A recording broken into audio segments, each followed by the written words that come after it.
The light came to the level of the pavement as he did this, and a man ascended, bearing in his hand a torch. This figure unlocked and held open the grating as for the passage of another, who presently appeared, in the form of a young man of small stature and uncommon self-importance, dressed in an obsolete and very gaudy fashion. "Good night, noble captain," said he with the torch. "Farewell, commander. Good luck, illustrious general." In return to these compliments, the other bade him hold his tongue and keep his noise to himself, and laid upon him many similar injunctions with great fluency of speech and sternness of manner. "Commend me, captain, to the stricken Miggs," returned the torchbearer in a lower voice. "My captain flies at higher game than Miggs's. Ha ha ha! My captain is an eagle, both as respects his eye and soaring wings. My captain breaketh hearts as other bachelors break eggs at breakfast." "What a fool you are, Stag," said Mr. Tappertit, stepping on the pavement of the court, and brushing from his legs the dust he had contracted in his passage upward. "His precious limbs!" cried Stagg, clasping one of his ankles. "Shall a Miggs aspire to these proportions? No, no, my captain. We will inveigle ladies fair and wed them in our secret cavern. We will unite ourselves with blooming beauties, captain." "I'll tell you what, my buck," said Mr. Tappertit, releasing his leg. "I'll trouble you not to take liberties, and not to broach certain questions unless certain questions are broached to you. Speak when you're spoke to on particular objects and not other ways. Hold the torch up till I've got to the end of the court, and then kennel yourself. Do you hear?"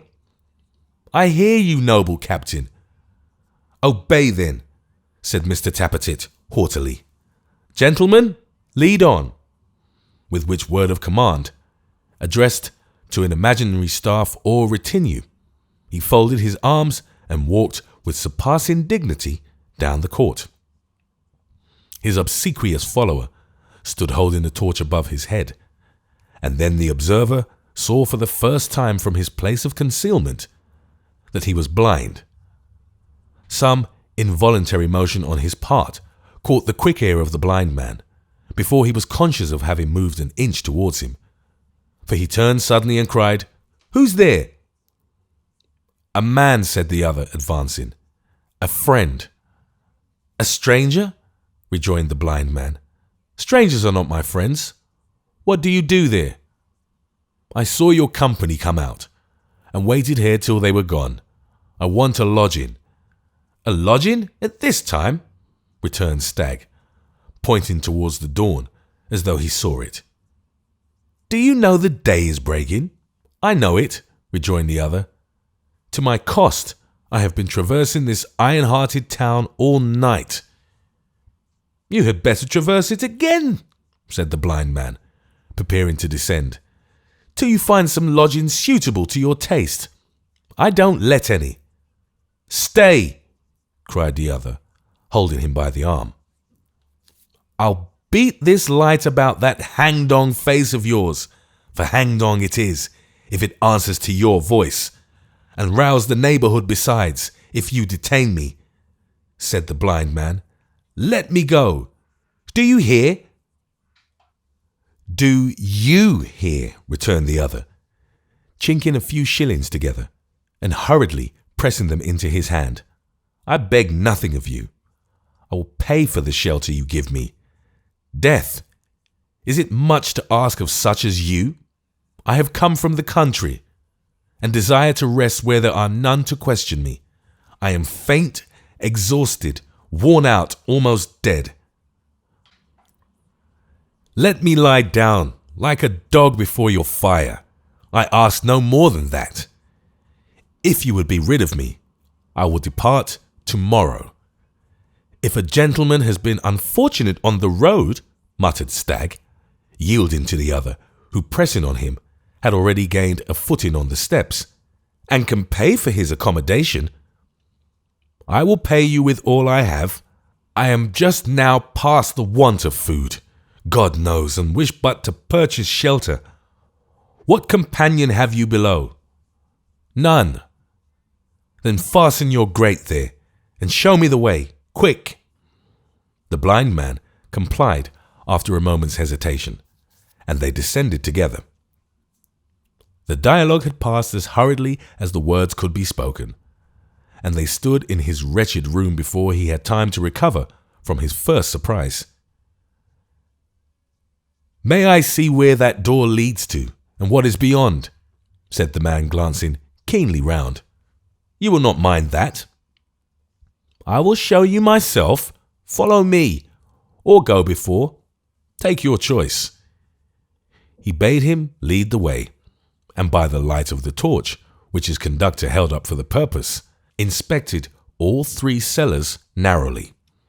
Assured that the blind man had spoken truth, and that he lived there alone, the visitor returned with him to the first, in which a fire was burning, and flung himself with a deep groan upon the ground before it. His host pursued his usual occupation without seeming to heed him any further, but directly he fell asleep, and he noted his falling into a slumber as readily as the keenest-sighted man could have done, he knelt down beside him and passed his hand lightly but carefully over his face and person. His sleep was checkered with starts and moans, and sometimes with a muttered word or two. His hands were clenched, his brow bent, and his mouth firmly set. All this the blind man accurately marked, and as if his curiosity were strongly awakened, and he had already some inkling of his mystery, he sat watching him, if the expression may be used, and listening until it was broad day.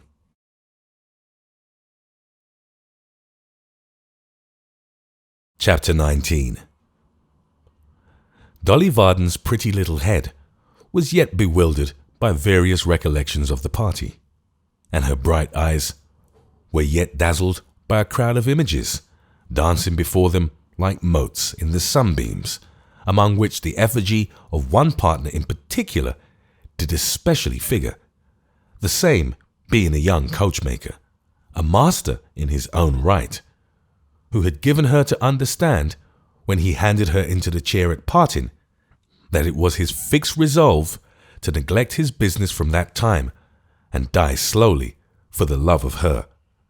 Dolly's head and eyes and thoughts and 7 senses were all in a state of flutter and confusion for which the party was accountable, although it was now 3 days old, when, as she was sitting listlessly at breakfast, reading all manner of fortunes, that is to say, of married and flourishing fortunes, in the grounds of her teacup, a step was heard in the workshop, and Mr. Edward Chester was descried through the glass door, standing among the rusty locks and keys, like love among the roses, for which apt comparison the historian may by no means take any credit to himself, the same being the invention, in a sentimental mood, of the chaste and modest Miggs, who, beholding him from the doorsteps she was then cleaning, did, in her maiden meditation, give utterance to the simile.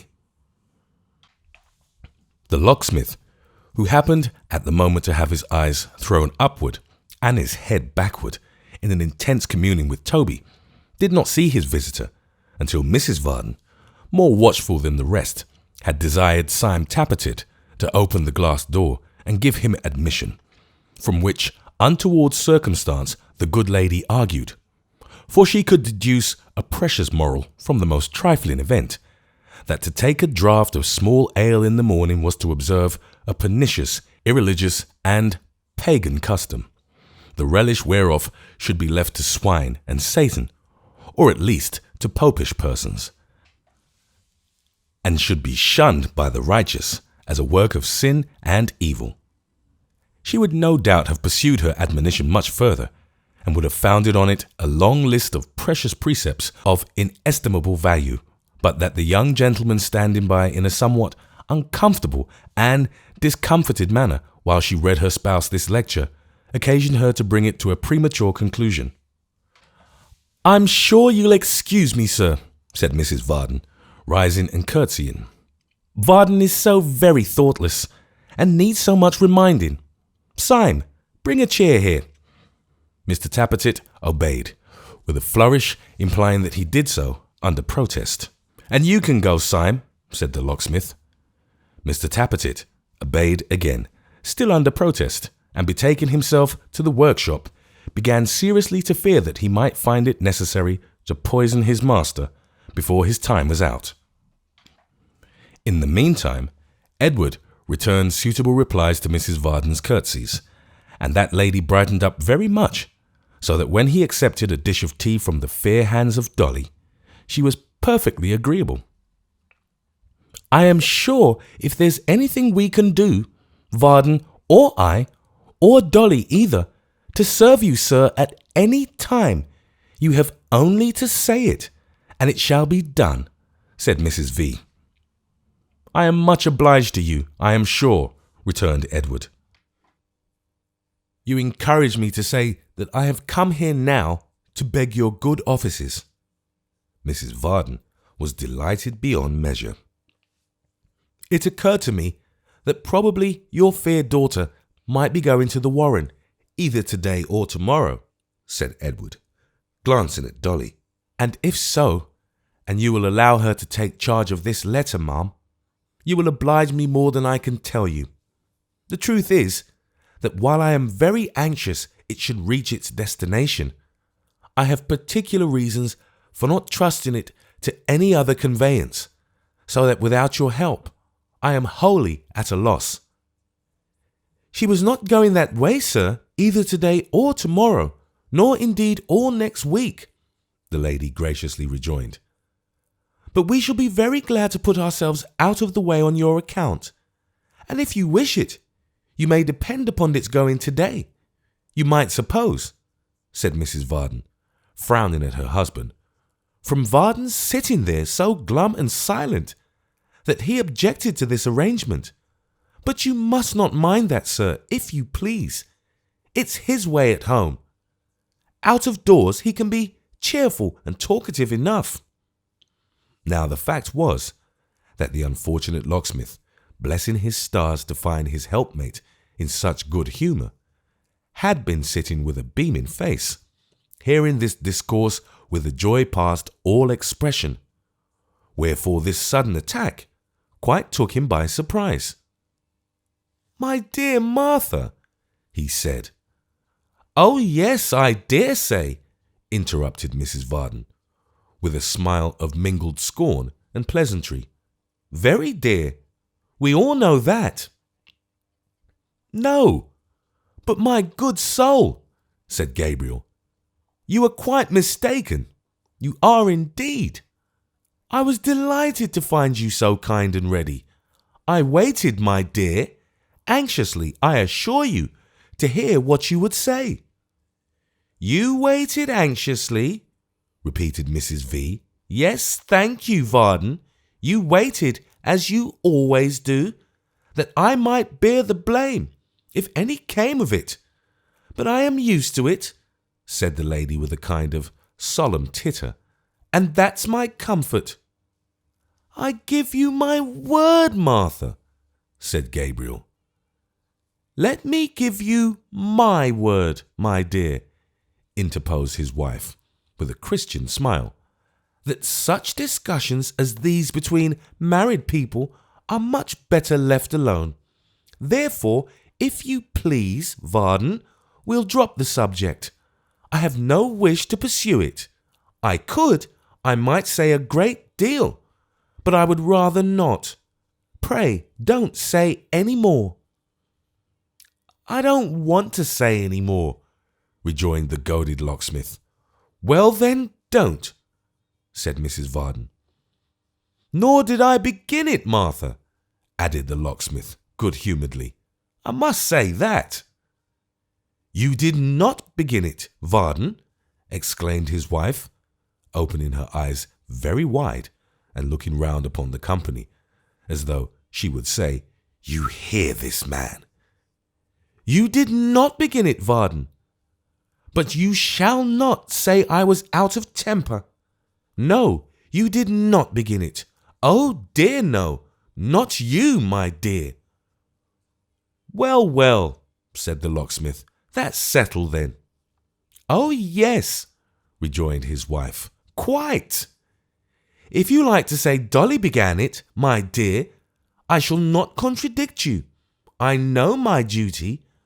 I need know it, I am sure. I am often obliged to bear it in mind, when my inclination perhaps would be for the moment to forget it. Thank you, Varden. And so, with a mighty show of humility and forgiveness, she folded her hands and looked round again, with a smile which plainly said, If you desire to see the first and foremost among female martyrs, here she is on view. This little incident, illustrative though it was of Mrs. Varden's extraordinary sweetness and amiability, had so strong a tendency to check the conversation and to disconcert all parties but that excellent lady, that only a few monosyllables were uttered until Edward withdrew, which he presently did, thanking the lady of the house a great many times for her condescension, and whispering in Dolly's ear that he would call on the morrow, in case there should happen to be an answer to the note, which indeed she knew without his telling, as Barnaby and his friend Grip had dropped in on the previous night to prepare her for the visit which was then terminating. Gabriel, who had attended Edward to the door, came back with his hands in his pockets, and after fidgeting about the room in a very uneasy manner, and casting a great many sidelong looks at Mrs. Varden, who with the calmest countenance in the world was 5 fathoms deep in the Protestant manual, inquired of Dolly how she meant to go. Dolly supposed by the stagecoach, and looked at her lady mother, who, finding herself silently appealed to, dived down at least another fathom into the manual, and became unconscious of all earthly things. Martha, said the locksmith.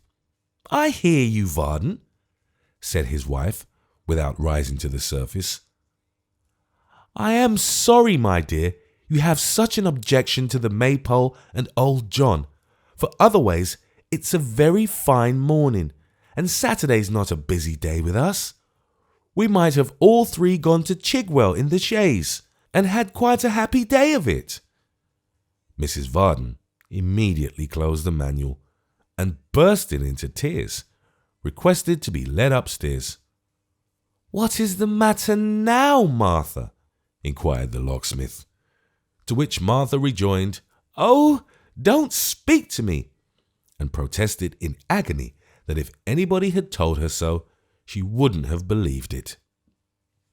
But Martha, said Gabriel, putting himself in the way as she was moving off with the aid of Dolly's shoulder, wouldn't have believed what? Tell me what's wrong now.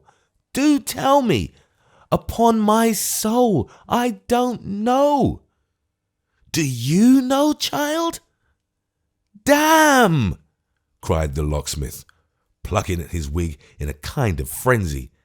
Nobody does know, I verily believe, but Miggs. Miggs? said Mrs. Varden faintly, and with symptoms of approaching incoherence, is attached to me, and that is sufficient to draw down hatred upon her in this house. She is a comfort to me, whatever she may be to others. She's no comfort to me, cried Gabriel, made bold by despair. She's the misery of my life. She's all the plagues of Egypt in one. She's considered so, I have no doubt, said Mrs. Varden. I was prepared for that. It's natural. It's of a piece with the rest. When you taunt me as you do to my face, how can I wonder that you taunt her behind her back? And here, the incoherence coming on very strong, Mrs. Varden wept and laughed and sobbed and shivered, and hiccoughed and choked, and said she knew it was very foolish, but she couldn't help it, and that when she was dead and gone, perhaps they would be sorry for it, which really, under the circumstances, did not appear quite so probable as she seemed to think, with a great deal more to the same effect. In a word, she passed with great decency through all the ceremonies incidental to such occasions, and being supported upstairs, was deposited in a highly spasmodic state on her own bed, where Miss Miggs shortly afterwards flung herself upon the body. The philosophy of all this was that Mrs. Varden wanted to go to Chigwell, that she did not want to make any concession or explanation, that she would only go on being implored and entreated so to do, and that she would accept no other terms.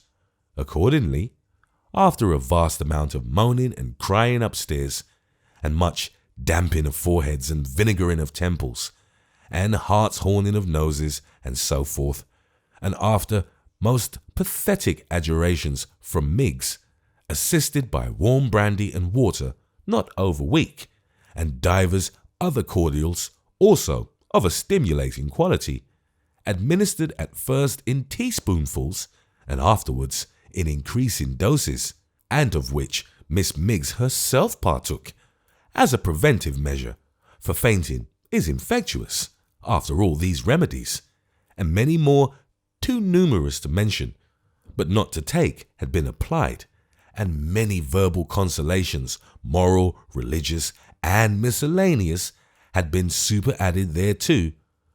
The locksmith humbled himself, and the end was gained.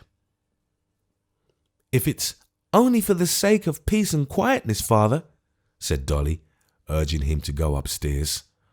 "Oh, Doll, Doll," said her good-natured father, "if you ever have a husband of your own—" Dolly glanced at the glass. "Well, when you have," said the locksmith, "never faint, my darling. More domestic unhappiness has come of easy fainting, Doll, than from all the greater passions put together. Remember that, my dear, if you would be really happy, which you never can be if your husband isn't. And a word in your ear, my precious, never have a Miggs about you." With this advice, he kissed his blooming daughter on the cheek, and slowly repaired to Mrs. Varden's room, where that lady, lying all pale and languid on her couch, was refreshing herself with a sight of her last new bonnet, which Miggs, as a means of calming her scattered spirits, displayed to the best advantage at her bedside. "Here's master, Mim," said Miggs. "Oh, what a happiness it is when man and wife come round again! Oh, gracious to think that him and her should ever have a word together!" In the energy of these sentiments, which were uttered as an apostrophe to the heavens in general, Miss Miggs perched the bonnet on the top of her own head, and folding her hands, turned on her tears. "I can't help it," cried Miggs. "I couldn't if I was to be drowned in 'em. She has such a forgiving spirit, she'll forget all that has passed, and go along with you, sir. Oh, if it was to the world's end, she'd go along with you." Mrs. Varden, with a faint smile, gently reproved her attendant for this enthusiasm, and reminded her at the same time that she was far too unwell to venture out that day. "Oh, no, you're not, Mim. Indeed you're not," said Miggs. "I repeal to master. Master knows you're not, Mim. The hair and motion of the shay will do you good, Mim. And you must not give way. You must not, really. She must keep up, mustn't she, sir? For all our sakes. I was a-telling her that just now. She must remember us, even if she forgets herself. Master will persuade you, Mim, I'm sure. There's Miss Dolly's a-going, you know, and Master and you, and all so happy and so comfortable. Oh, cried Miggs, turning on the tears again. Previous to quitting the room in great emotion, I never see such a blessed one as she is for the giveness of her spirit. I never did. Not more did Master neither, no, nor no one, never. For 5 minutes or thereabouts, Mrs. Varden remained mildly opposed to all her husband's prayers that she would oblige him by taking a day's pleasure. But relenting at length, she suffered herself to be persuaded, and granting him her free forgiveness, the merit whereof, she meekly said, rested with the manual and not with her, desired that Miggs might come and help her dress. The handmaid attended promptly, and it is but justice to their joint exertions to record that, when the good lady came downstairs in course of time, completely decked out for the journey, she really looked as if nothing had happened, and appeared in the very best health imaginable. As to Dolly, there she was again, the very pink and pattern of good looks, in a smart little cherry-coloured mantle, with a hood of the same drawn over her head, and upon the top of that hood a little straw hat trimmed with cherry-coloured ribbons and worn the merest trifle on one side, just enough in short to make it the wickedest and most provoking headdress that ever malicious milliner devised. And not to speak of the manner in which these cherry-coloured decorations brightened her eyes or vied with her lips, or shed a new bloom on her face, she wore such a cruel little muff and such a heart-rending pair of shoes, and was so surrounded and hemmed in, as it were, by aggravations of all kinds, that when Mr. Tappertit, holding the horse's head, saw her come out of the house alone, such impulses came over him to decoy her into the chaise and drive off like mad, that he would unquestionably have done it, but for certain uneasy doubts besetting him as to the shortest way to Gretna Green, whether it was up the street or down, or up the right-hand turning or the left, and whether, supposing all the turnpikes to be carried by storm, the blacksmith in the end would marry them on credit, which, by reason of his clerical office, appeared, even to his excited imagination, so unlikely that he hesitated. And while he stood hesitating and looking post-chaises and six at Dolly, out came his master and his mistress, and the constant Miggs, and the opportunity was gone forever. For now, the chaise creaked upon its springs, and Mrs. Varden was inside, and now it creaked again, and more than ever, and the locksmith was inside, and now it bounded once, as if its heart beat lightly, and Dolly was inside, and now it was gone and its place was empty, and he and that dreary Miggs were standing in the street together. The hearty locksmith was in as good a humour as if nothing had occurred for the last 12 months to put him out of his way. Dolly was all smiles and graces, and Mrs. Varden was agreeable beyond all precedent. As they jogged through the streets, talking of this thing and of that, who should be descried upon the pavement but that very coachmaker, looking so genteel that nobody would have believed he had ever had anything to do with the coach, but riding in it, and bowing like any nobleman. To be sure, Dolly was confused when she bowed again, and to be sure, the cherry-coloured ribbons trembled a little when she met his mournful eye, which seemed to say, I have kept my word, I have begun, the business is going to the devil, and you're the cause of it. There he stood, rooted to the ground, as Dolly said, like a statue, and as Mrs. Varden said, like a pump, till they turned the corner, and when her father thought it was like his impudence, and her mother wondered what he meant by it, Dolly blushed again, till her very hood was pale.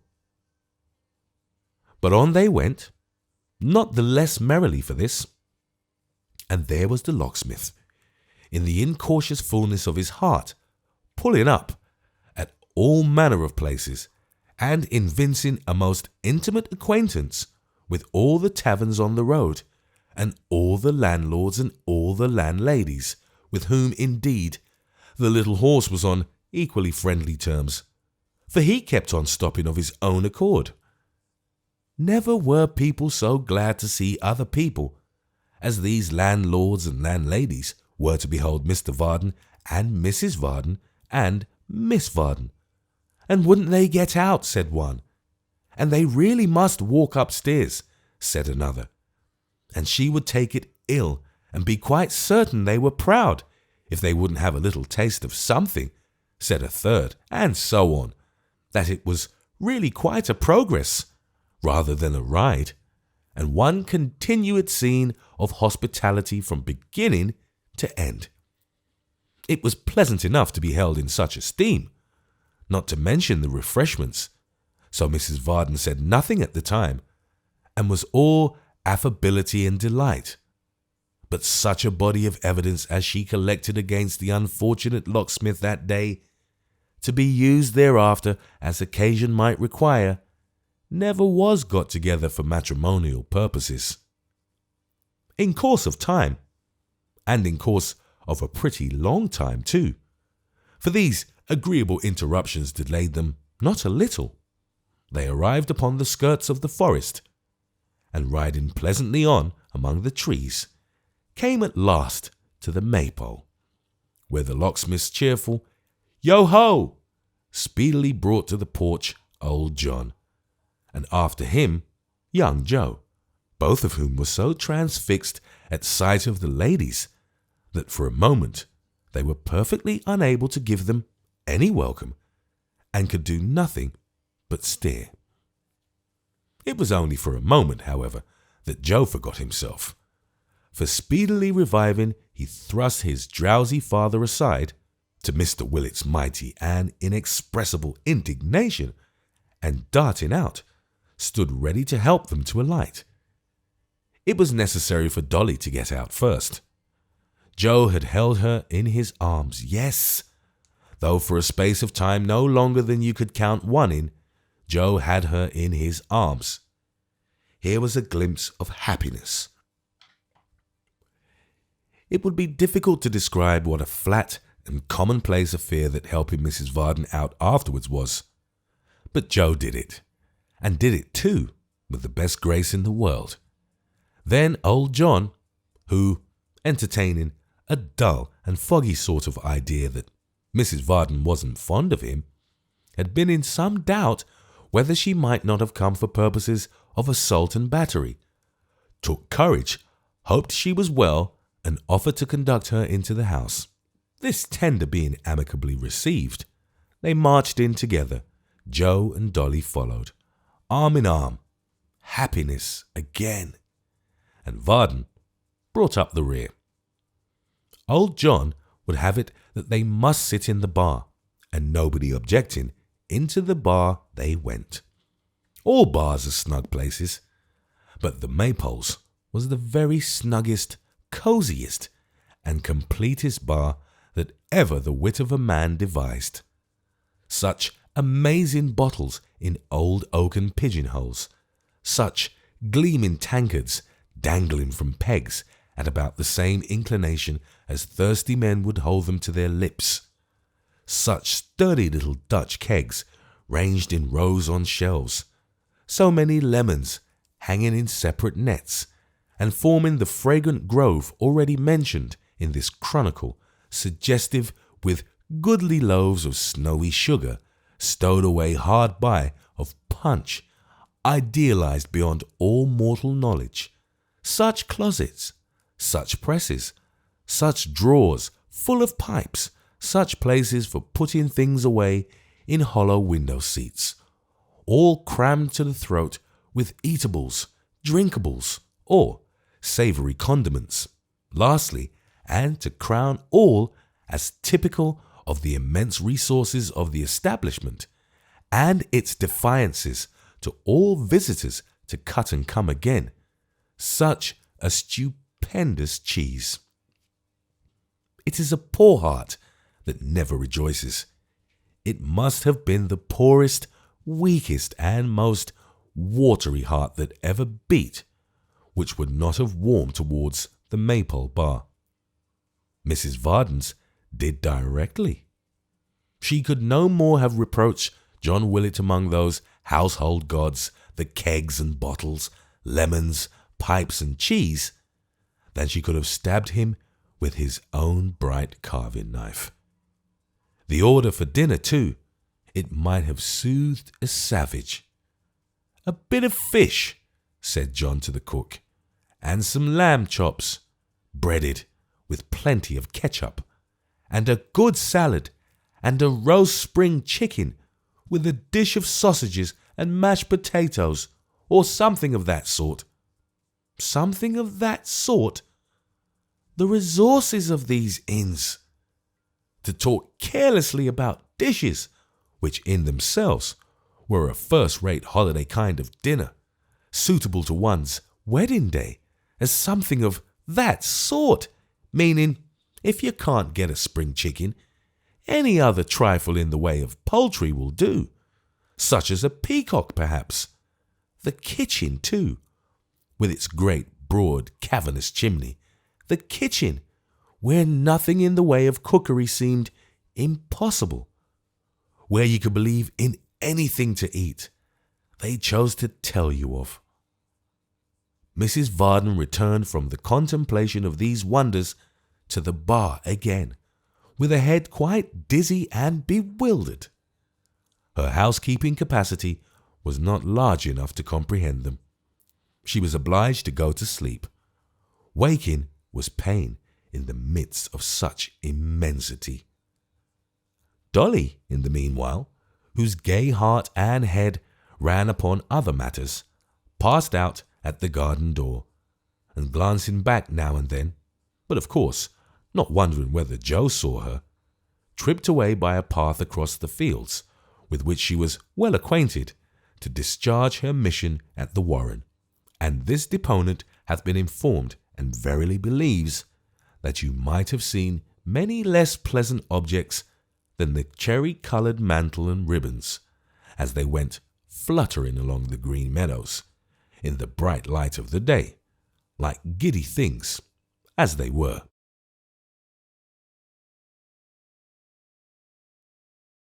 Chapter 20. The proud consciousness of her trust, and the great importance she derived from it, might have advertised it to all the house if she had to run the gauntlet of its inhabitants. But as Dolly had played in every dull room and passage many and many a time when a child, and had ever since been the humble friend of Miss Haredale, whose foster sister she was as free of the building as the young lady herself. So, using no greater precaution than holding her breath and walking on tiptoe as she passed the library door, she went straight to Emma's room as a privileged visitor. It was the liveliest room in the building. The chamber was somber, like the rest for the matter of that, but the presence of youth and beauty would make a prison cheerful, saving, alas, that confinement withers them, and lend some charms of their own to the gloomiest scene. Birds, flowers, books, drawing, music, and 100 such graceful tokens of feminine loves and cares filled it with more of life and human sympathy than the whole house besides seemed made to hold. There was heart in the room, and who that has a heart ever fails to recognize the silent presence of another? Dolly had one, undoubtedly, and it was not a tough one either, though there was a little mist of coquettishness about it, such as sometimes surrounds that sun of life in its morning and slightly dims its lustre. Thus, when Emma rose to greet her and kissing her affectionately on the cheek, told her in her quiet way that she had been very unhappy, the tears stood in Dolly's eyes, and she felt more sorry than she could tell. But next moment she happened to raise them to the glass, and really there was something there so exceedingly agreeable that as she sighed she smiled and felt surprisingly consoled. "I have heard about it, miss," said Dolly, "and it's very sad indeed, but when things are at the worst, they are sure to mend." "But are you sure they are at the worst?" asked Emma with a smile. "Why, I don't see how they can very well be more unpromising than they are. I really don't," said Dolly. "And I bring something to begin with." "Not from Edward?" Dolly nodded and smiled, and feeling in her pockets, there were pockets in those days, with an affection of not being able to find what she wanted, which greatly enhanced her importance, at length produced the letter. As Emma hastily broke the seal and became absorbed in its contents, Dolly's eyes, by one of those strange accidents for which there is no accounting, wandered to the glass again. She could not help wondering whether the coachmaker suffered very much, and quite pitied the poor man. It was a long letter, a very long letter, written close on all 4 sides of the sheet of paper, and crossed afterwards. But it was not a consolatory letter, for as Emma read it she stopped from time to time to put her handkerchief to her eyes.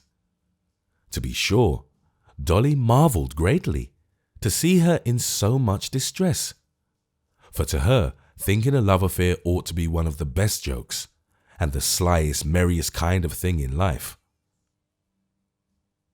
But she set it down in her own mind that all this came from Miss Haredale's being so constant, and that if she would only take on with some other young gentleman, just in the most innocent way possible, to keep her first lover up to the mark, she would find herself inexpressibly comforted. "I am sure that's what I should do if it was me," thought Dolly. "To make one's sweetheart miserable is well enough and quite right, but to be made miserable oneself is a little too much." However, it wouldn't do to say so, and therefore she sat looking on in silence. She needed a pretty considerable stretch of patience, for when the long letter had been read once all through, it was read again, and when it had been read twice all through, it was read again. During this tedious process, Dolly beguiled the time in the most improving manner that occurred to her, by curling her hair on her fingers, with the aid of the looking-glass before mentioned, and giving it some killing twists. Everything has an end. Even young ladies in love cannot read their letters for ever. In course of time the packet was folded up, and it only remained to write the answer. But as this promised to be a work of time likewise, Emma said she would put it off until after dinner, and that Dolly must dine with her. As Dolly had made up her mind to do so beforehand, she required very little pressing, and when they had settled this point, they went to walk in the garden. They strolled up and down the terrace walks, talking incessantly. At least, Dolly never left off once, and making that quarter of the sad and mournful house quite gay.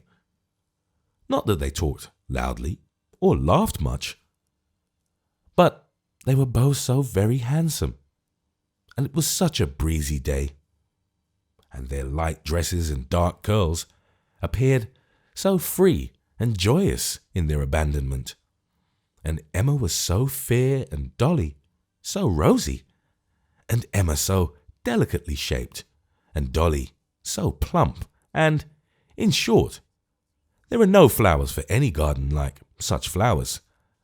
Let horticulturists say what they may, and both house and garden seem to know it, and to brighten up sensibly.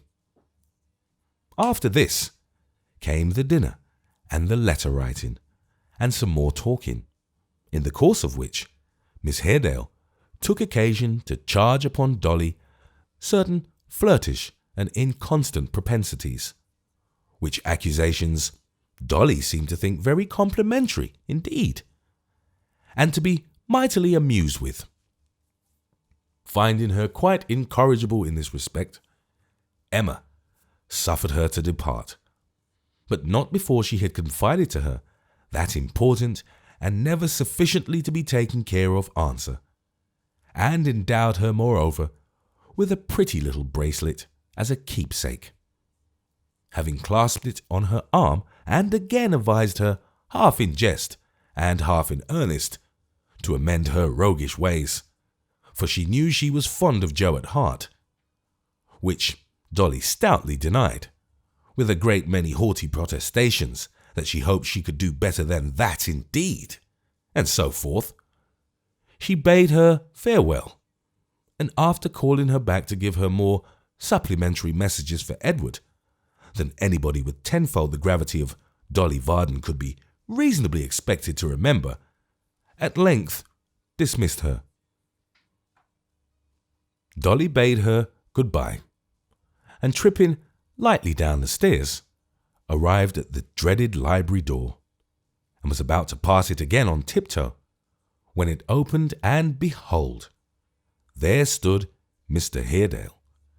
Now, Dolly had from her childhood associated with this gentleman the idea of something grim and ghostly, and being at the moment conscience-stricken besides, the sight of him threw her into such a flurry that she could neither acknowledge his presence nor run away.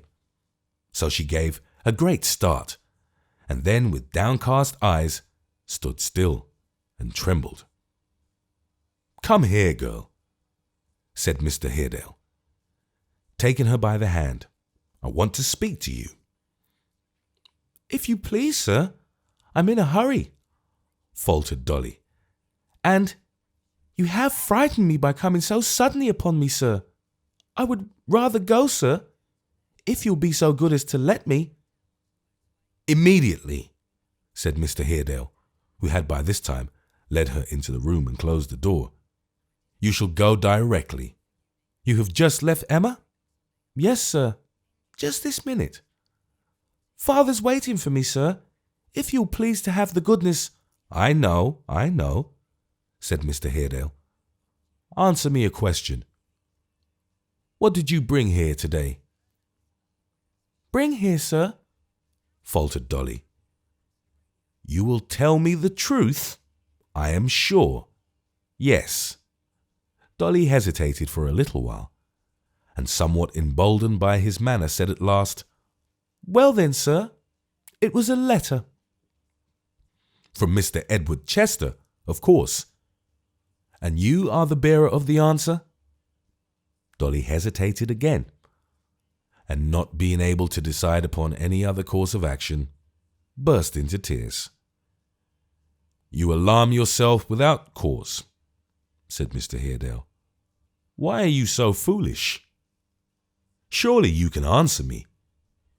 You know that I have but to put the question to Emma and learn the truth directly. Have you the answer with you?" Dolly had what is popularly called a spirit of her own, and being now fairly at bay, made the best of it. "Yes, sir," she rejoined, trembling and frightened as she was. "Yes, sir, I have." "You may kill me if you please, sir, but I won't give it up. I'm very sorry, but I won't. There, sir." "I commend your firmness and your plain speaking," said Mr. Haredale. "Rest assured that I have as little desire to take your letter as your life. You are a very discreet messenger and a good girl." Not feeling quite certain, as she afterwards said, whether he might not be coming over her with these compliments, Dolly kept as far from him as she could, cried again, and, resolved to defend her pocket, for the letter was there, to the last extremity. "I have some design," said Mr. Haredale, after a short silence, during which a smile, as he regarded her, had struggled through the gloom and melancholy that was natural to his face, "of providing a companion for my niece, for her life is a very lonely one. Would you like the office? You are the oldest friend she has, and the best entitled to it." "I don't know, sir," answered Dolly, not sure but he was bantering her. "I can't say. I don't know what they might wish at home. I couldn't give an opinion, sir." "If your friends had no objection, would you have any?" said Mr. Haredale. "Come, there's a plain question, and easy to answer." "None at all that I know of, sir," replied Dolly. "I should be very glad to be near Miss Emma, of course, and always am." "That's well," said Mr. Haredale. "That is all I had to say. You are anxious to go. Don't let me detain you." Dolly didn't let him, nor did she wait for him to try, for the words had no sooner passed his lips than she was out of the room, out of the house, and in the fields again.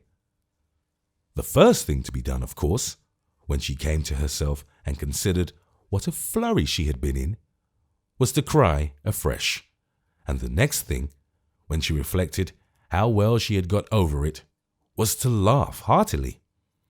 The tears, once banished, gave place to the smiles, and at last Dolly laughed so much that she was fain to lean against a tree and give vent to her exultation.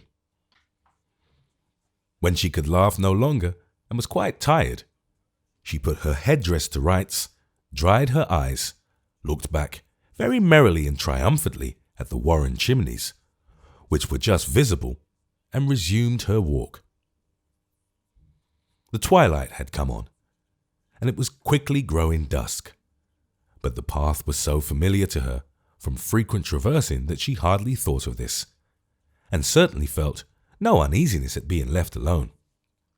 Moreover, there was the bracelet to admire, and when she had given it a good rub and held it out at arm's length, it sparkled and glittered so beautifully on her wrist that to look at it in every point of view and with every possible turn of the arm was quite an absorbing business.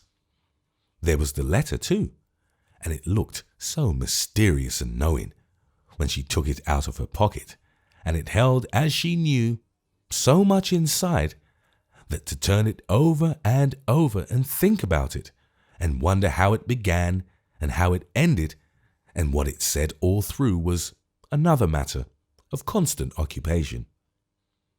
Between the bracelet and the letter, there was quite enough to do without thinking of anything else, and admiring each by turns, Dolly went on gaily. As she passed through a wicket gate to where the path was narrow and lay between two hedges garnished here and there with trees, she heard a rustling close at hand, which brought her to a sudden stop. She listened. All was very quiet, and she went on again, not absolutely frightened, but a little quicker than before, perhaps, and possibly not quite so much at her ease, for a check of that kind is startling. She had no sooner moved on again than she was conscious of the same sound, which was like that of a person tramping stealthily among bushes and brushwood. Looking towards the spot whence it appeared to come, she almost fancied she could make out a crouching figure. She stopped again. All was quiet as before. On she went once more, decidedly faster now, and tried to sing softly to herself. It must be the wind. But how came the wind to blow only when she walked, and cease when she stood still? She stopped involuntarily as she made the reflection and the rustling noise stopped likewise. She was really frightened now, and was yet hesitating what to do, when the bushes crackled and snapped, and a man came plunging through them, close before her.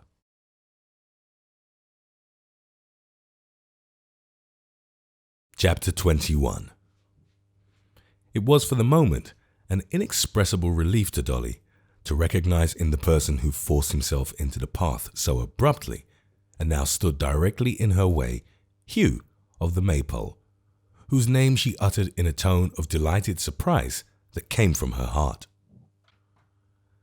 "Was it you?" she said. "How glad I am to see you, and how could you terrify me so?" In answer to which, he said nothing at all, but stood quite still, looking at her. "Did you come to meet me?" asked Dolly. Hugh nodded, and muttered something to the effect that he had been waiting for her, and had expected her sooner. "I thought it likely they would send," said Dolly, greatly reassured by this. "Nobody sent me," was his sullen answer. "I came of my own accord." The rough bearing of this fellow and his wild, uncouth appearance had often filled the girl with a vague apprehension even when other people were by, and had occasioned her to shrink from him involuntarily. The having him for an unbidden companion in so solitary a place, with the darkness fast gathering about them, renewed and even increased the alarm she had felt at first. If his manner had been merely dogged and passively fierce as usual, she would have had no greater dislike to his company than she always felt, perhaps indeed would have been rather glad to have had him at hand. But there was something of coarse, bold admiration in his look, which terrified her very much. She glanced timidly towards him, uncertain whether to go forward or retreat, and he stood gazing at her like a handsome satyr. And so they remained for some short time without stirring or breaking silence. At length, Dolly took courage, shot past him, and hurried on. "Why do you spend so much breath in avoiding me?" said Hugh, accommodating his pace to hers, and keeping close at her side. "I wish to get back as quickly as I can, and you walk too near me," answered Dolly. "Too near?" said Hugh, stooping over her so that she could feel his breath upon her forehead. "Why too near? You're always proud to me, mistress." "I am proud to no one. You mistake me," answered Dolly. "Fall back, if you please, or go on." "Nay, mistress," he rejoined, endeavouring to draw her arm through his. "I'll walk with you." She released herself, and clenching her little hand, struck him with right good will.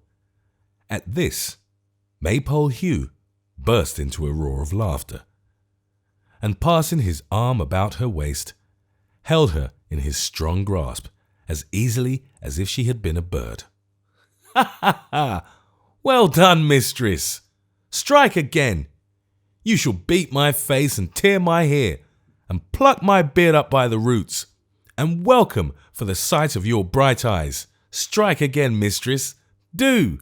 Ha, ha, ha! I like it!" "Let me go!"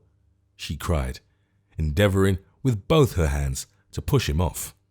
"Let me go this moment!" "You had as good be kinder to me, sweet lips," said Hugh. "You had indeed. Come, tell me now, why are you always so proud? I don't quarrel with you for it. I love you when you're proud. Ha, ha, ha! You can't hide your beauty from a poor fellow. That's a comfort." She gave him no answer, but as he had not yet checked her progress, continued to press forward as rapidly as she could. At length, between the hurry she had made, her terror, and the tightness of his embrace, her strength failed her, and she could go no further. Hugh!" cried the panting girl. "Good Hugh, if you will leave me, I will give you anything, everything I have, and never tell one word of this to any living creature." "You had best not," he answered. "Hark-I, little dove, you had best not. All about here know me, and what I dare do if I have a mind. If ever you are going to tell, stop when the words are on your lips, and think of the mischief you'll bring, if you do, upon some innocent heads that you wouldn't wish to hurt a hear of. Bring trouble on me, and I'll bring trouble and something more on them in return. I care no more for them than for so many dogs, not so much. Why should I? I'd sooner kill a man than a dog any day. I've never been sorry for a man's death in all my life, and I have for a dog's." There was something so thoroughly savage in the manner of these expressions and the looks and gestures by which they were accompanied, that her great fear of him gave her new strength, and enabled her by a sudden effort to extricate herself and run fleetly from him. But Hugh was as nimble, strong, and swift of foot as any man in broad England, and it was but a fruitless expenditure of energy, for he had her in his encircling arms again before she had gone 100 yards. "Softly, darling, gently.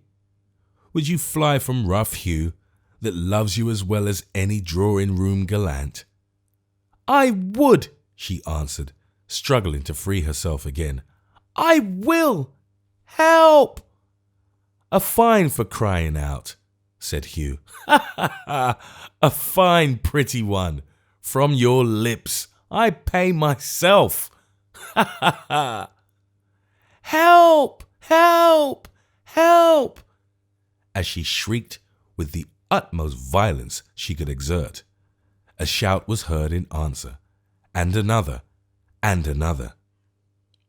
"Thank heaven!" cried the girl in an ecstasy. "Joe! Dear Joe, this way! Help!" Her assailant paused and stood irresolute for a moment, but the shouts drawing nearer and coming quick upon them forced him to a speedy decision. He released her, whispered with a menacing look, "Tell him, and see what follows," and leaping the hedge, was gone in an instant. Dolly darted off and fairly ran into Joe Willet's open arms. "What is the matter? Are you hurt? What was it? Who was it? Where is he? What was he like?"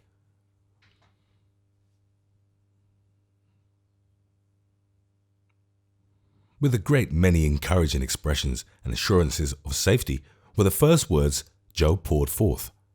But poor little Dolly was so breathless and terrified that for some time she was quite unable to answer him, and hung upon his shoulder, sobbing and crying as if her heart would break. Joe had not the smallest objection to have her hanging on his shoulder, no, not the least, though it crushed the cherry-coloured ribbon sadly and put the smart little hat out of all shape. But he couldn't bear to see her cry. It went to his very heart. He tried to console her, bent over her, whispered to her, some say kissed her, but that's a fable. At any rate, he said all the kind and tender things he could think of, and Dolly let him go on and didn't interrupt him once. And it was a good 10 minutes before she was able to raise her head and thank him. "What was it that frightened you?" said Joe. "A man whose person was unknown to her had followed her," she answered. "He began by begging, and went on to threats of robbery, which he was on the point of carrying into execution, and would have executed but for Joe's timely aid." The hesitation and confusion with which she said this, Joe attributed to the fright she had sustained, and no suspicion of the truth occurred to him for a moment. Stop when the words are on your lips. 100 times that night, and very often afterwards, when the disclosure was rising to her tongue, Dolly thought of that and repressed it. A deeply rooted dread of the man, the conviction that his ferocious nature, once roused, would stop at nothing, and the strong assurance that if she impeached him, the full measure of his wrath and vengeance would be wreaked on Joe, who had preserved her. These were considerations she had not the courage to overcome, and inducements to secrecy too powerful for her to surmount. Joe, for his part, was a great deal too happy to inquire very curiously into the matter, and Dolly being yet too tremulous to walk without assistance, they went forward very slowly, and in his mind very pleasantly, until the Maypole lights were near at hand, twinkling their cheerful welcome, when Dolly stopped suddenly, and with a half scream exclaimed, "The letter!" "What letter?" cried Joe. "That I was carrying. I had it in my hand. My bracelet too," she said, clasping her wrist. "I have lost them both." "Do you mean just now?" said Joe. "Either I dropped them then, or they were taken from me," answered Dolly, vainly searching her pocket and rustling her dress. "They are gone, both gone. What an unhappy girl I am." With these words, poor Dolly, who, to do her justice, was quite as sorry for the loss of the letter as for her bracelet, fell a-crying again, and bemoaned her fate most movingly.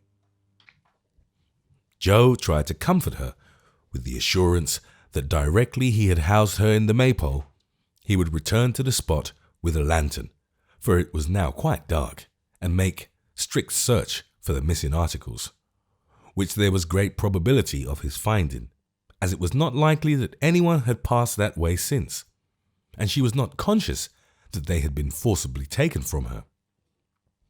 Dolly thanked him very heartily for this offer, though with no great hope of his quest being successful, and so with many lamentations on her side, and many hopeful words on his, and much weakness on the part of Dolly and much tender supporting on the part of Joe, they reached the Maypole bar at last, where the locksmith and his wife and old John were yet keeping high festival.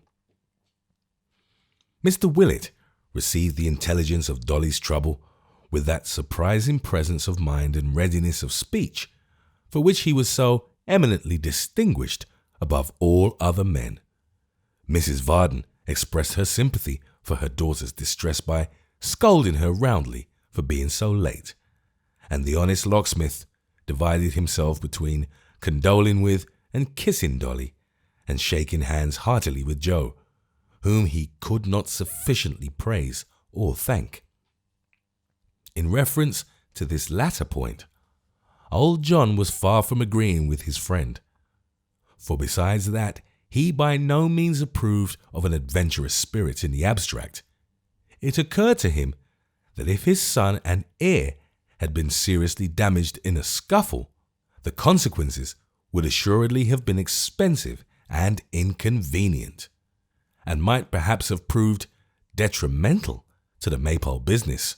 Wherefore, and because he looked with no favourable eye upon young girls, but rather considered that they and the whole female sex were a kind of nonsensical mistake on the part of nature, he took occasion to retire and shake his head in private at the boiler, inspired by which silent oracle he was moved to give Joe various stealthy nudges with his elbow, as a parental reproof and gentle admonition to mind his own business and not make a fool of himself. Joe, however, took down the lantern and lighted it, and arming himself with a stout stick, asked whether Hugh was in the stable. "He's lying asleep before the kitchen fire, sir," said Mr. Willett. "What do you want him for?" "I want him to come with me to look after this bracelet and letter," answered Joe. "Halloa there, Hugh!"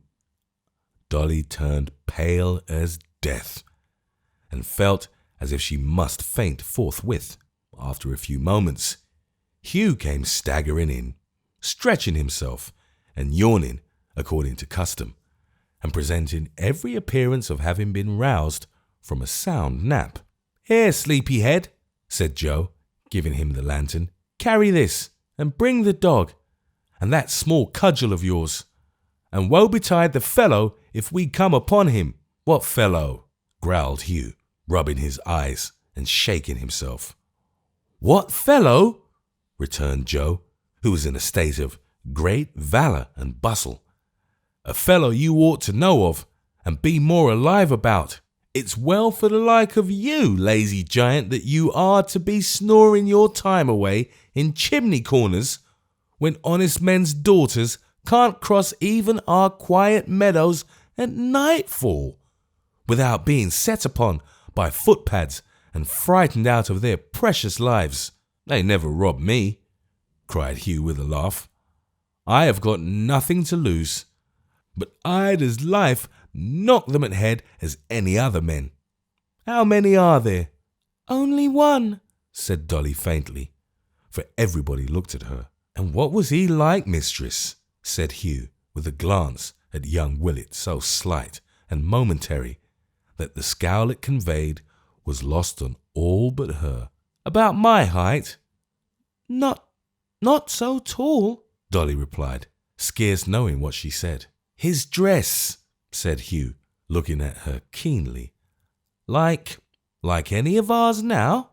I know all the people hereabouts, and maybe could give a guess at the man, if I had anything to guide me." Dolly faltered, and turned paler yet, then answered that he was wrapped in a loose coat, and had his face hidden by a handkerchief, and that she could give no other description of him. "You wouldn't know him if you saw him then, belike," said Hugh, with a malicious grin. "I should not," answered Dolly, bursting into tears again. "I don't wish to see him.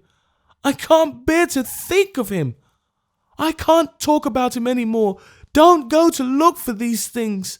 Mr. Joe, pray don't. I entreat you not to go with that man." "Not to go with me?" cried Hugh. "I'm too rough for them all. They're all afraid of me. Why, bless you, mistress, I've the tenderest heart alive. I love all the ladies, ma'am," said Hugh, turning to the locksmith's wife. Mrs. Varden opined that if he did, he ought to be ashamed of himself, such sentiments being more consistent, so she argued, with a benighted Mussulman or wild islander than with a staunch Protestant. Arguing from this imperfect state of his morals, Mrs. Varden further opined that he had never studied the manual. Hugh, admitting that he never had, and moreover that he couldn't read, Mrs. Varden declared with much severity that he ought to be even more ashamed of himself than before, and strongly recommended him to save up his pocket money for the purchase of one, and further to teach himself the contents with all convenient diligence. She was still pursuing this train of discourse when Hugh, somewhat unceremoniously and irreverently, followed his young master out, and left her to edify the rest of the company.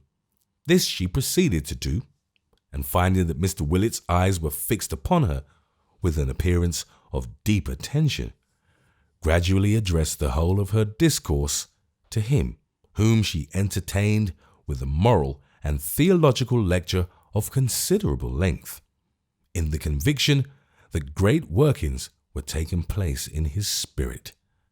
The simple truth was, however, that Mr. Willett, although his eyes were wide open and he saw a woman before him whose head by long and steady looking at seemed to grow bigger and bigger until it filled the whole bar, was to all other intents and purposes fast asleep, and so sat leaning back in his chair with his hands in his pockets until his son's return, caused him to wake up with a deep sigh, and a faint impression that he had been dreaming about pickled pork and greens, a vision of his slumbers, which was no doubt referable to the circumstance of Mrs. Varden's having frequently pronounced the word grace with much emphasis, which word entering the portals of Mr. Willet's brain as they stood ajar, and coupling itself with the words before meat, which were there ranging about, did in time suggest a particular kind of meat, together with that description of vegetable which is usually its companion. The search was wholly unsuccessful. Joe had groped along the path a dozen times, and among the grass, and in the dry ditch, and in the hedge, but all in vain. Dolly, who was quite inconsolable for her loss, wrote a note to Miss Haredale, giving her the same account of it that she had given at the Maypole, which Joe undertook to deliver as soon as the family was stirring next day. That done, they sat down to tea in the bar, where there was an uncommon display of buttered toast, and, in order that they might not grow faint for want of sustenance, and might have a decent halting place or halfway house between dinner and supper, a few savoury trifles in the shape of great rashers of broiled ham, which being well cured, done to a turn, and smoking hot, sent forth a tempting and delicious fragrance. Mrs. Varden was seldom very Protestant at meals, unless it happened that they were underdone or overdone, or indeed that anything occurred to put her out of humour. Her spirits rose considerably on beholding these goodly preparations, and from the nothingness of good works she passed to the somethingness of ham and toast with great cheerfulness. Nay, under the influence of these wholesome stimulants, she sharply reproved her daughter for being low and despondent, which she considered an unacceptable frame of mind, and remarked, as she held her own plate for a fresh supply, that it would be well for Dolly, who pined over the loss of a toy and a sheet of paper, if she would reflect upon the voluntary sacrifices of the missionaries in foreign parts, who lived chiefly on salads. The proceedings of such a day occasion various fluctuations in the human thermometer, and especially in instruments so sensitively and delicately constructed as Mrs. Varden. Thus, at dinner, Mrs. V. stood at summer heat, genial, smiling, and delightful. After dinner, in the sunshine of the wine, she went up at least 6 degrees, and was perfectly enchanting. As its effect subsided, she fell rapidly, went to sleep for an hour or so at temperate, and woke at something below freezing.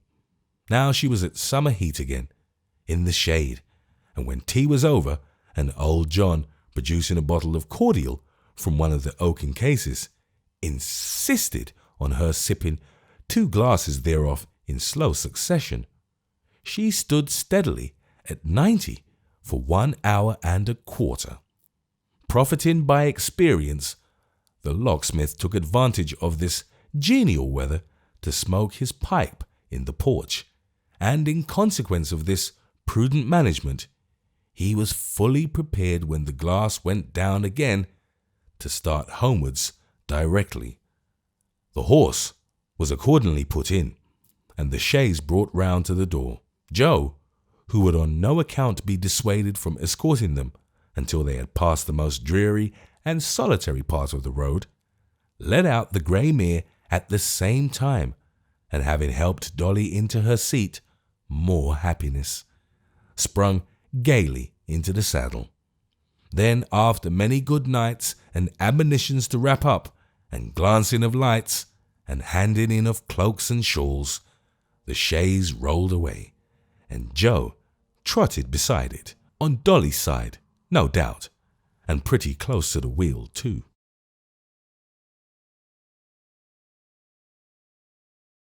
Chapter 22.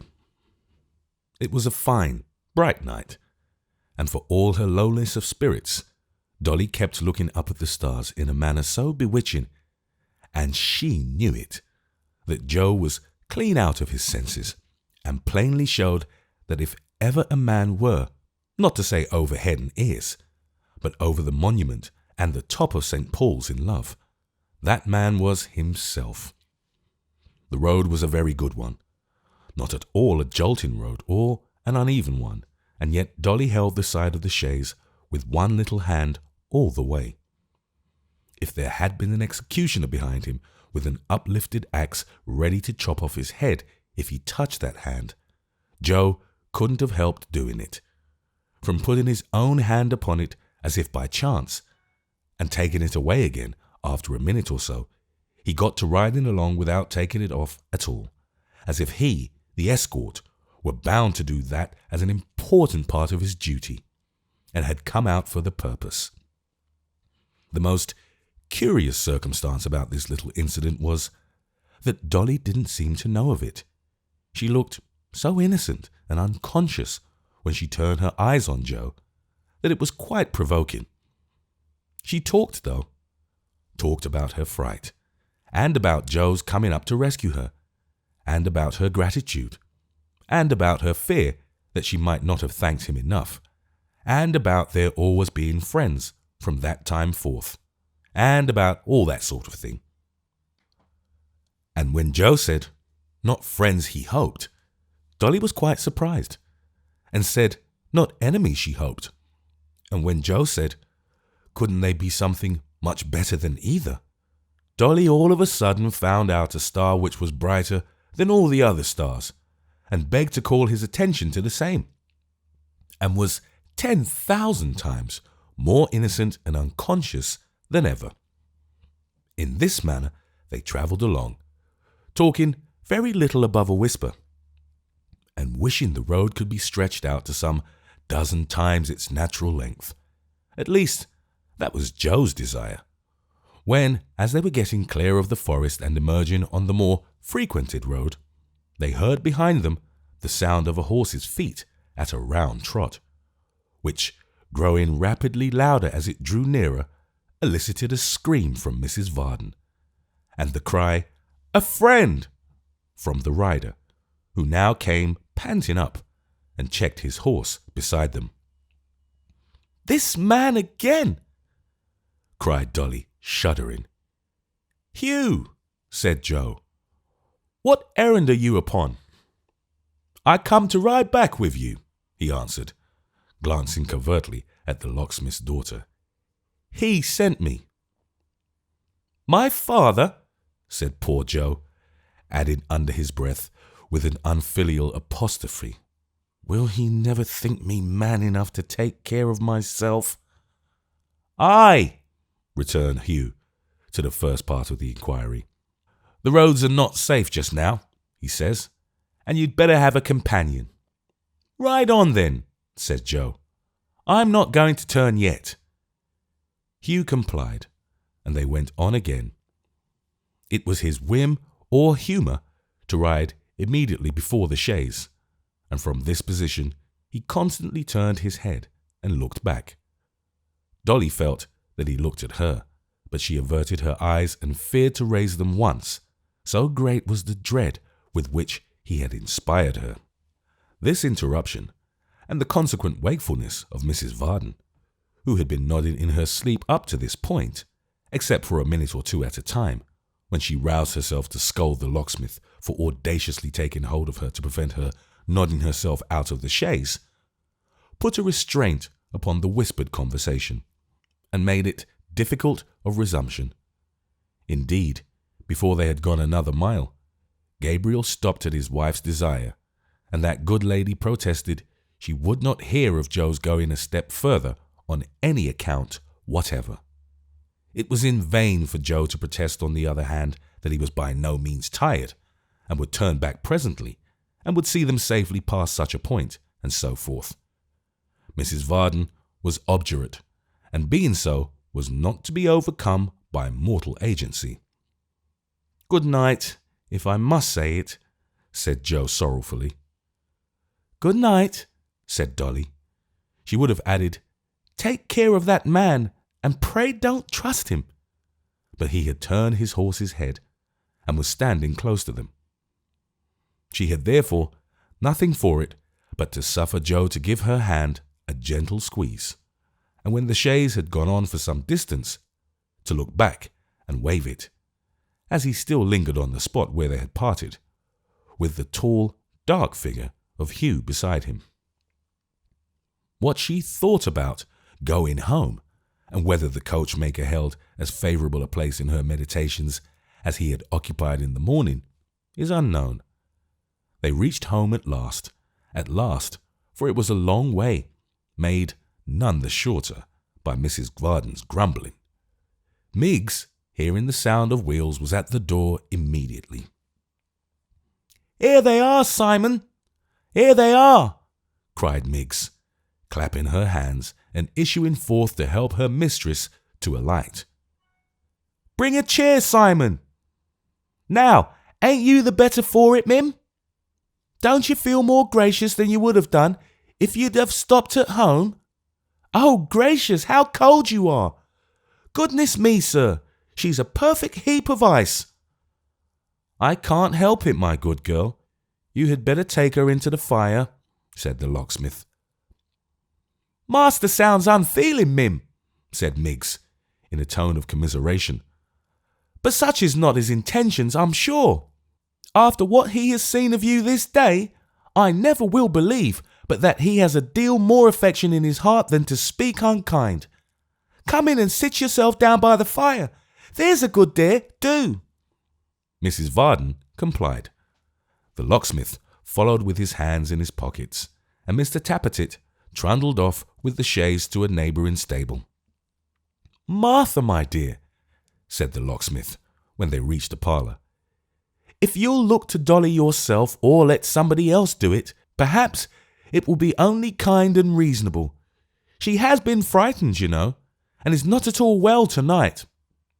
In fact, Dolly had thrown herself upon the sofa quite regardless of all the little finery of which she had been so proud in the morning, and with her face buried in her hands was crying very much. At first sight of this phenomenon, for Dolly was by no means accustomed to displays of this sort, rather learning from her mother's example to avoid them as much as possible, Mrs. Varden expressed her belief that never was any woman so beset as she, that her life was a continued scene of trial, that whenever she was disposed to be well and cheerful, so sure were the people around her to throw by some means or other a damp upon her spirits, and that, as she had enjoyed herself that day, and heaven knew it was very seldom she did enjoy herself, so she was now to pay the penalty. To all such propositions Miggs assented freely. Poor Dolly, however, grew none the better for these restoratives, but rather worse indeed, and seeing that she was really ill, both Mrs. Varden and Miggs were moved to compassion, and tended her in earnest.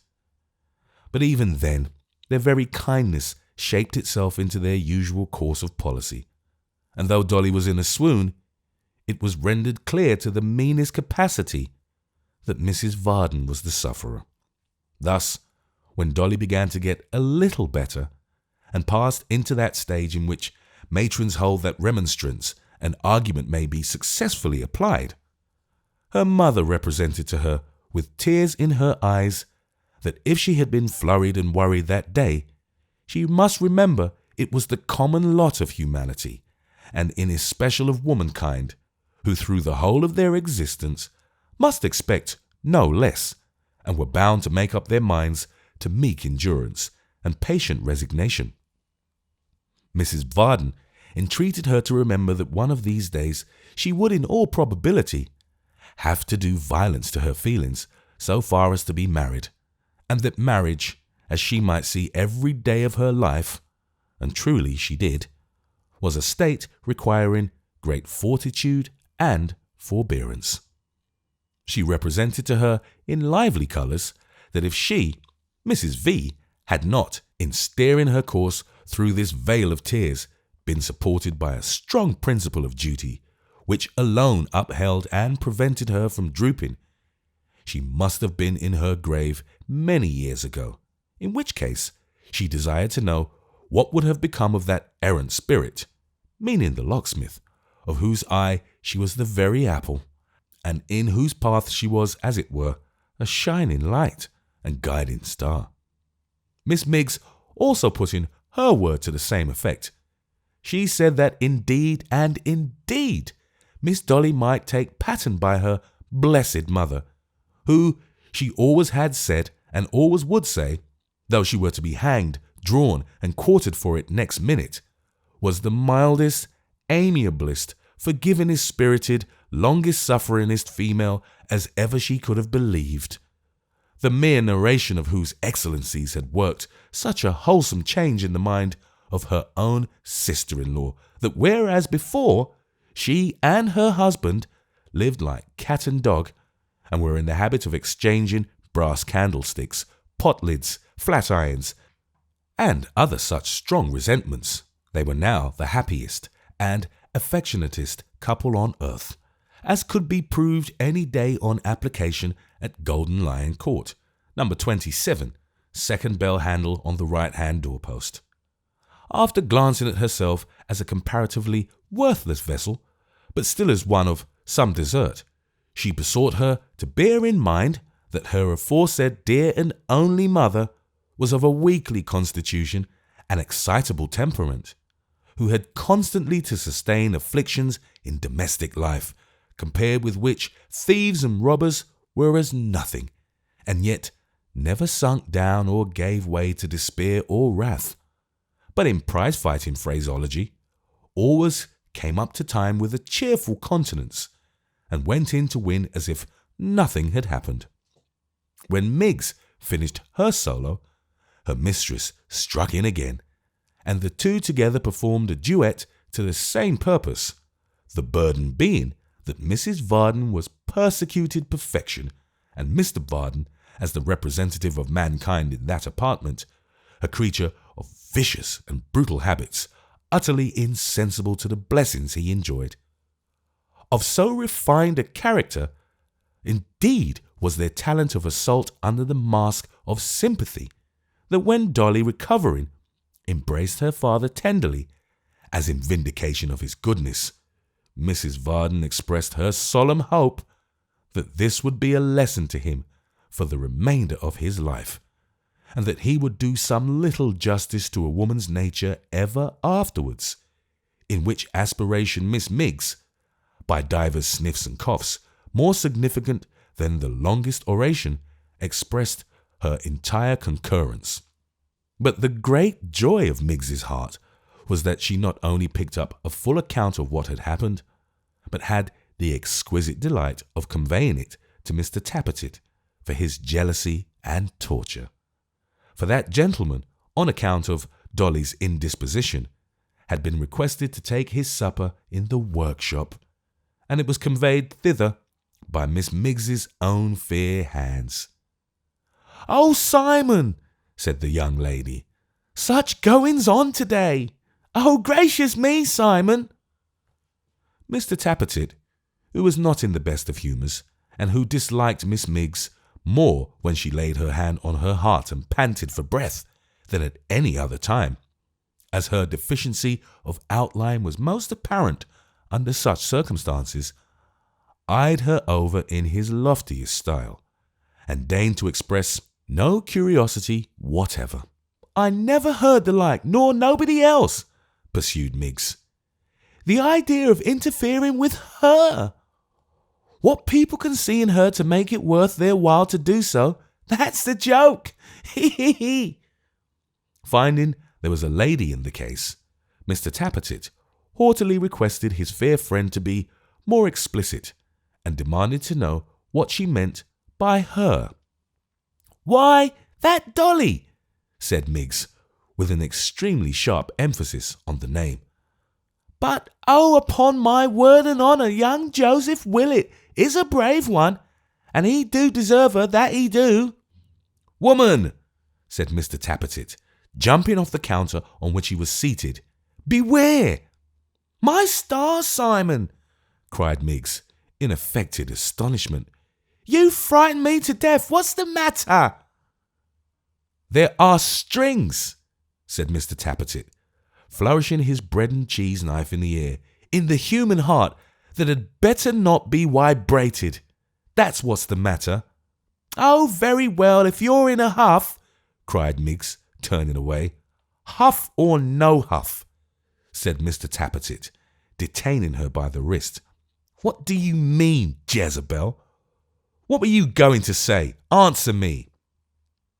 Notwithstanding this uncivil exhortation, Miggs gladly did as she was required, and told him how that their young mistress, being alone in the meadows after dark, had been attacked by 3 or 4 tall men, who would have certainly borne her away and perhaps murdered her, but for the timely arrival of Joseph Willett, who with his own single hand put them all to flight and rescued her, to the lasting admiration of his fellow creatures generally, and to the eternal love and gratitude of Dolly Varden.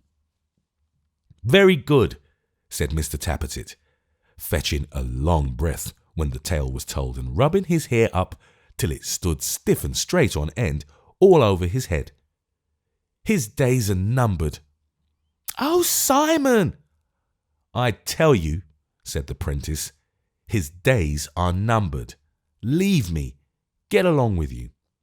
Miggs departed at his bidding, but less because of his bidding than because she desired to chuckle in secret. When she had given vent to her satisfaction, she returned to the parlour, where the locksmith, stimulated by quietness and Toby, had become talkative, and was disposed to take a cheerful review of the occurrences of the day. But Mrs. Varden, whose practical religion, as is not uncommon, was usually of the retrospective order, cut him short by declaiming on the sinfulness of such junketings, and holding that it was high time to go to bed. To bed, therefore, she withdrew, with an aspect as grim and gloomy as that of the Maypole's own state couch, and to bed the rest of the establishment soon afterwards repaired.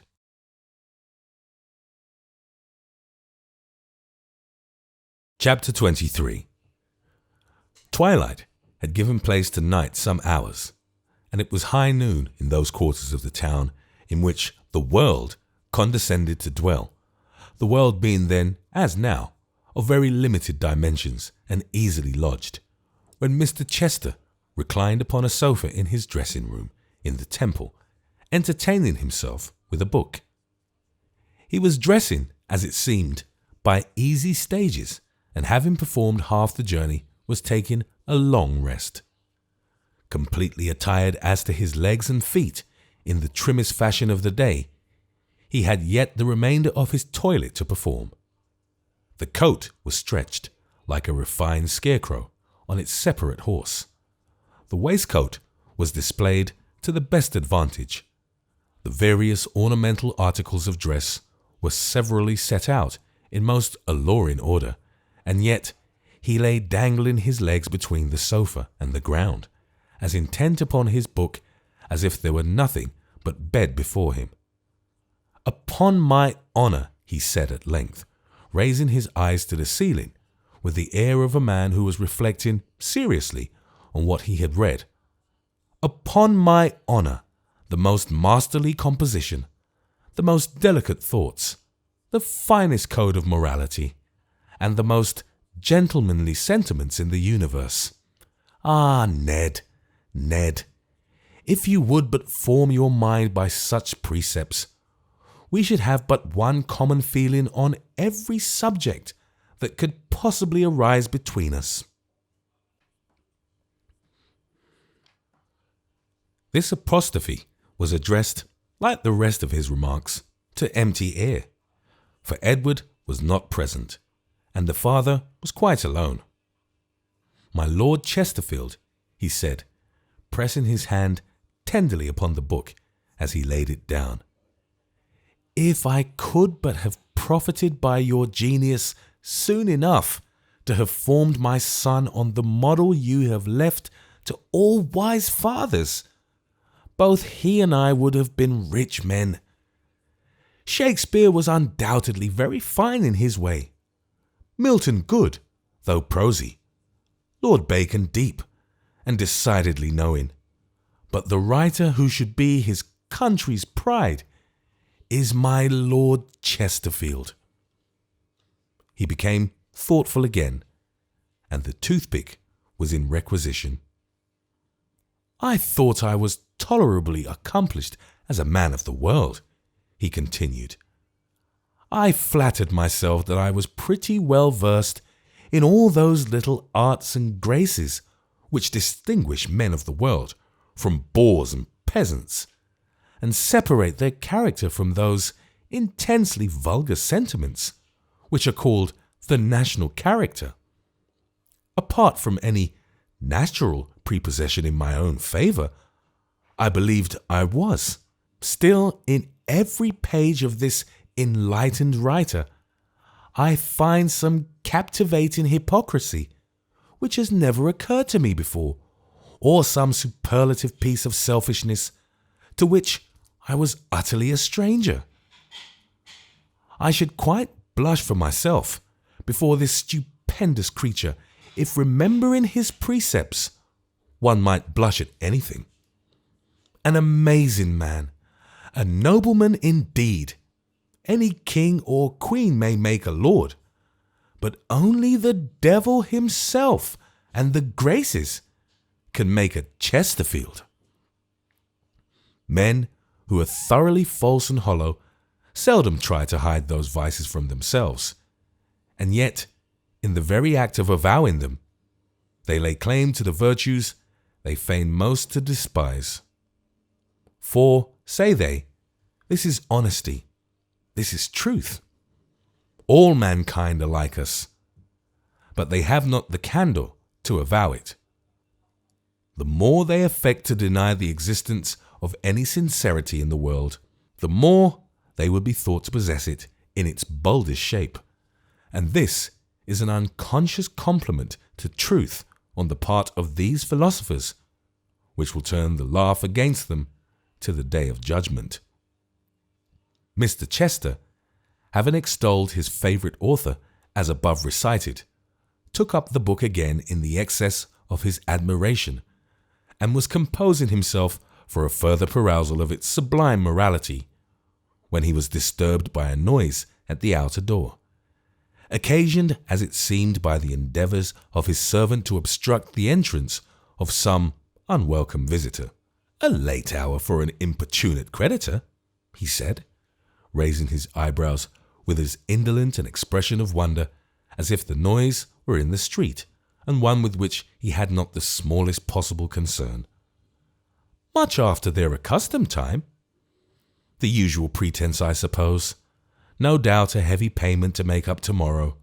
Poor fellow, he loses time, and time is money, as the good proverb says. I never found it out, though. Well, what now? You know I am not at home." "A man, sir," replied the servant, who was to the full as cool and negligent in his way as his master, "has brought home the riding whip you lost the other day. I told him you were out, but he said he was to wait while I brought it in, and wouldn't go till I did." "He was quite right," returned his master, "and you're a blockhead, possessing no judgment or discretion whatever. Tell him to come in, and see that he rubs his shoes for exactly 5 minutes first." The man laid the whip on a chair and withdrew. The master, who had only heard his foot upon the ground, and had not taken the trouble to turn round and look at him, shut his book and pursued the train of ideas his entrance had disturbed. "If time were money," he said, handling his snuff-box, "I would compound with my creditors and give them, let me see, how much a day? There's my nap after dinner, an hour. They're extremely welcome to that, and to make the most of it. In the morning between my breakfast and the paper, I could spare them another hour. In the evening before dinner, say another. 3 hours a day. They might pay themselves in calls with interest in 12 months. I think I shall propose it to them. Ah, my centaur, are you there?" "Here I am," replied Hugh, striding in, followed by a dog, as rough and sullen as himself. "And trouble enough I've had to get here. What do you ask me to come for, and keep me out when I do come?" "My good fellow," returned the other, raising his head a little from the cushion and carelessly surveying him from top to toe, "I am delighted to see you, and to have in your being here the very best proof that you are not kept out. How are you?" "I'm well enough," said Hugh impatiently. "You look a perfect marvel of health. Sit down." "I'd rather stand," said Hugh. "Please yourself, my good fellow," returned Mr. Chester, rising, slowly pulling off the loose robe he wore, and sitting down before the dressing-glass. "Please yourself by all means." Having said this in the politest and blandest tone possible, he went on dressing, and took no further notice of his guest, who stood in the same spot as uncertain what to do next, eyeing him sulkily from time to time. "Are you going to speak to me, master?" he said after a long silence. "My worthy creature," returned Mr. Chester, "you are a little ruffled and out of humour. I'll wait till you're quite yourself again. I am in no hurry." This behaviour had its intended effect.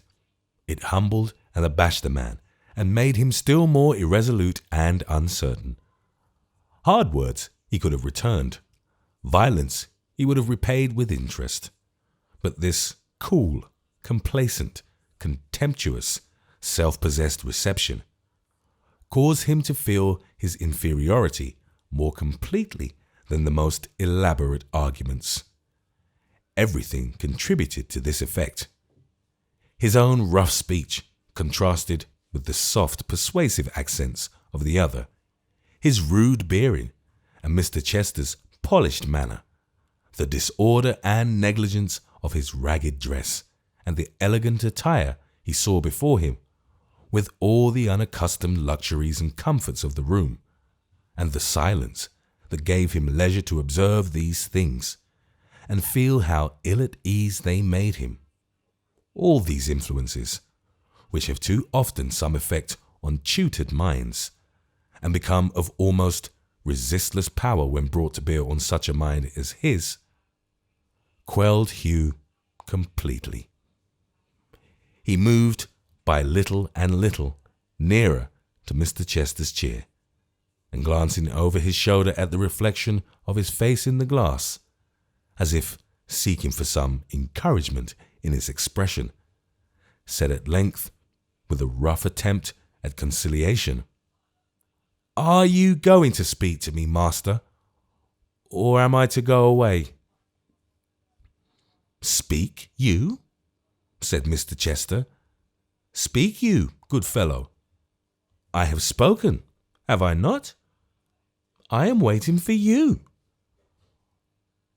"Why, look'ee, sir," returned Hugh, with increased embarrassment. "Am I the man that you privately left your whip with before you rode away from the Maypole, and told to bring it back whenever he might want to see you on a certain subject?" "No doubt the same, or you have a twin brother," said Mr. Chester, glancing at the reflection of his anxious face, "which is not probable, I should say." "Then I have come, sir," said Hugh, "and I have brought it back, and something else along with it. A letter, sir, it is, that I took from the person who had charge of it." As he spoke, he laid upon the dressing-table Dolly's lost epistle, the very letter that had cost her so much trouble. "Did you obtain this by force, my good fellow?" said Mr. Chester, casting his eye upon it without the least perceptible surprise or pleasure. "Not quite," said Hugh. "Partly." "Who was the messenger from whom you took it?" "A woman, one Varden's daughter." "Oh, indeed," said Mr. Chester gaily. "What else did you take from her?" "What else?" "Yes," said the other, in a drawling manner, for he was fixing a very small patch of sticking plaster on a very small pimple near the corner of his mouth. "What else?" "Well, a kiss," replied Hugh after some hesitation. "And what else?" "Nothing." "I think," said Mr. Chester, in the same easy tone, and smiling twice or thrice, to try if the patch adhered, "I think there was something else. I have heard a trifle of jewellery spoken of, a mere trifle, a thing of such little value indeed that you may have forgotten it. Do you remember anything of the kind? Such as a bracelet now, for instance?" Hugh, with a muttered oath, thrust his hand into his breast, and drawing the bracelet forth, wrapped in a scrap of hay, was about to lay it on the table likewise, when his patron stopped his hand and bade him put it up again. "You took that for yourself, my excellent friend," he said, "and may keep it. I am neither a thief nor a receiver. Don't show it to me. You had better hide it again and lose no time. Don't let me see where you put it either," he added, turning away his head. "You're not a receiver?" said Hugh bluntly, despite the increasing awe in which he held him. "What do you call that, master?" striking the letter with his heavy hand. "I call that quite another thing," said Mr. Chester coolly. "I shall prove it presently, as you will see. You are thirsty, I suppose?" Hugh drew his sleeve across his lips and gruffly answered, "Yes." "Step to that closet and bring me a bottle you will see there, and a glass." He obeyed. His patron followed him with his eyes, and when his back was turned, smiled as he had never done when he stood beside the mirror.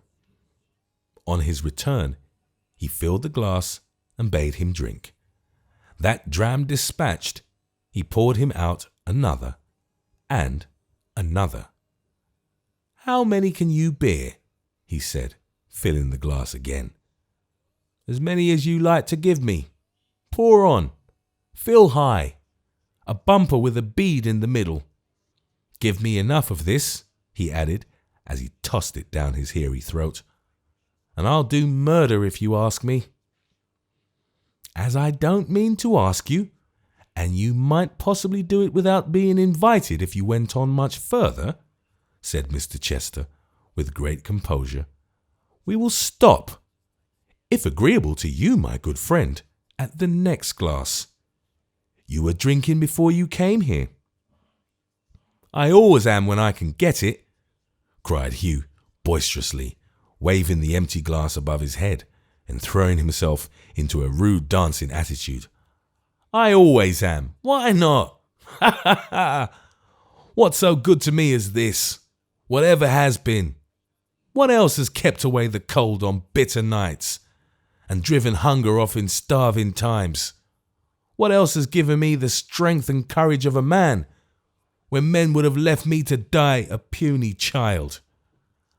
I should never have had a man's heart but for this. I should have died in a ditch. Where's he who, when I was a weak and sickly wretch, with trembling legs and fading sight, bade me cheer up as this did? I never knew him, not I. I drink to the drink, master. Ha ha ha! You are an exceedingly cheerful young man," said Mr. Chester, putting on his cravat with great deliberation and slightly moving his head from side to side to settle his chin in its proper place. "Quite a boon companion." "Do you see this hand, master?" said Hugh, "and this arm?" baring the brawny limb to the elbow. "It was once mere skin and bone, and would have been dust in some poor churchyard by this time, but for the drink." "You may cover it," said Mr. Chester. "It's sufficiently real in your sleeve. I should never have been spirited up to take a kiss from the proud little beauty, master, but for the drink," cried Hugh. "Ha, ha, ha! It was a good one, as sweet as honeysuckle, I warrant you. I thank the drink for it. I'll drink to the drink again, master. Fill me one more. Come, one more." "You are such a promising fellow," said his patron, putting on his waistcoat with great nicety and taking no heed of this request, "that I must caution you against having too many impulses from the drink and getting hung before your time. What's your age?" "I don't know." "At any rate," said Mr. Chester, "you are young enough to escape what I may call a natural death for some years to come. How can you trust yourself in my hands on so short an acquaintance, with a halter round your neck? What a confiding nature yours must be." Hugh fell back a pace or two and surveyed him with a look of mingled terror, indignation, and surprise. Regarding himself in the glass with the same complacency as before, and speaking as smoothly as if he were discussing some pleasant chit-chat of the town, his patron went on. "Robbery on the King's highway, my young friend, is a very dangerous and ticklish occupation. It is pleasant, I have no doubt, while it lasts, but like many other pleasures in this transitory world, it seldom lasts long. And really, if in the ingenuousness of youth you open your heart so readily on the subject, I am afraid your career will be an extremely short one." "How's this?" said Hugh. "What do you talk of, master? Who was it set me on?" "Who?" said Mr. Chester, wheeling sharply round and looking full at him for the first time. "I didn't hear you. Who was it?" Hugh faltered and muttered something which was not audible. "Who was it? I am curious to know," said Mr. Chester with surpassing affability. "Some rustic beauty, perhaps? But be cautious, my good friend. They are not always to be trusted. Do take my advice now, and be careful of yourself." With these words he turned to the glass again and went on with his toilet. Hugh would have answered him that he, the questioner himself, had set him on, but the words stuck in his throat. The consummate art with which his patron had led him to this point and managed the whole conversation perfectly baffled him. He did not doubt that if he had made the retort which was on his lips when Mr. Chester turned round and questioned him so keenly, he would straightway have given him into custody and had him dragged before a justice with the stolen property upon him, in which case it was as certain he would have been hung as it was that he had been born. The ascendancy which it was the purpose of the man of the world to establish over this savage instrument was gained from that time. Hugh's submission was complete. He dreaded him beyond description, and felt that accident and artifice had spun a web about him, which, at a touch from such a master hand as his, would bind him to the gallows. With these thoughts passing through his mind, and yet wondering at the very same time how he came there rioting in the confidence of this man, as he thought, should be so soon and so thoroughly subdued, Hugh stood cowering before him, regarding him uneasily from time to time, while he finished dressing. When he had done so, he took up the letter, broke the seal, and throwing himself back in his chair, read it leisurely through. Very neatly worded, upon my life. Quite a woman's letter, full of what people call tenderness and disinterestedness and heart and all that sort of thing.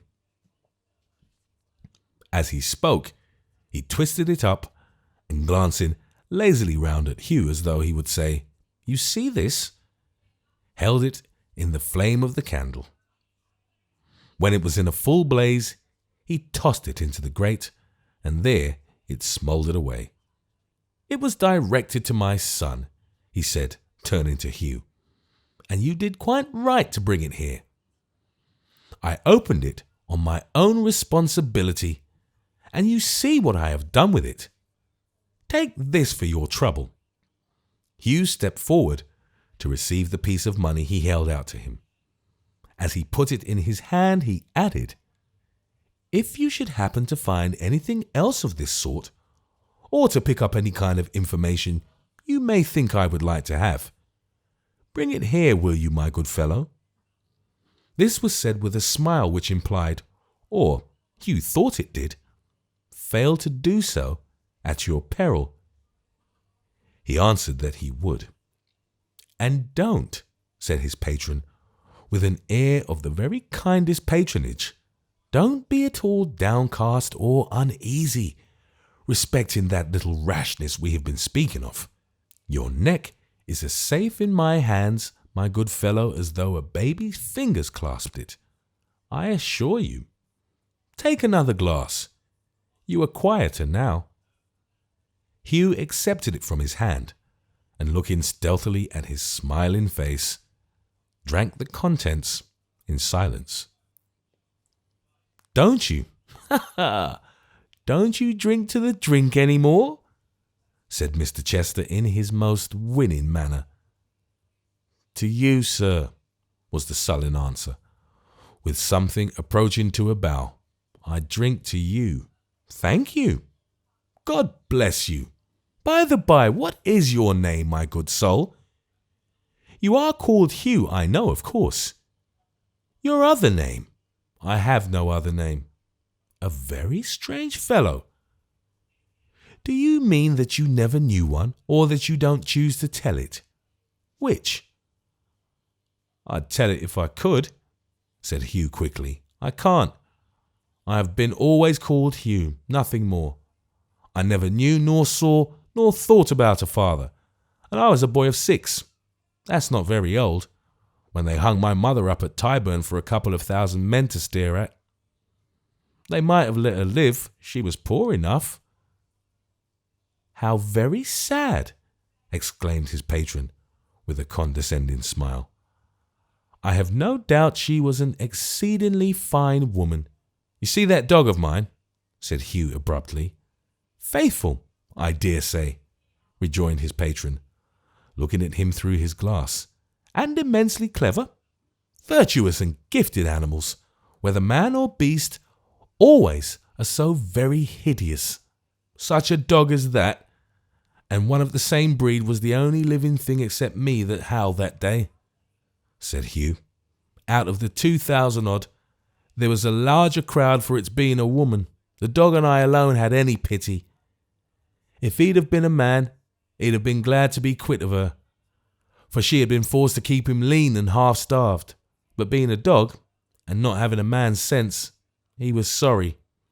"It was dull of the brute, certainly," said Mr. Chester, "and very like a brute." Hugh made no rejoinder, but whistling to his dog, who sprung up at the sound and came jumping and sporting about him, bade his sympathizing friend good night. "Good night," he returned. "Remember you're safe with me, quite safe, so long as you deserve it, my good fellow, as I hope you always will. You have a friend in me, on whose silence you may rely. Now do be careful of yourself, pray do, and consider what jeopardy you might have stood in. Good night. Bless you."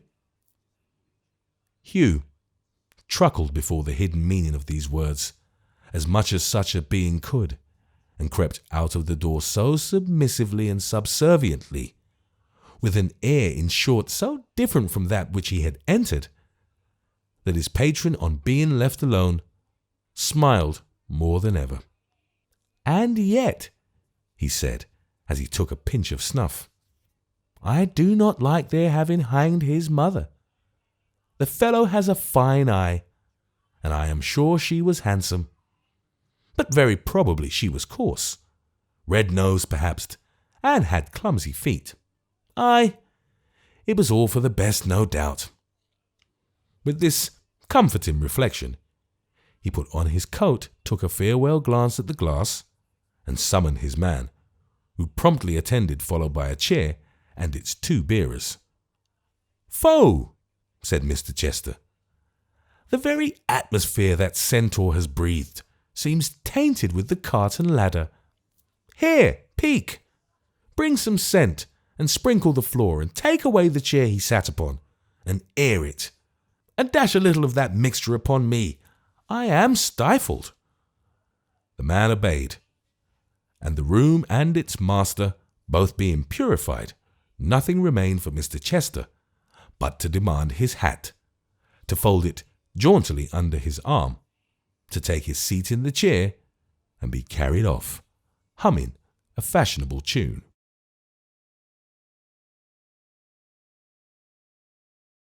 Chapter 24. How the accomplished gentleman spent the evening in the midst of a dazzling and brilliant circle. How he enchanted all those with whom he mingled by the grace of his deportment, the politeness of his manner, the vivacity of his conversation, and the sweetness of his voice. How it was observed in every corner that Chester was a man of that happy disposition that nothing ruffled him, that he was one on whom the world's cares and errors sat lightly as his dress, and in whose smiling face a calm and tranquil mind was constantly reflected. How honest men, who by instinct knew him better, bowed down before him nevertheless, deferred to his every word, and courted his favourable notice. How people, who really had good in them, went with the stream, and fawned, and flattered, and approved, and despised themselves while they did so, and yet had not the courage to resist. How, in short, he was one of those who are received and cherished in society, as the phrase is, by scores who individually would shrink from and be repelled by the object of their lavish regard, are things, of course, which will suggest themselves. Matter so commonplace needs but a passing glance, and there an end. The despisers of mankind, apart from the mere fools and mimics of that creed, are of 2 sorts. They who believe their merit neglected and unappreciated make up one class. They who receive adulation and flattery, knowing their own worthlessness, compose the other. Be sure that the coldest-hearted misanthropes are ever of this last order. Mr. Chester sat up in bed next morning, sipping his coffee, and remembering with a kind of contemptuous satisfaction how he had shone last night, and how he had been caressed and courted, when his servant brought in a very small scrap of dirty paper, tightly sealed in 2 places, on the inside whereof was inscribed in pretty large text these words: "A friend, desiring of a conference, immediate, private. Burn it when you've read it." "Where in the name of the gunpowder plot did you pick up this?" said his master. "It was given him by a person then waiting at the door," the man replied. "With a cloak and dagger?" said Mr. Chester. "With nothing more threatening about him, it appeared, than a leather apron and a dirty face." "Let him come in." In he came, Mr. Tappettit, with his hair still on end, and a great lock in his hand, which he put down on the floor in the middle of the chamber, as if he were about to go through some performances in which it was a necessary agent. "Sir," said Mr. Tappettit, with a low bow, "I thank you for this condescension, and am glad to see you. Pardon the menial office in which I am engaged, sir, and extend your sympathies to one who, humble as his appearance is, has inward workings far above his station." Mr. Chester held the bed-curtain farther back, and looked at him with a vague impression that he was some maniac, who had not only broken open the door of his place of confinement, but had brought away the lock. Mr. Tappettit bowed again, and displayed his legs to the best advantage. "You have heard, sir," said Mr. Tappertit, laying his hand upon his breast, "of G. Varden, locksmith, and bell-hanger and repairs neatly executed in town and country, Clerkenwell, London." "What then?" asked Mr. Chester. "I'm his prentice, sir." "What then?" "Ahem," said Mr. Tappertit. "Would you permit me to shut the door, sir? And will you further, sir, give me your honour bright that what passes between us is in the strictest confidence?" Mr. Chester laid himself calmly down in bed again, and turning a perfectly undisturbed face towards the strange apparition, which had by this time closed the door, begged him to speak out, and to be as rational as he could, without putting himself to any very great personal inconvenience.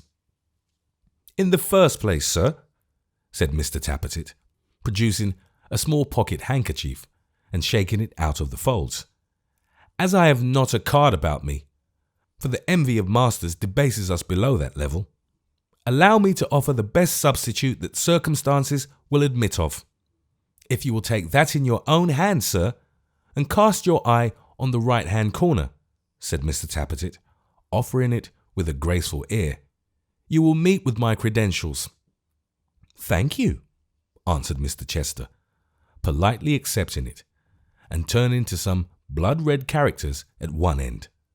"4. Simon Tappertit, 1. Is that the—" "Without the numbers, sir. That is my name," replied the prentice. "They are merely intended as directions to the washerwoman and have no connection with myself or family." "Your name, sir," said Mr. Tappertit, looking very hard at his nightcap, "is Chester, I suppose?" "You needn't pull it off, sir. Thank you. I observe EC from here. We will take the rest for granted." "Pray, Mr. Tappertit," said Mr. Chester, "has that complicated piece of ironmongery which you have done me the favour to bring with you any immediate connection with the business we are to discuss?" "It has not, sir," rejoined the prentice. "It's going to be fitted on a warehouse door in Thames Street." "Perhaps, as that is the case," said Mr. Chester, "and as it has a stronger flavour of oil than I usually refresh my bedroom with, you will oblige me so far as to put it outside the door?" "By all means, sir," said Mr. Tappertit, suiting the action to the word. "You'll excuse my mentioning it, I hope." "Don't apologise, sir, I beg. And now, if you please, to business."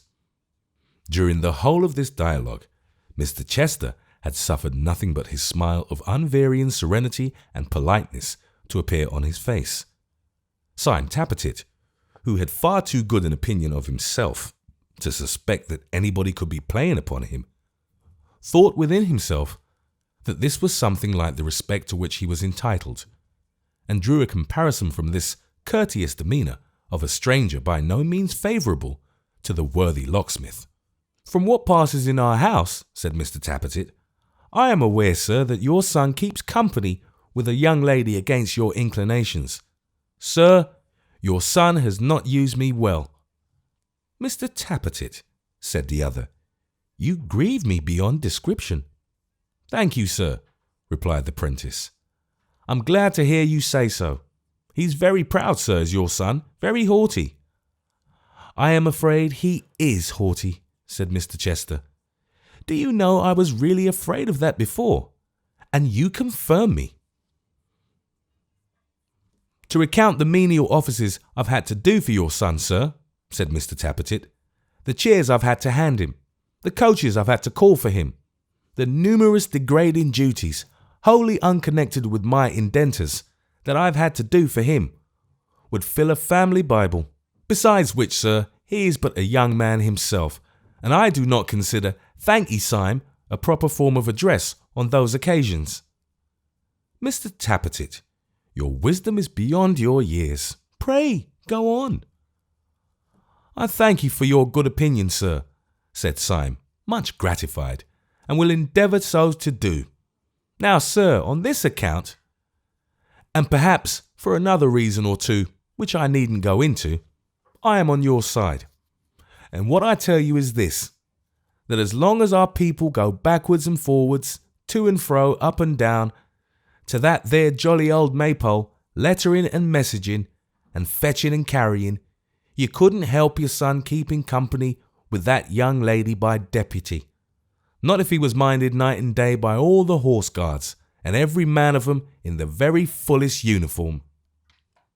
Mr. Tappertit stopped to take breath after this, and then started fresh again.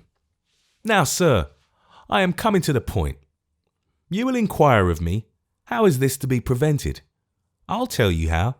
If an honest, civil, smiling gentleman like you, Mr. Tappertit, really? No, I'm serious, rejoined the prentice. I am upon my soul. If an honest, civil, smiling gentleman like you was to talk but 10 minutes to our old woman, that's Mrs. Varden, and flatter her up a bit, you'd gain her over forever.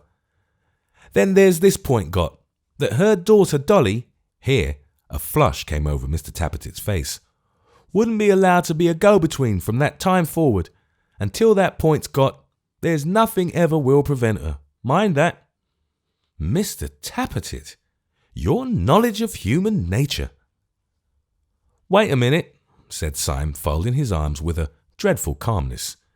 Now I come to the point. Sir, there is a villain at that Maypole, a monster in human shape, a vagabond of the deepest dye, that unless you get rid of and have kidnapped and carried off at the very least, nothing less will do, will marry your son to that young woman, as certainly and as surely as if he was the Archbishop of Canterbury himself. He will, sir, for the hatred and malice that he bears to you, let alone the pleasure of doing a bad action, which to him is its own reward. If you knew how this chap, this Joseph Willett, that's his name, comes backwards and forwards to our house, libelling and denouncing and threatening you, and how I shudder when I hear him, you'd hate him worse than I do. Worse than I do, sir, said Mr. Tappertit, wildly putting his hair up straighter and making a crunching noise with his teeth. If such a thing is possible. A little private vengeance in this, Mr. Tappertit? Private vengeance, sir, or public sentiment, or both combined. Destroy him, said Mr. Tappertit. Miggs says so too. Miggs and me both say so. We can't bear the plotting and undermining that takes place. Our souls recoil from it. Barnaby Rudge and Mrs. Rudge are in it likewise, but the villain, Joseph Willett, is the ringleader. Their plottings and schemes are known to me and Miggs. If you want information of 'em, apply to us. Put Joseph Willett down, sir. Destroy him.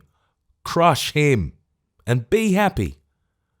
With these words, Mr. Tappertit, who seemed to expect no reply, and to hold it as a necessary consequence of his eloquence that his hearer should be utterly stunned, dumbfounded, and overwhelmed, folded his arms so that the palm of each hand rested on the opposite shoulder, and disappeared after the manner of those mysterious warners of whom he had read in cheap storybooks. That fellow, said Mr. Chester, relaxing his face when he was fairly gone, is good practice. I have some command of my features, beyond all doubt. He fully confirms what I suspected, though, and blunt tools are sometimes found of use where sharper instruments would fail. I fear I may be obliged to make great havoc among these worthy people, a troublesome necessity. I quite feel for them. With that, he fell into a quiet slumber, subsided into such a gentle, pleasant sleep that it was quite infantine.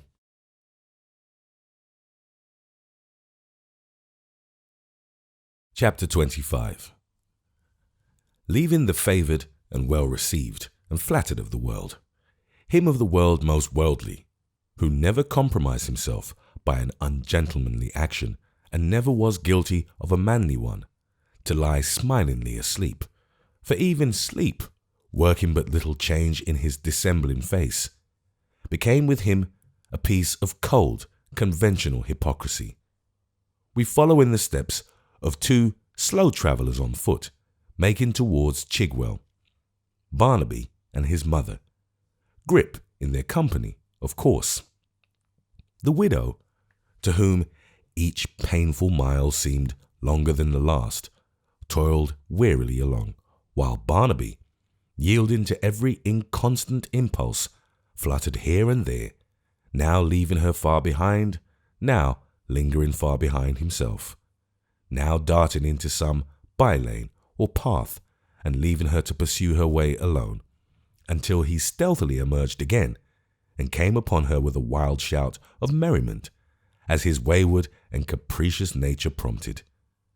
Now he would call to her from the topmost branch of some high tree by the roadside, now, using his tall staff as a leaping pole, come flying over ditch or hedge or five-barred gate, now run with surprising swiftness for a mile or more on the straight road, and halting, sport upon a patch of grass with Grip till she came up.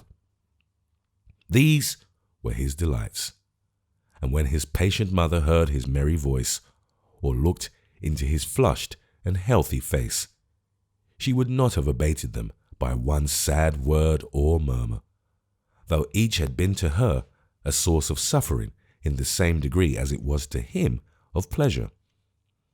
It is something to look upon enjoyment, so that it be free and wild and in the face of nature, though it is but the enjoyment of an idiot. It is something to know that heaven has left the capacity of gladness in such a creature's breast. It is something to be assured that, however lightly men may crush that faculty in their fellows, the great Creator of mankind imparts it even to his despised and slighted work. Who would not rather see a poor idiot happy in the sunlight than a wise man pining in a darkened jail? Ye men of gloom and austerity, who paint the face of infinite benevolence with an eternal frown, read in the everlasting book, wide open to your view, the lesson it would teach. Its pictures are not in black and somber hues, but bright and glowing tints. Its music, save when ye drown it, is not in sighs and groans, but songs and cheerful sounds. Listen to the million voices in the summer air, and find one dismal as your own. Remember, if ye can, the sense of hope and pleasure which every glad return of day awakens in the breast of all your kind who have not changed their nature, and learn some wisdom, even from the witless, when their hearts are lifted up they know not why, by all the mirth and happiness it brings. The widow's breast was full of care, was laden heavily with secret dread and sorrow, but her boy's gaiety of heart gladdened her and beguiled the long journey. Sometimes he would bid her lean upon his arm and would keep beside her steadily for a short distance, but it was more his nature to be rambling to and fro, and she better liked to see him free and happy, even than to have him near her, because she loved him better than herself.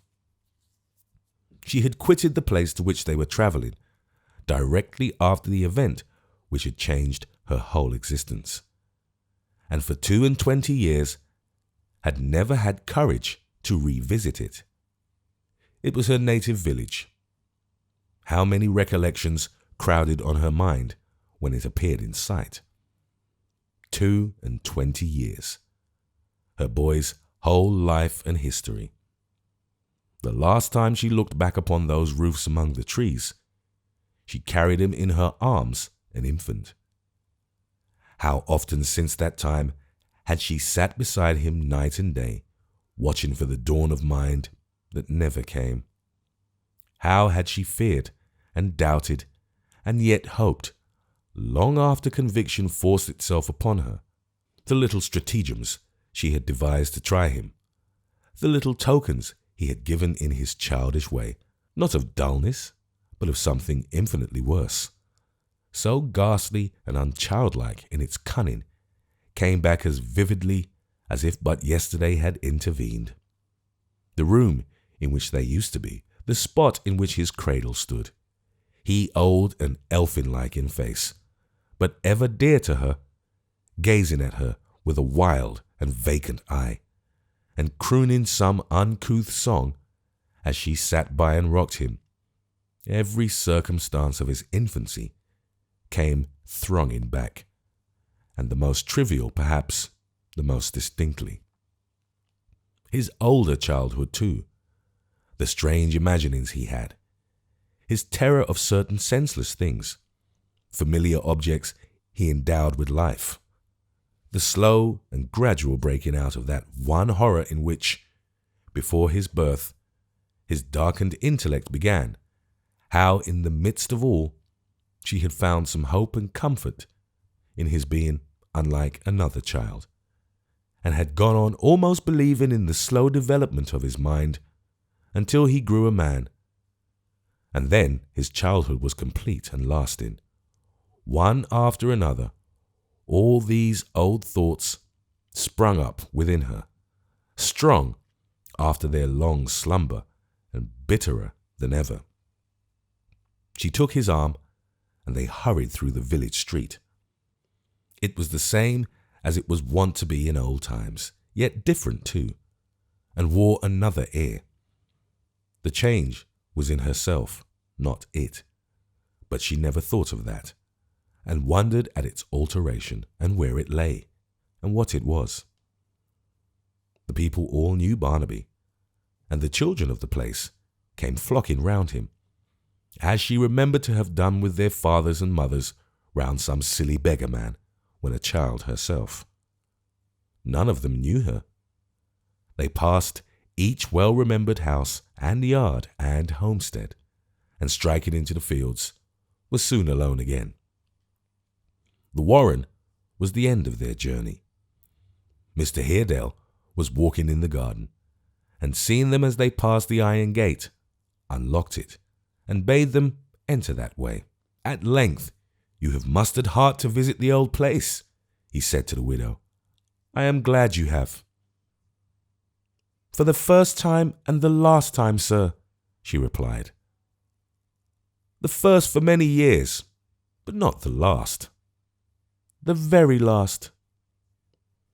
"You mean," said Mr. Haredale, regarding her with some surprise, "that having made this effort, you are resolved not to persevere and are determined to relapse? This is unworthy of you. I have often told you you should return here.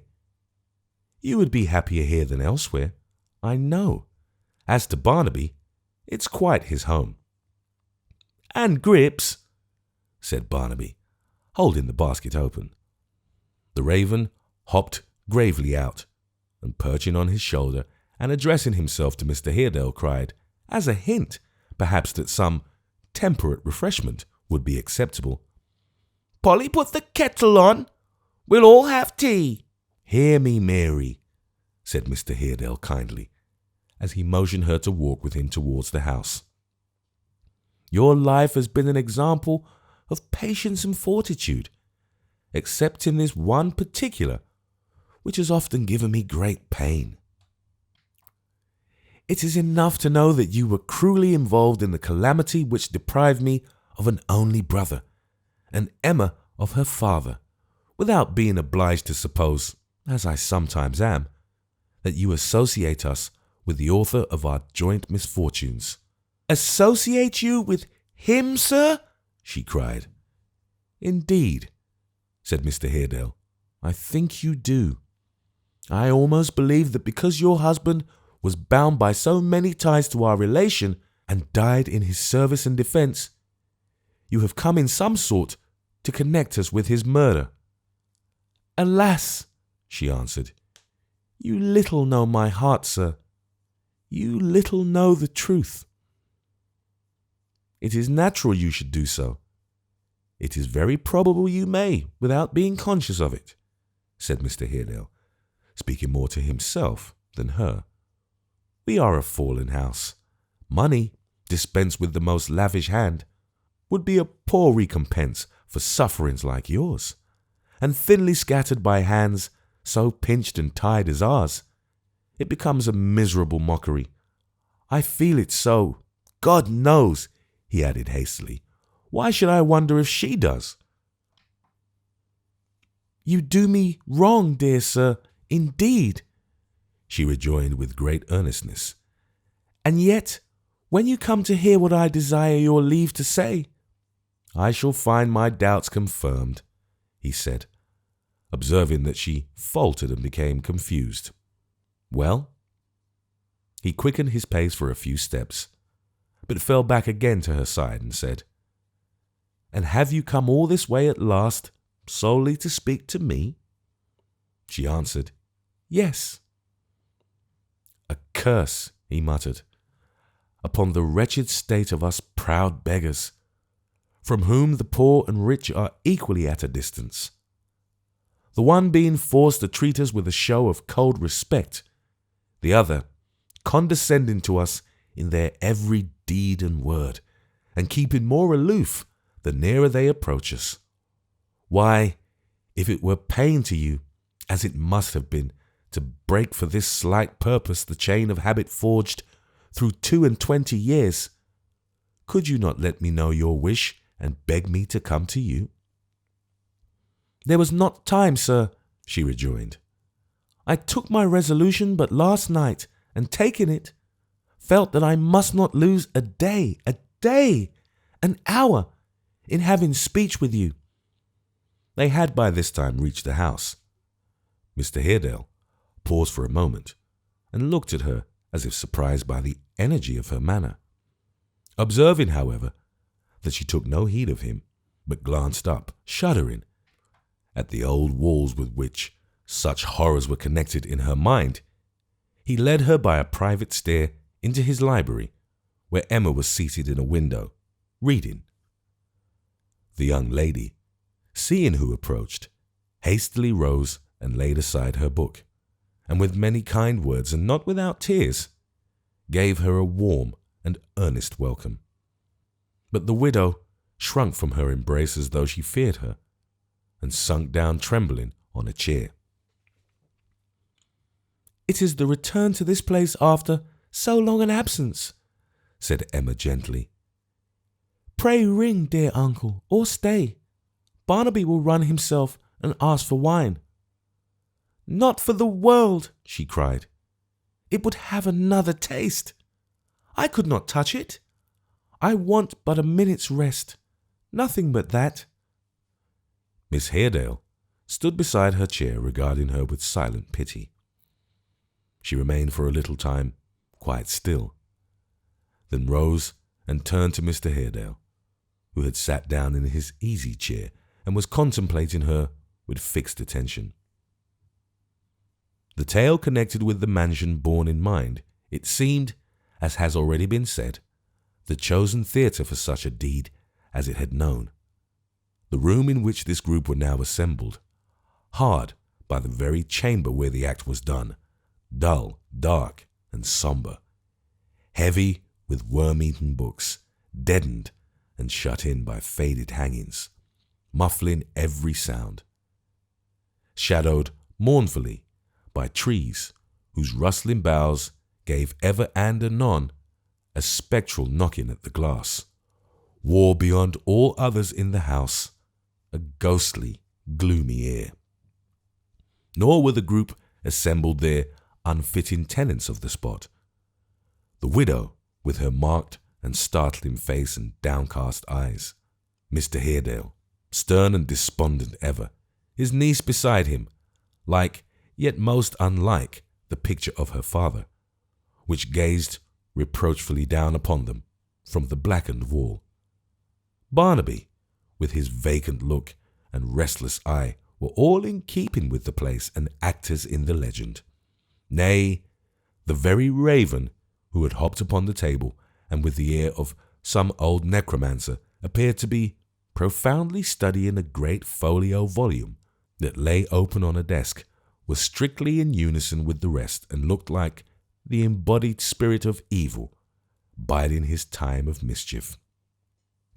"I scarcely know," said the widow, breaking silence, "how to begin. You will think my mind disordered." "The whole tenor of your quiet and reproachless life since you were last here," returned Mr. Haredale mildly, "shall bear witness for you. Why do you fear to awaken such a suspicion? You do not speak to strangers. You have not to claim our interest or consideration for the first time. Be more yourself. Take heart. Any advice or assistance that I can give you, you know is yours of right, and freely yours." "What if I came, sir?" she rejoined. "I who have but one other friend on earth, to reject your aid from this moment, and to say that henceforth I launch myself upon the world alone and unassisted, to sink or swim as heaven may decree." "You would have, if you came to me for such a purpose," said Mr. Haredale calmly, "some reason to assign for conduct so extraordinary, which, if one may entertain the possibility of anything so wild and strange, would have its weight, of course." "That, sir," she answered, "is the misery of my distress. I can give no reason whatsoever. My own bare word is all that I can offer. It is my duty, my imperative and bounden duty. If I did not discharge it, I should be a base and guilty wretch. Having said that, my lips are sealed, and I can say no more."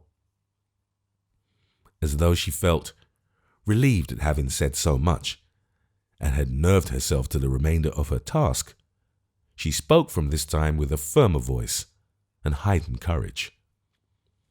"Heaven is my witness, as my own heart is, and yours, dear young lady, will speak for me. I know that I have lived since that time we all have bitter reason to remember, in unchanging devotion and gratitude to this family. Heaven is my witness that go where I may, I shall preserve those feelings unimpaired. And it is my witness, too, that they alone impel me to the course I must take, and from which nothing now shall turn me, as I hope for mercy." "These are strange riddles," said Mr. Haredale. "In this world, sir," she replied, "they may perhaps never be explained. In another, the truth will be discovered in its own good time. And may that," she added in a low voice, "be far distant." "Let me be sure," said Mr. Haredale, "that I understand you, for I am doubtful of my own senses. Do you mean that you are resolved voluntarily to deprive yourself of those means of support you have received from us so long, that you are determined to resign the annuity we settled on you 20 years ago, to leave house and home and goods, and begin life anew? And this for some secret reason or monstrous fancy which is incapable of explanation, which only now exists, and has been dormant all this time? In the name of God, under what delusion are you labouring?" "As I am deeply thankful," she made answer, "for the kindness of those alive and dead who have owned this house, and as I would not have its roof fall down and crush me, or its very walls drip blood, my name being spoken in their hearing, I never will again subsist upon their bounty, or let it help me to subsistence. You do not know," she added suddenly, "to what uses it may be applied, into what hands it may pass. I do, and I renounce it." "Surely," said Mr. Haredale, "its uses rest with you." "They did. They rest with me no longer. It may be, it is, devoted to purposes that mock the dead in their graves. It can never prosper with me. It will bring some other heavy judgment on the head of my dear son, whose innocence will suffer from his mother's guilt." "What words are these?" cried Mr. Haredale, regarding her with wonder. "Among what associates have you fallen? Into what guilt have you ever been betrayed?" "I am guilty and yet innocent, wrong yet right, good in intention, though constrained to shield and aid the bad. Ask me no more questions, sir, but believe that I am rather to be pitied than condemned. I must leave my house tomorrow, for while I stay there, it is haunted. My future dwelling, if I am to live in peace, must be a secret. If my poor boy should ever stray this way, do not tempt him to disclose it, or have him watched when he returns, for if we are hunted, we must fly again. And now this load is off my mind, I beseech you, and you, dear Miss Haredale too, to trust me if you can, and think of me kindly, as you have been used to do. If I die and cannot tell my secret even then, for that may come to pass, it will sit the lighter on my breast in that hour for this day's work, and on that day, and every day until it comes, I will pray for and thank you both, and trouble you no more."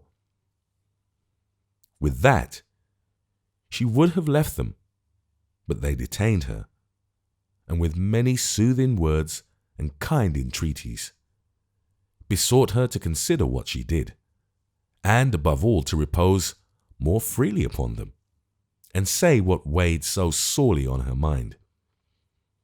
Finding her deaf to their persuasions, Mr. Haredale suggested, as a last resort, that she should confide in Emma, of whom, as a young person and one of her own sex, she might stand in less dread than of himself. From this proposal, however, she recoiled with the same indescribable repugnance she had manifested when they met. The utmost that could be wrung from her was a promise that she would receive Mr. Haredale at her own house next evening, and in the meantime reconsider her determination and their dissuasions, though any change on her part, as she told them, was quite hopeless. This condition made at last, they reluctantly suffered her to depart, since she would neither eat nor drink within the house, and she and Barnaby and Grip accordingly went out as they had come, by the private stair and garden gate, seeing and being seen of no one by the way.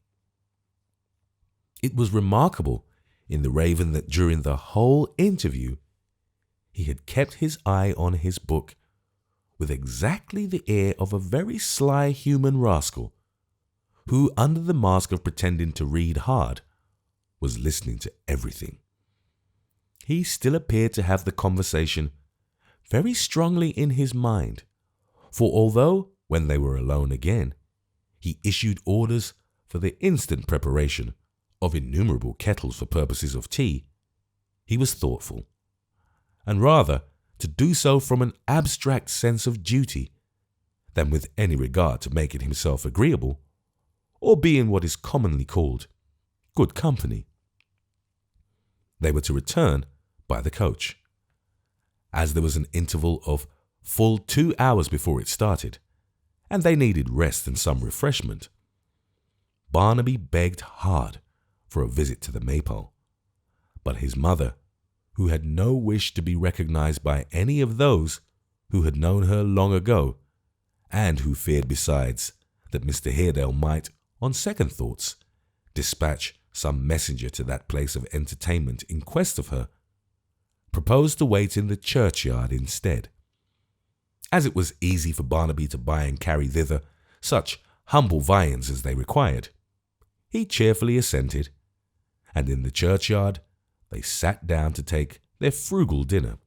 Here again, the raven was in a highly reflective state, walking up and down when he had dined, with an air of elderly complacency, which was strongly suggestive of his having his hands under his coat-tails, and appearing to read the tombstones with a very critical taste. Sometimes, after a long inspection of an epitaph, he would strop his beak upon the grave to which it referred and cry, in his hoarse tones, "I'm a devil!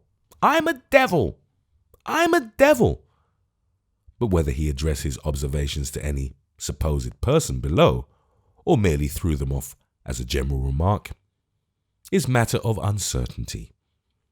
It was a quiet, pretty spot, but a sad one for Barnaby's mother, for Mr. Reuben Haredale lay there, and near the vault in which his ashes rested was a stone to the memory of her own husband, with a brief inscription recording how and when he had lost his life. She sat here thoughtful and apart, until their time was out, and the distant horn told that the coach was coming.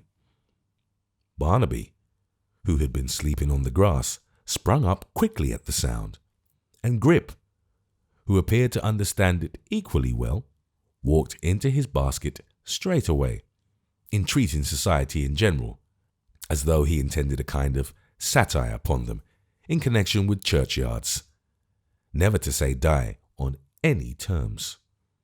They were soon on the coach top and rolling along the road. It went round by the Maypole and stopped at the door.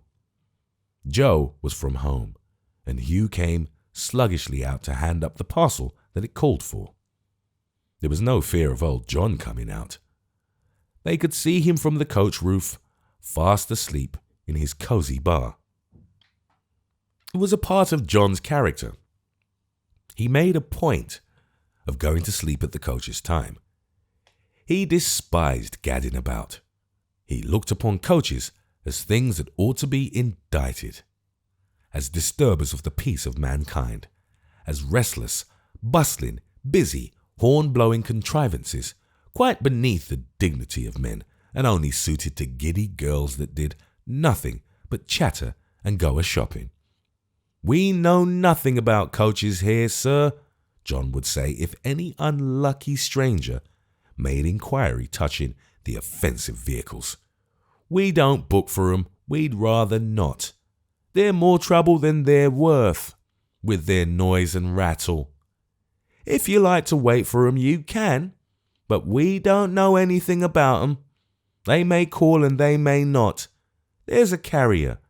He was looked upon as quite good enough for us when I was a boy."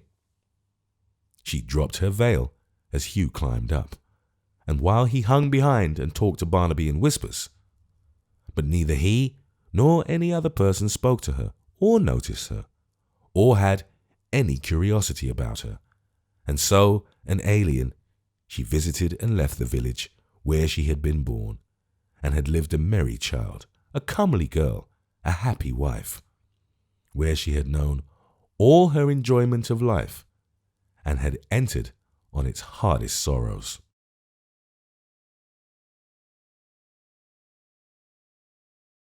Chapter 26. "And you're not surprised to hear this, Varden?" said Mr. Haredale. "Well, you and she have always been the best of friends, and you should understand her if anybody does." "I ask your pardon, sir," rejoined the locksmith. "I didn't say I understood her. I wouldn't have the presumption to say that of any woman. It's not so easily done.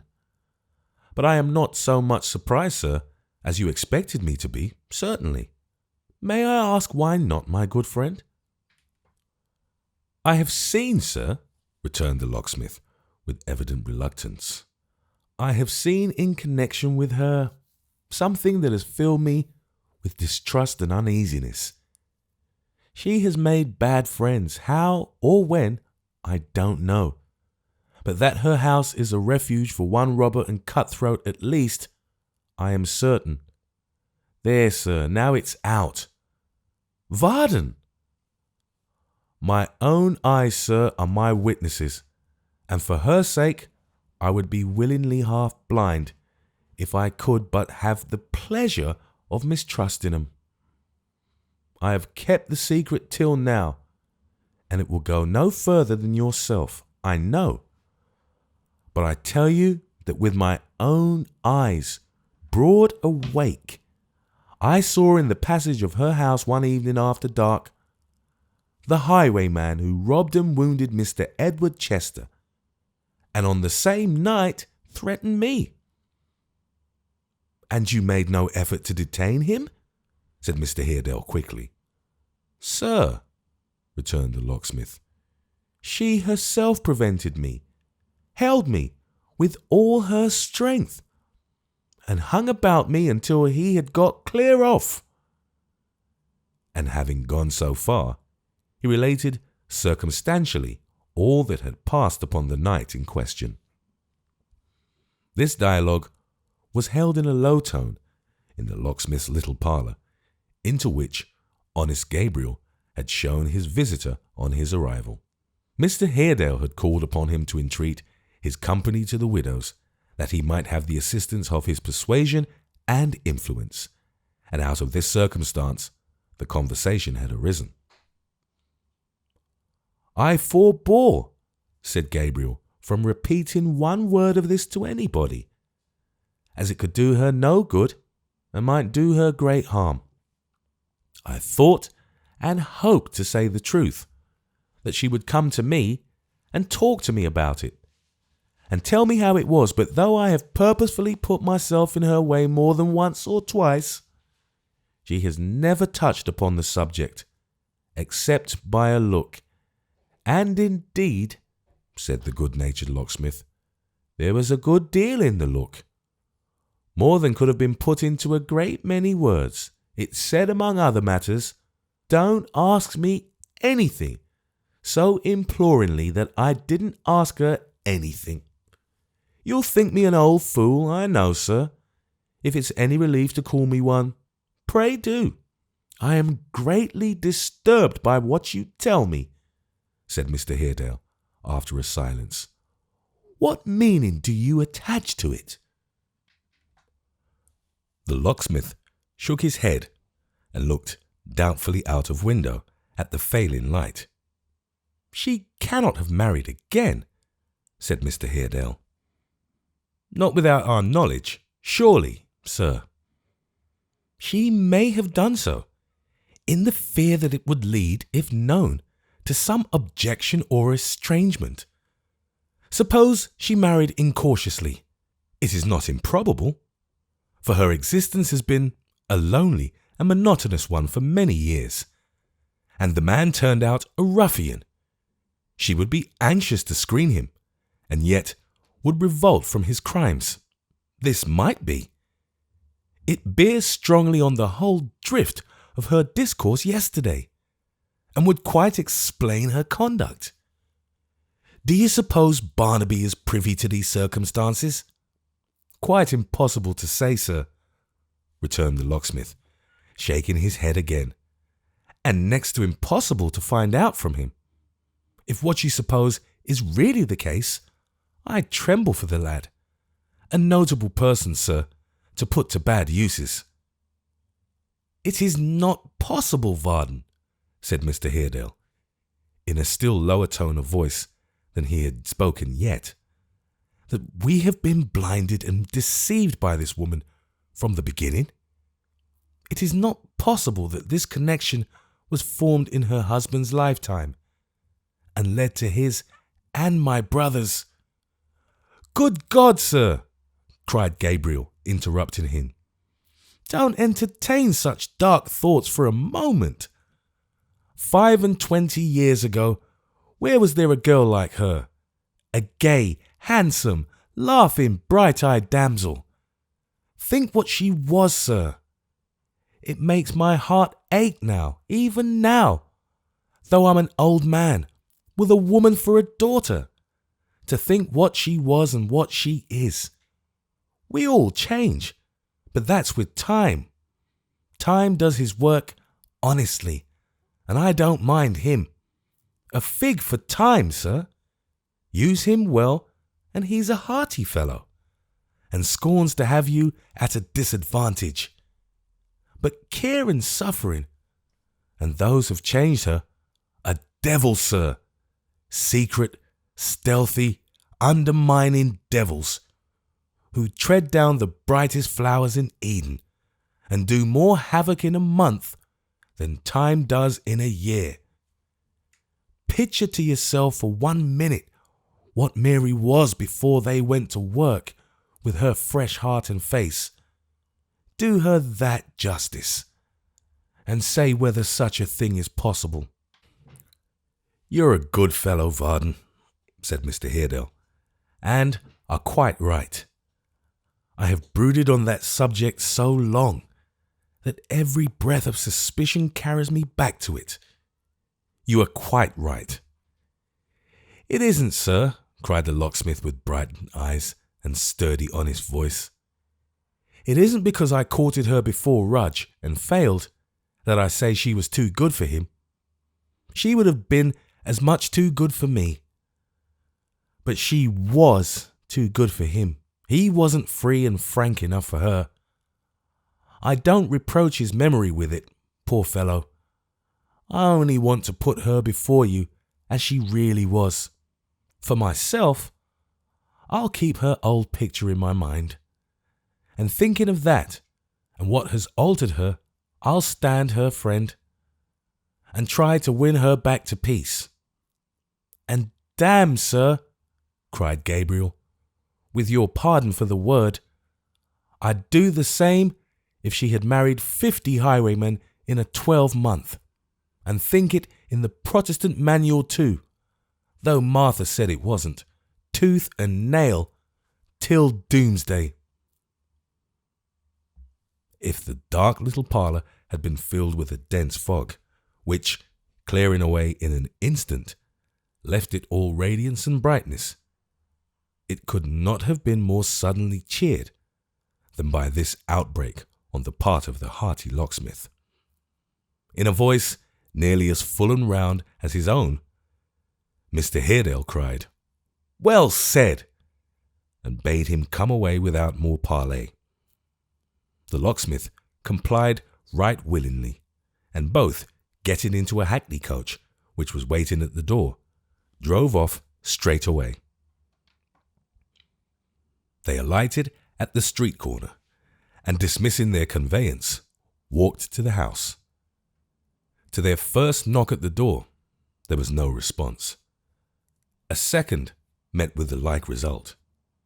But in answer to the third, which was of a more vigorous kind, the parlour window sash was gently raised, and a musical voice cried, "Haredale, my dear fellow, I am extremely glad to see you.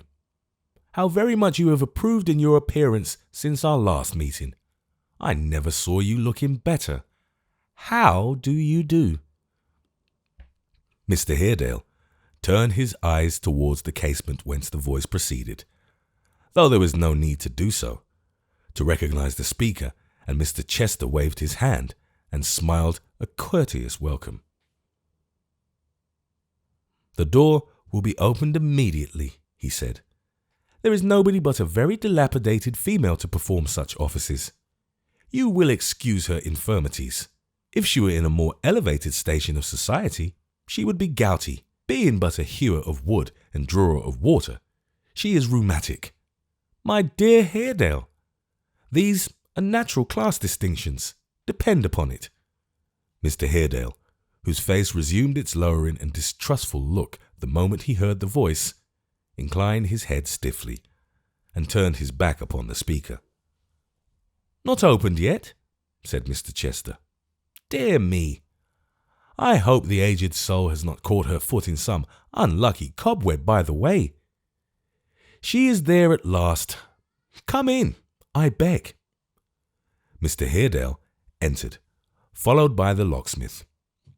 Turning with a look of great astonishment to the old woman who had opened the door, he inquired for Mrs. Rudge, for Barnaby. They were both gone, she replied, wagging her ancient head, for good. There was a gentleman in the parlour, who perhaps could tell them more. That was all she knew. "Pray, sir," said Mr. Haredale, presenting himself before this new tenant, "where is the person whom I came here to see?" "My dear friend," he returned, "I have not the least idea." "Your trifling is ill-timed," retorted the other in a suppressed tone and voice, "and its subject ill-chosen. Reserve it for those who are your friends, and do not expend it on me. I lay no claim to the distinction, and have the self-denial to reject it." "My dear good sir," said Mr. Chester, "you are heated with walking. Sit down, I beg. Our friend is but a plain, honest man," returned Mr. Haredale, "and quite unworthy of your notice." "Gabriel Varden by name, sir," said the locksmith bluntly. "A worthy English yeoman," said Mr. Chester. "A most worthy yeoman, of whom I have frequently heard my son Ned, darling fellow, speak, and have often wished to see. Varden, my good friend, I am glad to know you. You wonder now," he said, turning languidly to Mr. Haredale, "to see me here? Now I am sure you do." Mr. Haredale glanced at him, not fondly or admiringly, smiled and held his peace. "The mystery is solved in a moment," said Mr. Chester. "In a moment. Will you step aside with me one instant? You remember our little compact in reference to Ned and your dear niece, Haredale. You remember the list of assistants in their innocent intrigue. You remember these two people being among them. My dear fellow, congratulate yourself and me. I have bought them off." "You have done what?" said Mr. Haredale. "Bought them off," returned his smiling friend. "I have found it necessary to take some active steps towards setting this boy and girl attachment quite at rest, and have begun by removing these two agents." "You were surprised?" "Who can withstand the influence of a little money? They wanted it, and have been bought off. We have nothing more to fear from them. They are gone." "Gone?" echoed Mr. Haredale. "Where?" "My dear fellow, and you must permit me to say again, that you never looked so young, so positively boyish as you do tonight. The Lord knows where. I believe Columbus himself wouldn't find them. Between you and me, they have hidden their reasons, but upon that point I have pledged myself to secrecy.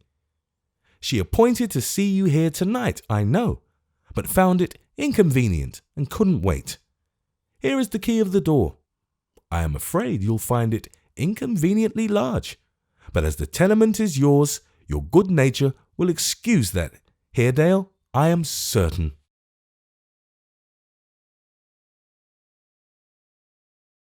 Chapter 27. Mr. Haredale stood in the widow's parlour with the door key in his hand, gazing by turns at Mr. Chester and at Gabriel Varden, and occasionally glancing downward at the key, as in the hope that of its own accord it would unlock the mystery, until Mr. Chester, putting on his hat and gloves, and sweetly inquiring whether they were walking in the same direction, recalled him to himself. "No," he said, "our roads diverge widely, as you know. For the present, I shall remain here." "You will be hipped, Haredale. You will be miserable, melancholy, utterly wretched," returned the other. "It's a place of the very last description for a man of your temper. I know it will make you very miserable." "Let it," said Mr. Haredale, sitting down, "and thrive upon the thought. Good night." Feigning to be wholly unconscious of the abrupt wave of the hand which rendered this farewell tantamount to a dismissal, Mr. Chester retorted with a bland and heartfelt benediction, and inquired of Gabriel in what direction he was going. "Yours, sir, would be too much honour for the like of me," replied the locksmith, hesitating. "I wish you to remain here a little while, Varden," said Mr. Haredale, without looking towards them. "I have a word or two to say to you." "I will not intrude upon your conference another moment," said Mr. Chester, with inconceivable politeness. "May it be satisfactory to you both. God bless you." So saying, and bestowing upon the locksmith a most refulgent smile, he left them. "A deplorably constituted creature, that rugged person," he said as he walked along the street. "He is an atrocity that carries its own punishment along with it, a bear that gnaws himself, and here is one of the inestimable advantages of having a perfect command over one's inclinations. I have been tempted in these 2 short interviews to draw upon that fellow 50 times. 5 men in 6 would have yielded to the impulse. By suppressing mine, I wound him deeper and more keenly than if I were the best swordsman in all Europe, and he the worst. You are the wise man's very last resource," he said, tapping the hilt of his weapon. "We can but appeal to you when all else is said and done. To come to you before and thereby spare our adversaries so much is a barbarian mode of warfare, quite unworthy of any man with the remotest pretensions to delicacy of feeling or refinement." He smiled so very pleasantly as he communed with himself after this manner, that a beggar was emboldened to follow for alms, and to dog his footsteps for some distance. He was gratified by the circumstance, feeling it complimentary to his power of feature, and as a reward suffered the man to follow him until he called a chair, when he graciously dismissed him with a fervent blessing. "Which is as easy as cursing," he wisely added as he took his seat, "and more becoming to the face. To Clerkenwell, my good creatures, if you please." The chairmen were rendered quite vivacious by having such a courteous burden, and to Clerkenwell they went, at a fair round trot. Alighting at a certain point he had indicated to them upon the road, and paying them something less than they expected from a fear of such gentle speech, he turned into the street in which the locksmith dwelt, and presently stood beneath the shadow of the Golden Key. Mr. Tappertit, who was hard at work by lamplight in a corner of the workshop, remained unconscious of his presence until a hand upon his shoulder made him start and turn his head. "Industry," said Mr. Chester, "is the soul of business and the keystone of prosperity. Mr. Tappertit, I shall expect you to invite me to dinner when you are Lord Mayor of London." "Sir," returned the prentice, laying down his hammer and rubbing his nose on the back of a very sooty hand, "I scorn the Lord Mayor and everything that belongs to him. We must have another state of society, sir, before you catch me being Lord Mayor. Howdy-do, sir." "The better, Mr. Tappertit, for looking into your ingenuous face once more. I hope you are well." "I am as well, sir," said Syme, standing up to get nearer to his ear and whispering hoarsely, "as any man can be under the aggravations to which I am exposed. My life's a burden to me. If it wasn't for vengeance, I'd play at pitch and toss with it on the losing hazard." "Is Mrs. Varden at home?" said Mr. Chester. "Sir," returned Syme, eyeing him over with a look of concentrated expression. "She is. Did you wish to see her?" Mr. Chester nodded. "Then come this way, sir," said Syme, wiping his face upon his apron. "Follow me, sir. Would you permit me to whisper in your ear 1/2 a second?" "By all means." Mr. Tappertit raised himself on tiptoe, applied his lips to Mr. Chester's ear, drew back his head without saying anything, looked hard at him, applied them to his ear again drew back, and finally whispered, "The name is Joseph Willett. Hush, I say no more." Having said that much, he beckoned the visitor with a mysterious aspect to follow him to the parlour door, where he announced him in the voice of a gentleman usher. "Mr. Chester." "And not Eddard, mind," said Syme, looking into the door again, and adding this by way of postscript in his own person. "It's his father." "But do not let his father," said Mr. Chester, advancing hat in hand as he observed the effect of this last explanatory announcement, "do not let his father be any check or restraint on your domestic occupations, Miss Varden." "Oh, now, there! Ain't I always a-saying it?" exclaimed Miggs, clapping her hands. "If he ain't been and took missus for her own daughter, well, she do look like it, that she do. Only think of that, Mim." "Is it possible," said Mr. Chester, in his softest tones, "that this is Mrs. Varden? I am amazed. That is not your daughter, Mrs. Varden? No, no, your sister." "My daughter indeed, sir," returned Mrs. V, blushing with great juvenility. "Ah, Mrs. Varden," cried the visitor. "Ah, ma'am, humanity is indeed a happy lot, when we can repeat ourselves in others, and still be young as they. You must allow me to salute you. The custom of the country, my dear madam. Your daughter, too." Dolly showed some reluctance to perform this ceremony, but was sharply reproved by Mrs. Varden, who insisted on her undergoing it that minute, for pride, she said, with great severity, was one of the 7 deadly sins, and humility and lowliness of heart were virtues. Wherefore she desired that Dolly would be kissed immediately on pain of her just displeasure, at the same time giving her to understand that whatever she saw her mother do, she might safely do herself, without being at the trouble of any reasoning or reflection on the subject, which indeed was offensive and undutiful, and in direct contravention of the Church Catechism. Thus admonished, Dolly complied, though by no means willingly, for there was a broad, bold look of admiration in Mr. Chester's face, refined and polished though it sought to be, which distressed her very much.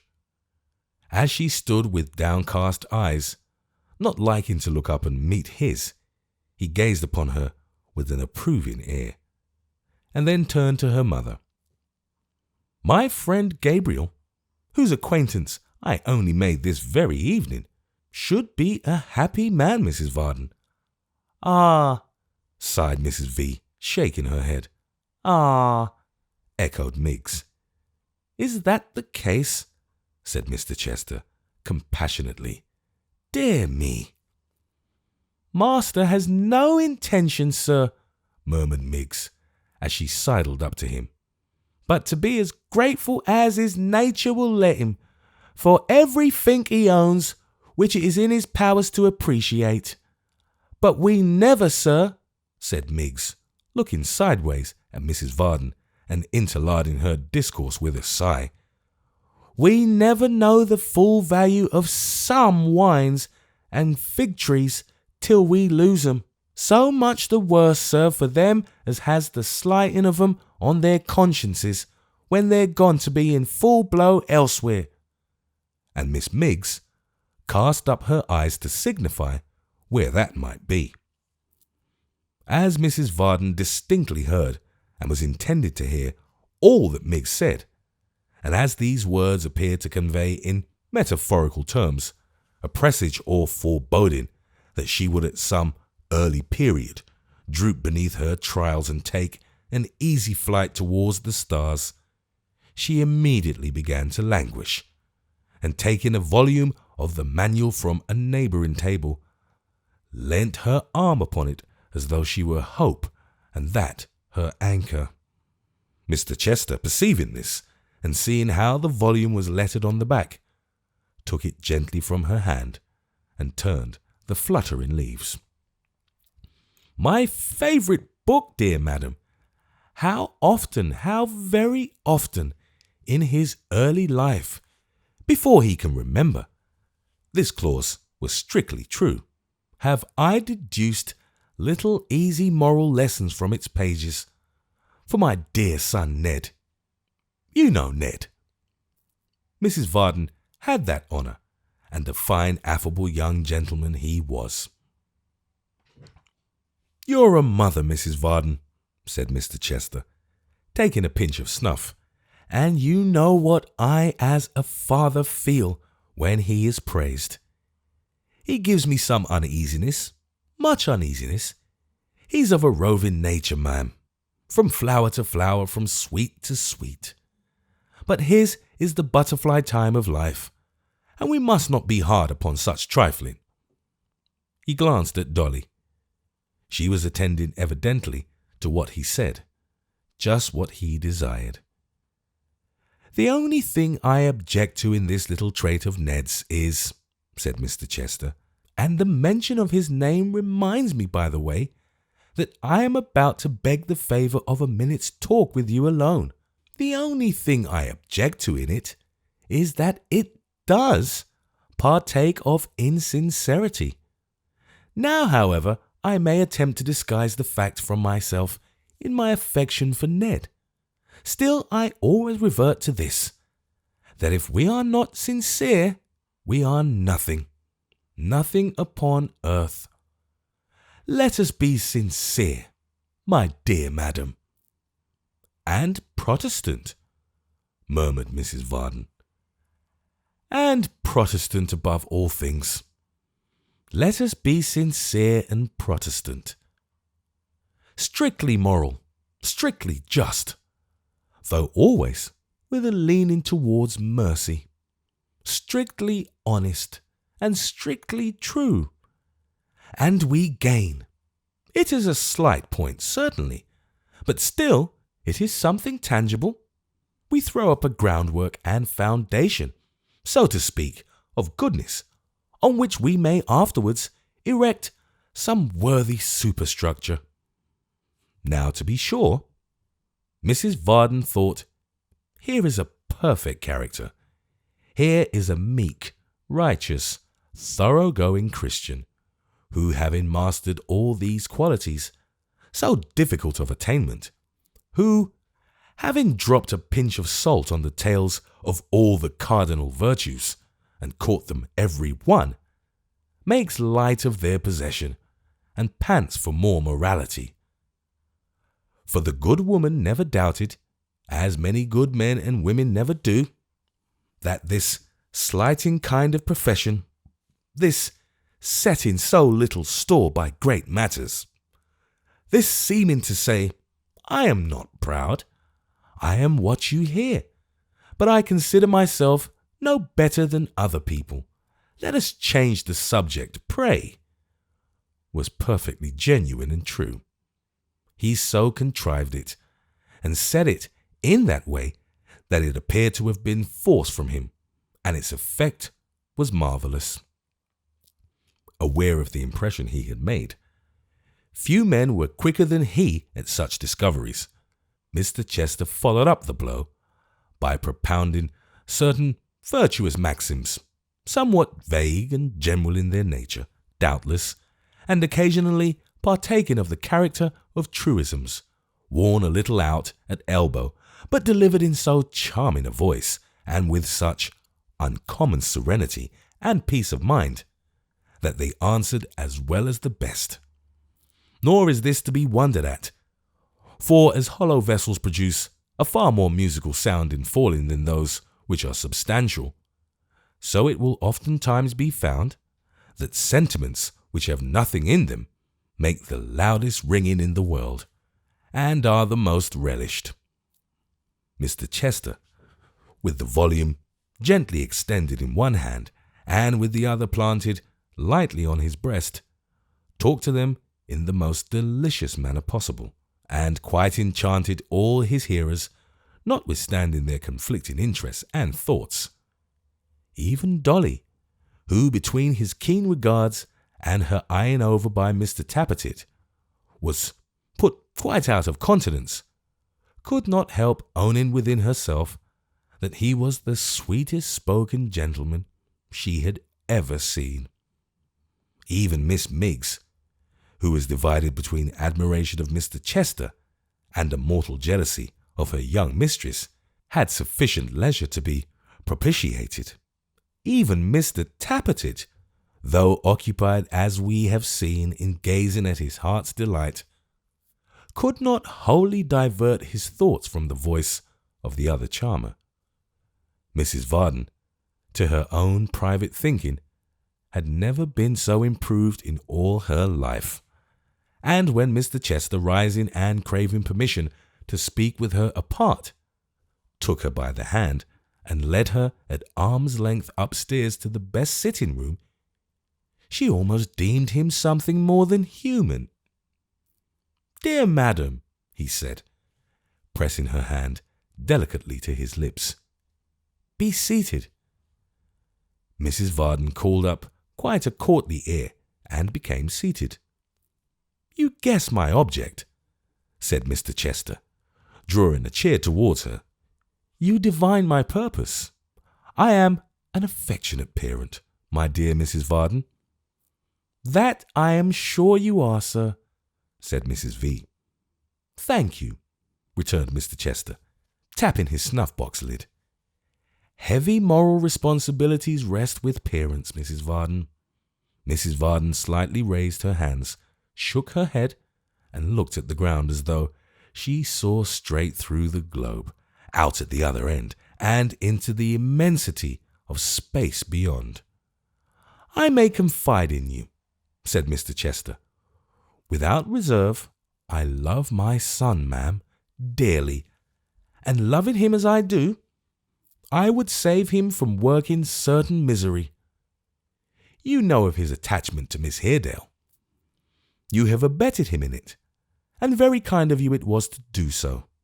I am deeply obliged to you, most deeply obliged to you, for your interest in his behalf. But, my dear ma'am, it is a mistaken one, I do assure you." Mrs. Varden stammered that she was sorry. "Sorry, my dear ma'am," he interposed. "Never be sorry for what is so very amiable, so very good in intention, so perfectly like yourself. But there are grave and weighty reasons, pressing family considerations, and apart, even from these, points of religious difference, which interpose themselves and render their union impossible, utterly impossible. I should have mentioned these circumstances to your husband, but he has, you will excuse my saying this so freely, he has not your quickness of apprehension or depth of moral sense. What an extremely airy house this is, and how beautifully kept! For one like myself, a widower so long, these tokens of female care and superintendence have inexpressible charms." Mrs. Varden began to think, she scarcely knew why, that the young Mr. Chester must be in the wrong, and the old Mr. Chester must be in the right. "My son Ned," resumed her tempter, with his most winning air, "has had, I am told, your lovely daughter's aid, and your open-hearted husband's." "Much more than mine, sir," said Mrs. Varden. "A great deal more. I have often had my doubts. It's a bad example," suggested Mr. Chester. "It is. No doubt it is. Your daughter is at that age when to set before her an encouragement for young persons to rebel against their parents on this most important point is particularly injudicious. You are quite right. I ought to have thought that myself, but it escaped me, I confess. So far superior are your sex to ours, dear madam, in point of penetration and sagacity. Mrs. Varden looked as wise as if she had really said something to deserve this compliment. Firmly believed she had, in short, and her faith in her own shrewdness increased considerably. "My dear ma'am," said Mr. Chester, "you embolden me to be plain with you. My son and I are at variance on this point. The young lady and her natural guardian differ upon it also. And the closing point is that my son is bound by his duty to me, by his honour, by every solemn tie and obligation to marry someone else." "Engaged to marry another lady?" quoth Mrs. Varden, holding up her hands. "My dear madam, brought up, educated, and trained expressly for that purpose. Expressly for that purpose.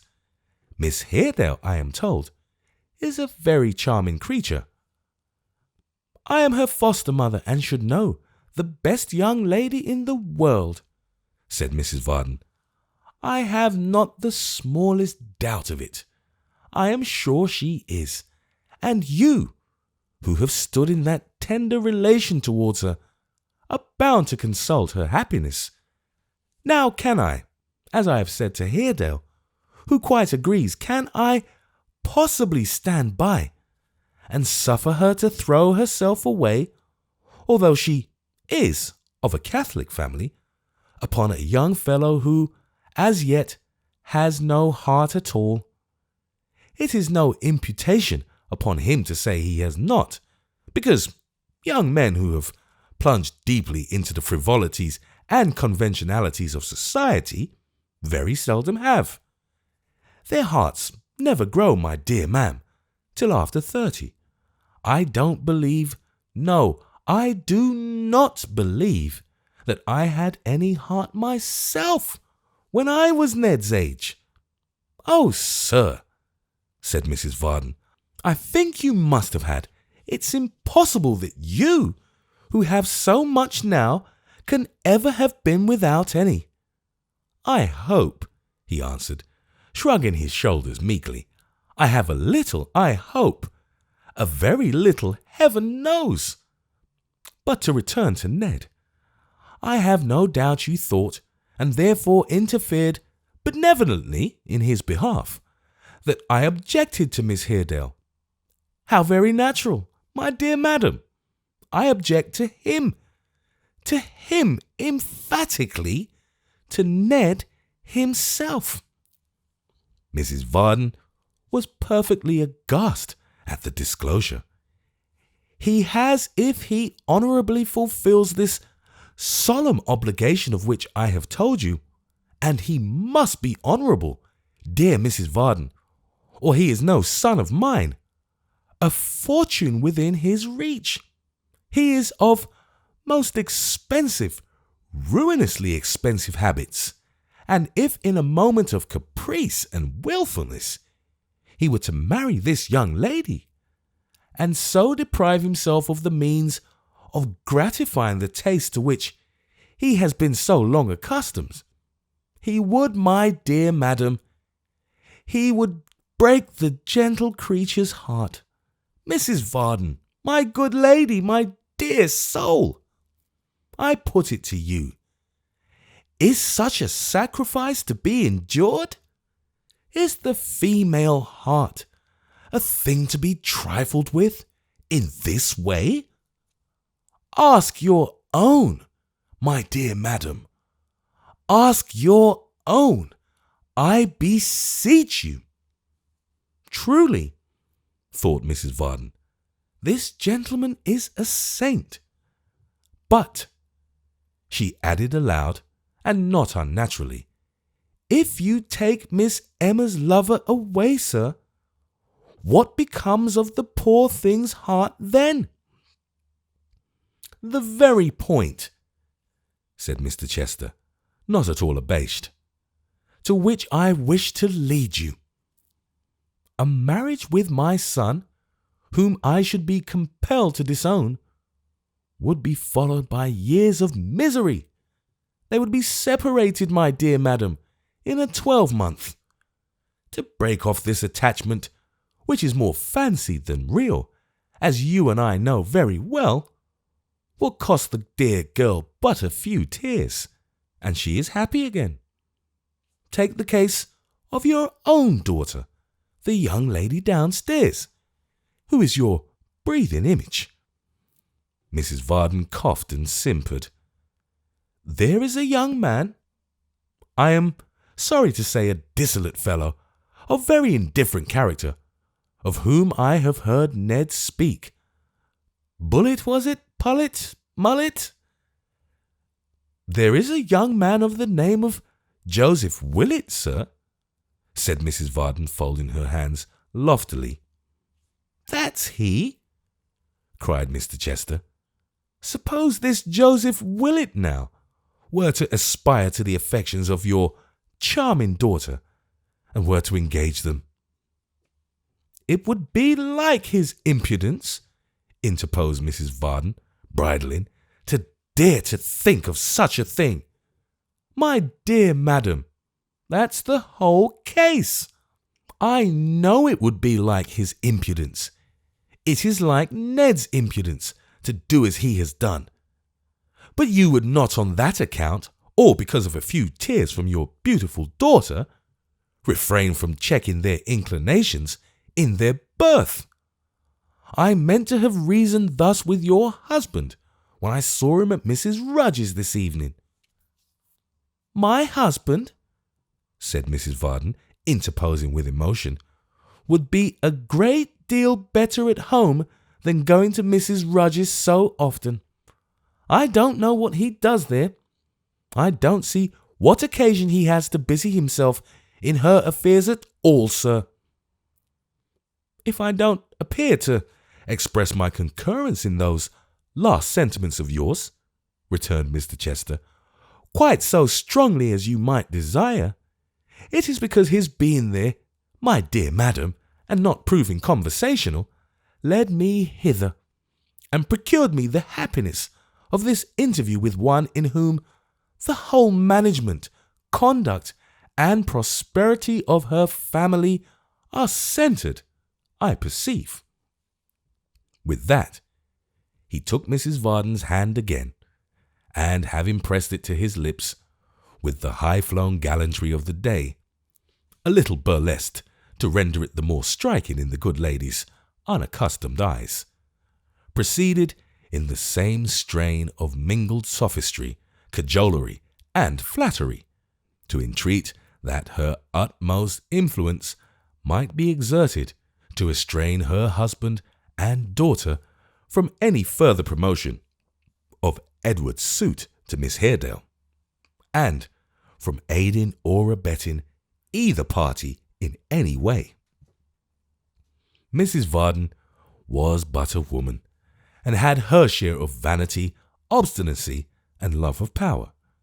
She entered into a secret treaty of alliance, offensive and defensive, with her insinuating visitor, and really did believe, as many others would have done who saw and heard him, that in doing so she furthered the ends of truth, justice, and morality in a very uncommon degree.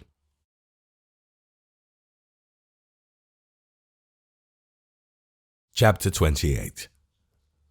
Repairing to a noted coffee-house in Covent Garden when he left the locksmith's, Mr. Chester sat long over a late dinner, entertaining himself exceedingly with the whimsical recollection of his recent proceedings, and congratulated himself very much on his great cleverness.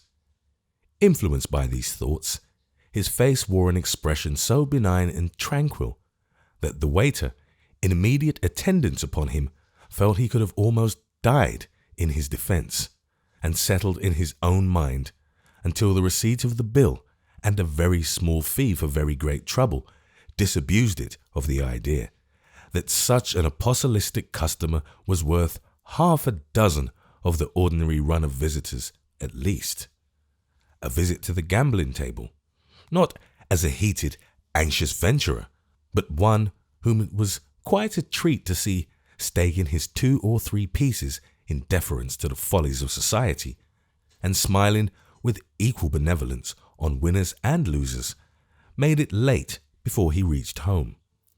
It was his custom to bid his servant to go to bed at his own time unless he had orders to the contrary, and to leave a candle on the common stair. There was a lamp on the landing by which he could always light it when he came home late, and having a key of the door about him, he could enter and go to bed at his pleasure. He opened the glass of the dull lamp, whose wick, burnt up and swollen like a drunkard's nose, came flying off in little carbuncles at the candle's touch, and scattering hot sparks about, rendered it matter of some difficulty to kindle the lazy taper, when a noise, as of a man snoring deeply some steps higher up, caused him to pause and listen. It was the heavy breathing of a sleeper close at hand. Some fellow had lain down on the open staircase and was slumbering soundly. Having lighted the candle at length and opened his own door, he softly ascended, holding the taper high above his head and peering cautiously about, curious to see what kind of man had chosen so comfortless a shelter for his lodging.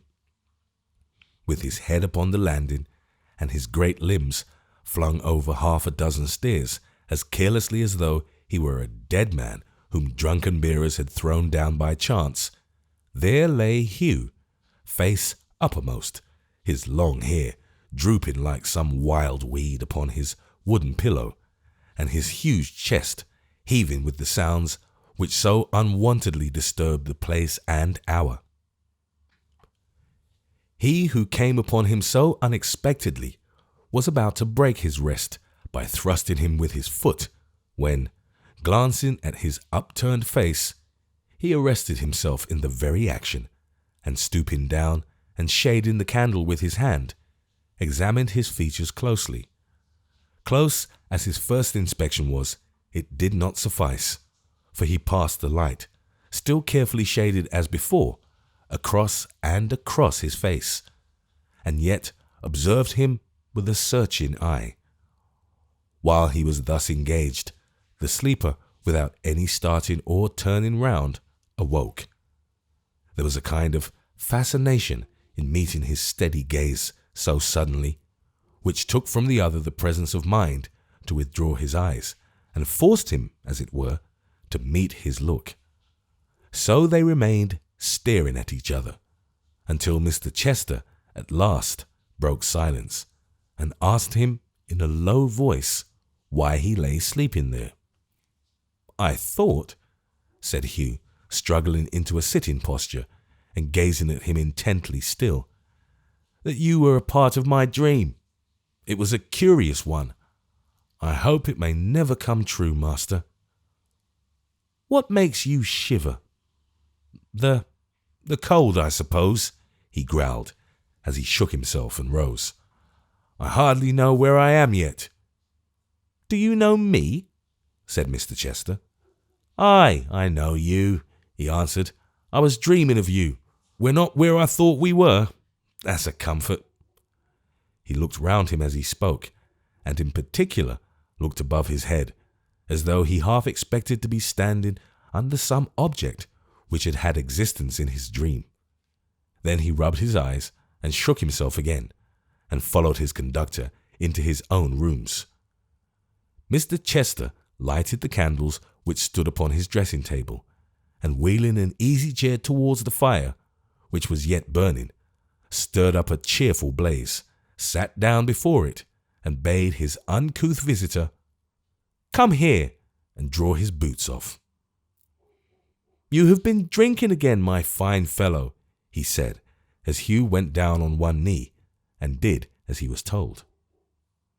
"As I am alive, master, I've walked the 12 long miles, and waited here I don't know how long, and had no drink between my lips since dinner time at noon."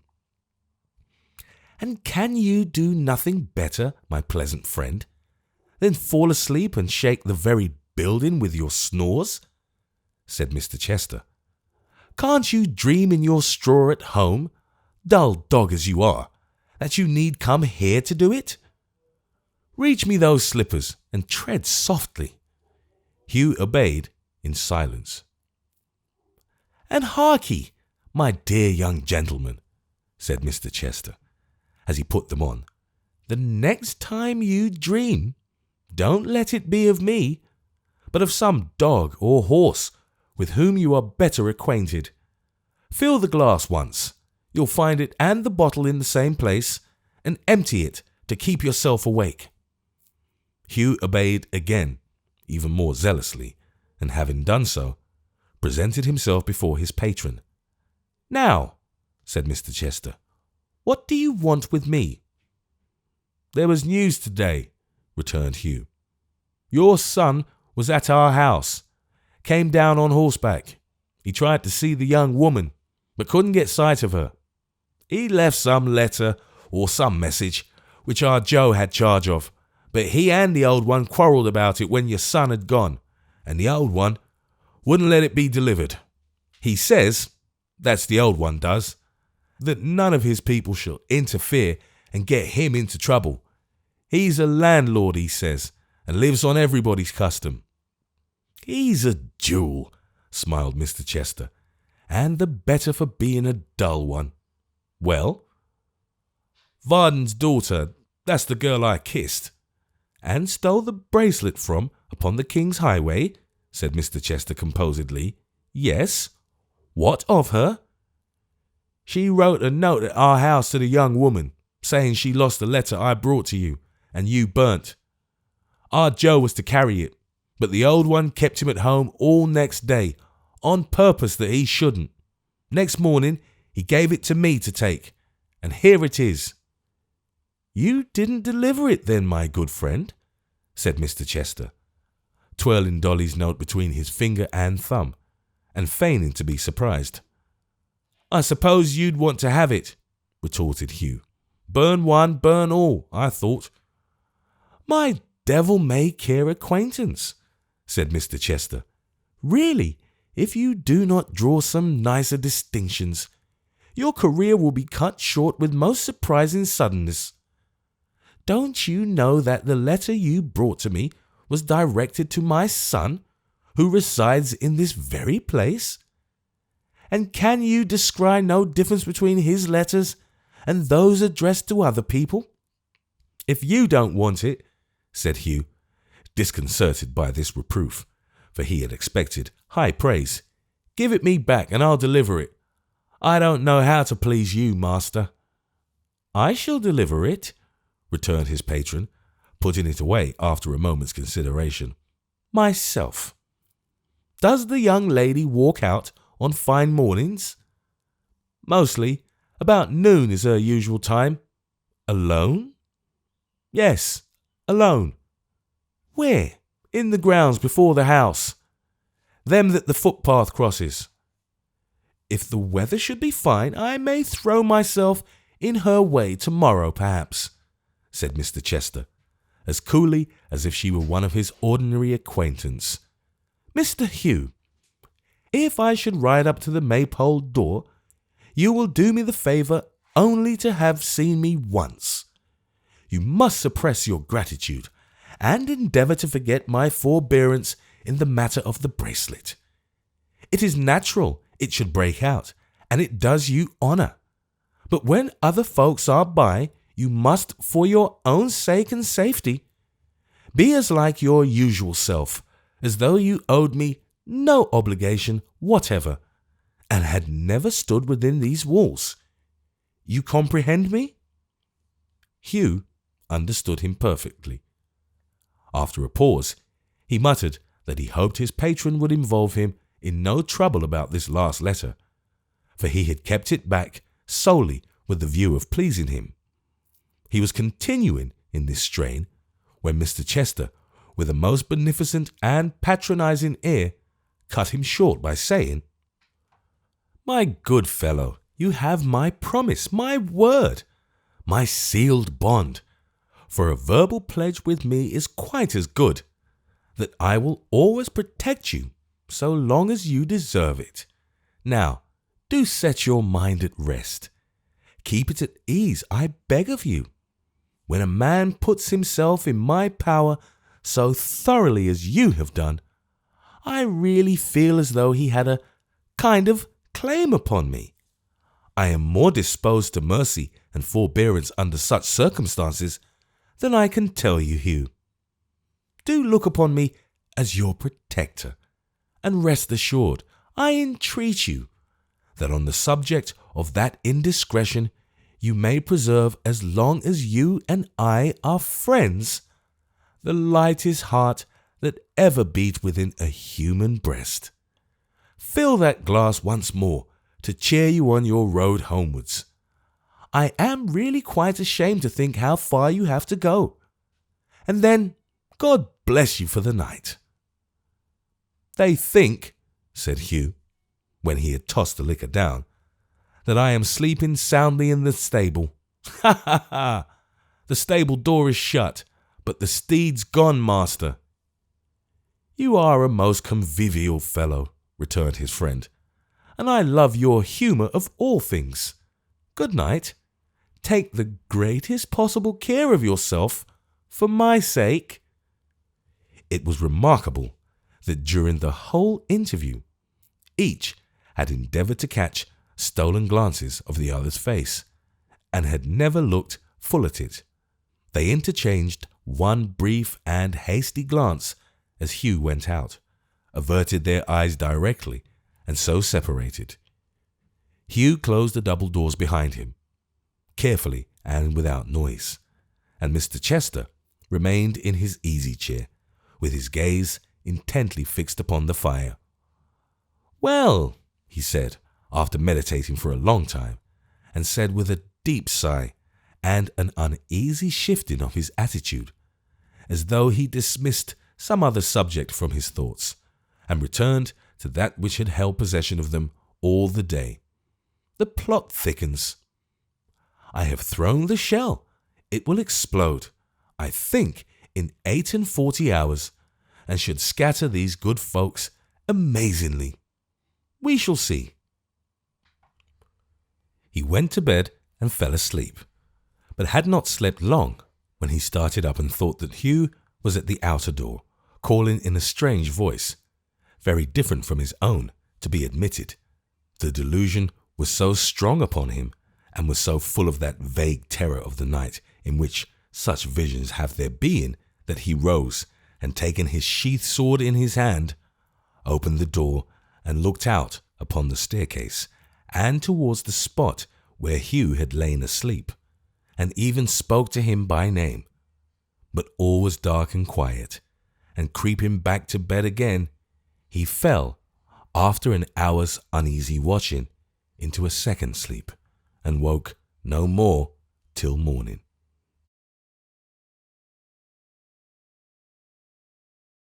Chapter 29. The thoughts of worldly men are forever regulated by a moral law of gravitation, which, like the physical one, holds them down to earth.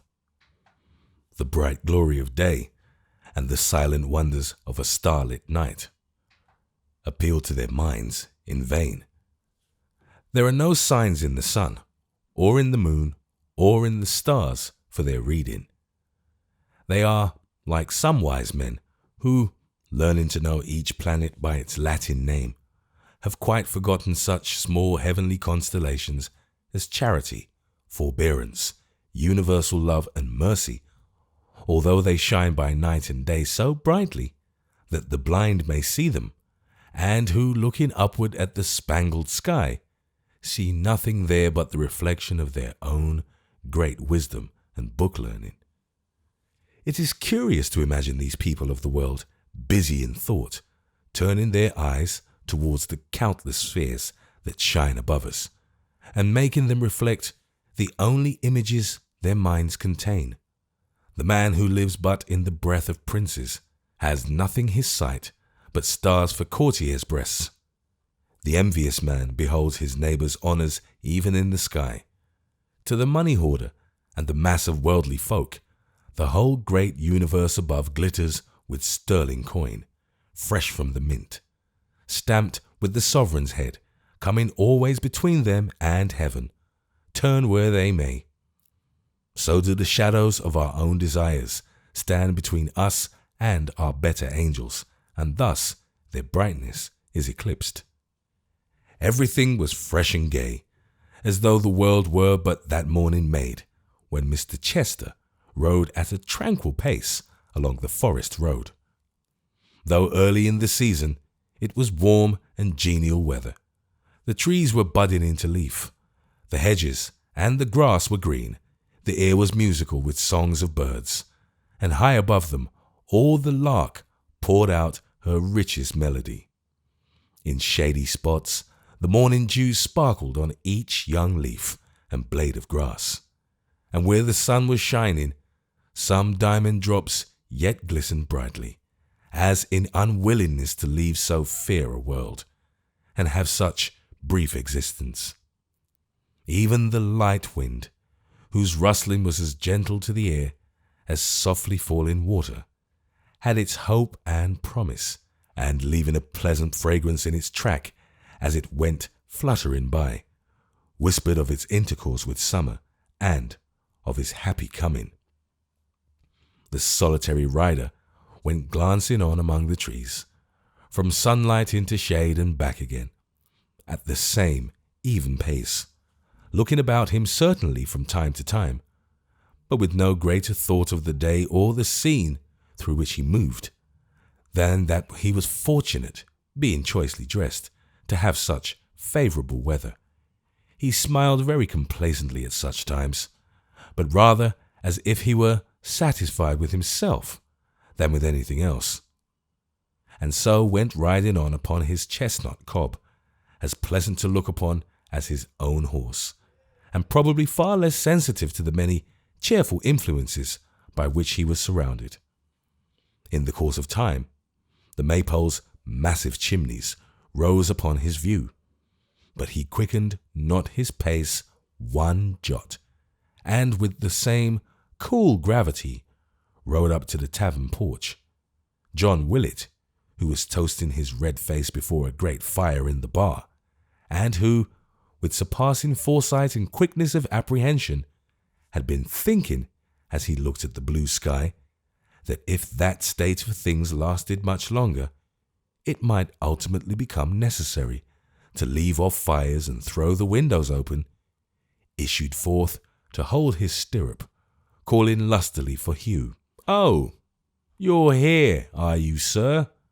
said John, rather surprised by the quickness with which he appeared. "Take this here valuable animal into the stable, and have more than particular care of him if you want to keep your place. A mortal lazy fellow, sir. He needs a deal of looking after." "But you have a son," returned Mr. Chester, giving his bridle to Hugh as he dismounted, and acknowledging his salute by a careless motion of his hand toward his hat. "Why don't you make him useful?"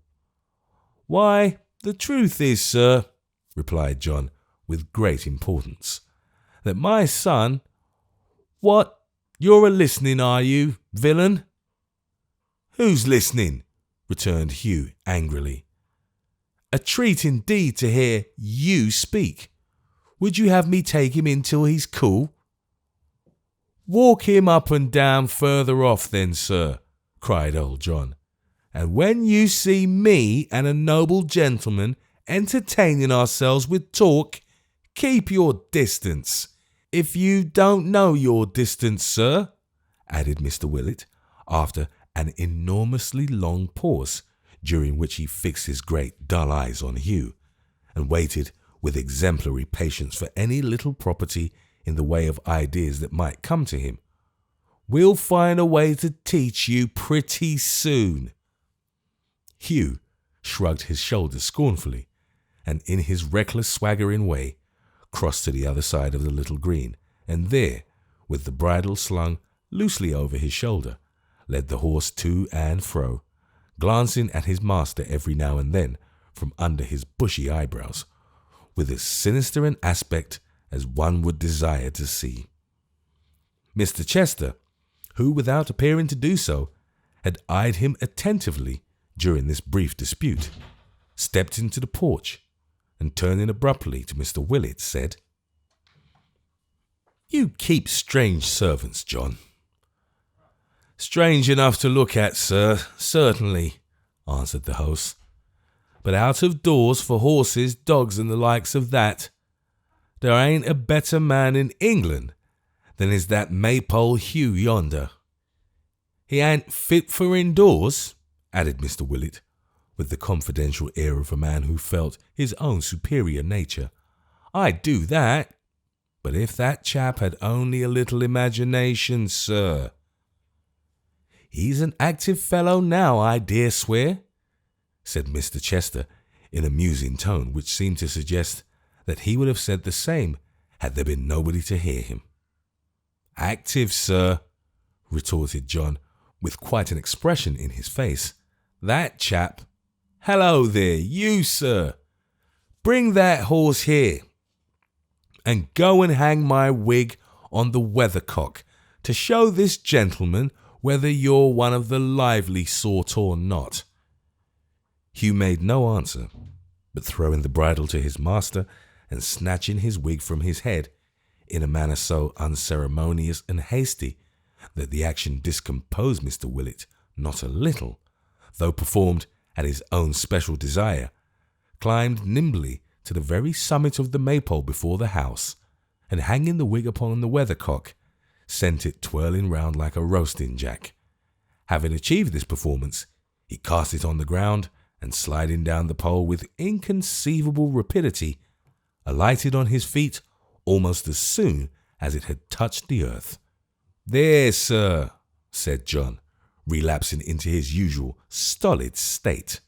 "You won't see that at many houses besides the Maypole, where there's good accommodation for man and beast, nor that neither, though that with him is nothing." This last remark bore reference to his vaulting on horseback, as upon Mr. Chester's first visit, and quickly disappearing by the stable gate. "That with him is nothing," repeated Mr. Willett, brushing his wig with his wrist, and inwardly resolving to distribute a small charge for dust and damage to that article of dress through the various items of his guest's bill. "He'll get out of almost any window in the house. There never was such a chap for flinging himself about and never hurting his bones. It's my opinion, sir, that it's pretty nearly allowing to his not having any imagination, and that if imagination could be, which it can't, knocked into him, he'd never be able to do it any more. But we was a-talking, sir, about my son." "True, Willett, true," said his visitor, turning again towards the landlord with his accustomed serenity of face. "My good friend, what about him?" It has been reported that Mr. Willett, previously to making answer, winked. But as he was never known to be guilty of such lightness of conduct either before or afterwards, this may be looked upon as a malicious invention of his enemies, founded perhaps upon the undisputed circumstance of his taking his guest by the third breast-button of his coat, counting downwards from the chin, and pouring his reply into his ear. "Sir," whispered John with dignity, "I know my duty. We want no love-making here, sir, unbeknown to parents. I respect a certain young gentleman, taking him in the light of a young gentleman. I respect a certain young lady, taking her in the light of a young lady. But of the two as a couple, I have no knowledge, sir, none whatever. My son, sir, is upon his patrol." I thought I saw him looking through the corner window, but this moment," said Mr. Chester, who naturally thought that being on patrol implied walking about somewhere. "No doubt you did, sir," returned John. "He is upon his patrol of honour, sir, not to leave the premises. Me and some friends of mine that used the Maypole of an evening, sir, considered what was best to be done with him, to prevent his doing anything unpleasant in opposing your desires, and we've put him on his patrol.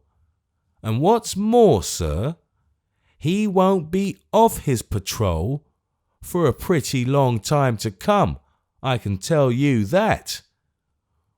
When he had communicated this bright idea, which had its origin in the perusal by the village cronies of a newspaper containing, among other matters, an account of how some officer pending the sentence of some court-martial had been enlarged on parole, Mr. Willett drew back from his guest's ear and, without any visible alteration of feature, chuckled thrice audibly.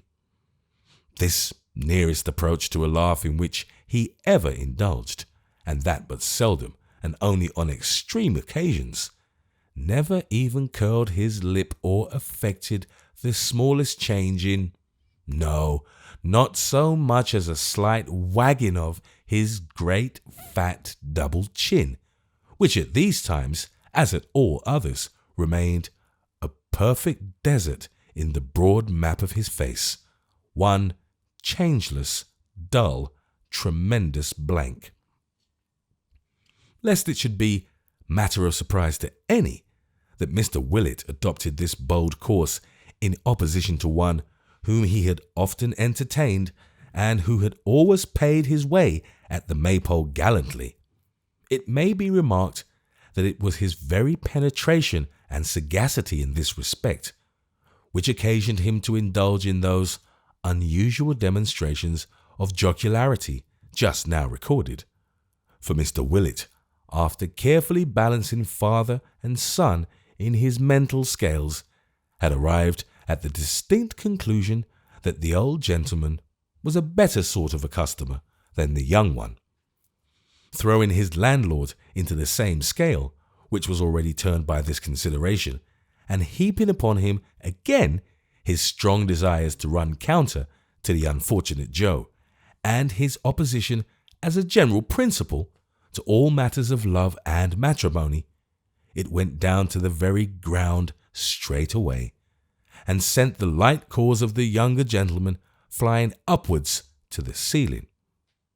Mr. Chester was not the kind of man to be, by any means, dim-sighted to Mr. Willett's motives, but he thanked him as graciously as if he had been one of the most disinterested martyrs that ever shone on earth, and leaving him with many complimentary reliances on his great taste and judgment to prepare whatever dinner he might deem most fitting the occasion, bent his steps towards the warren.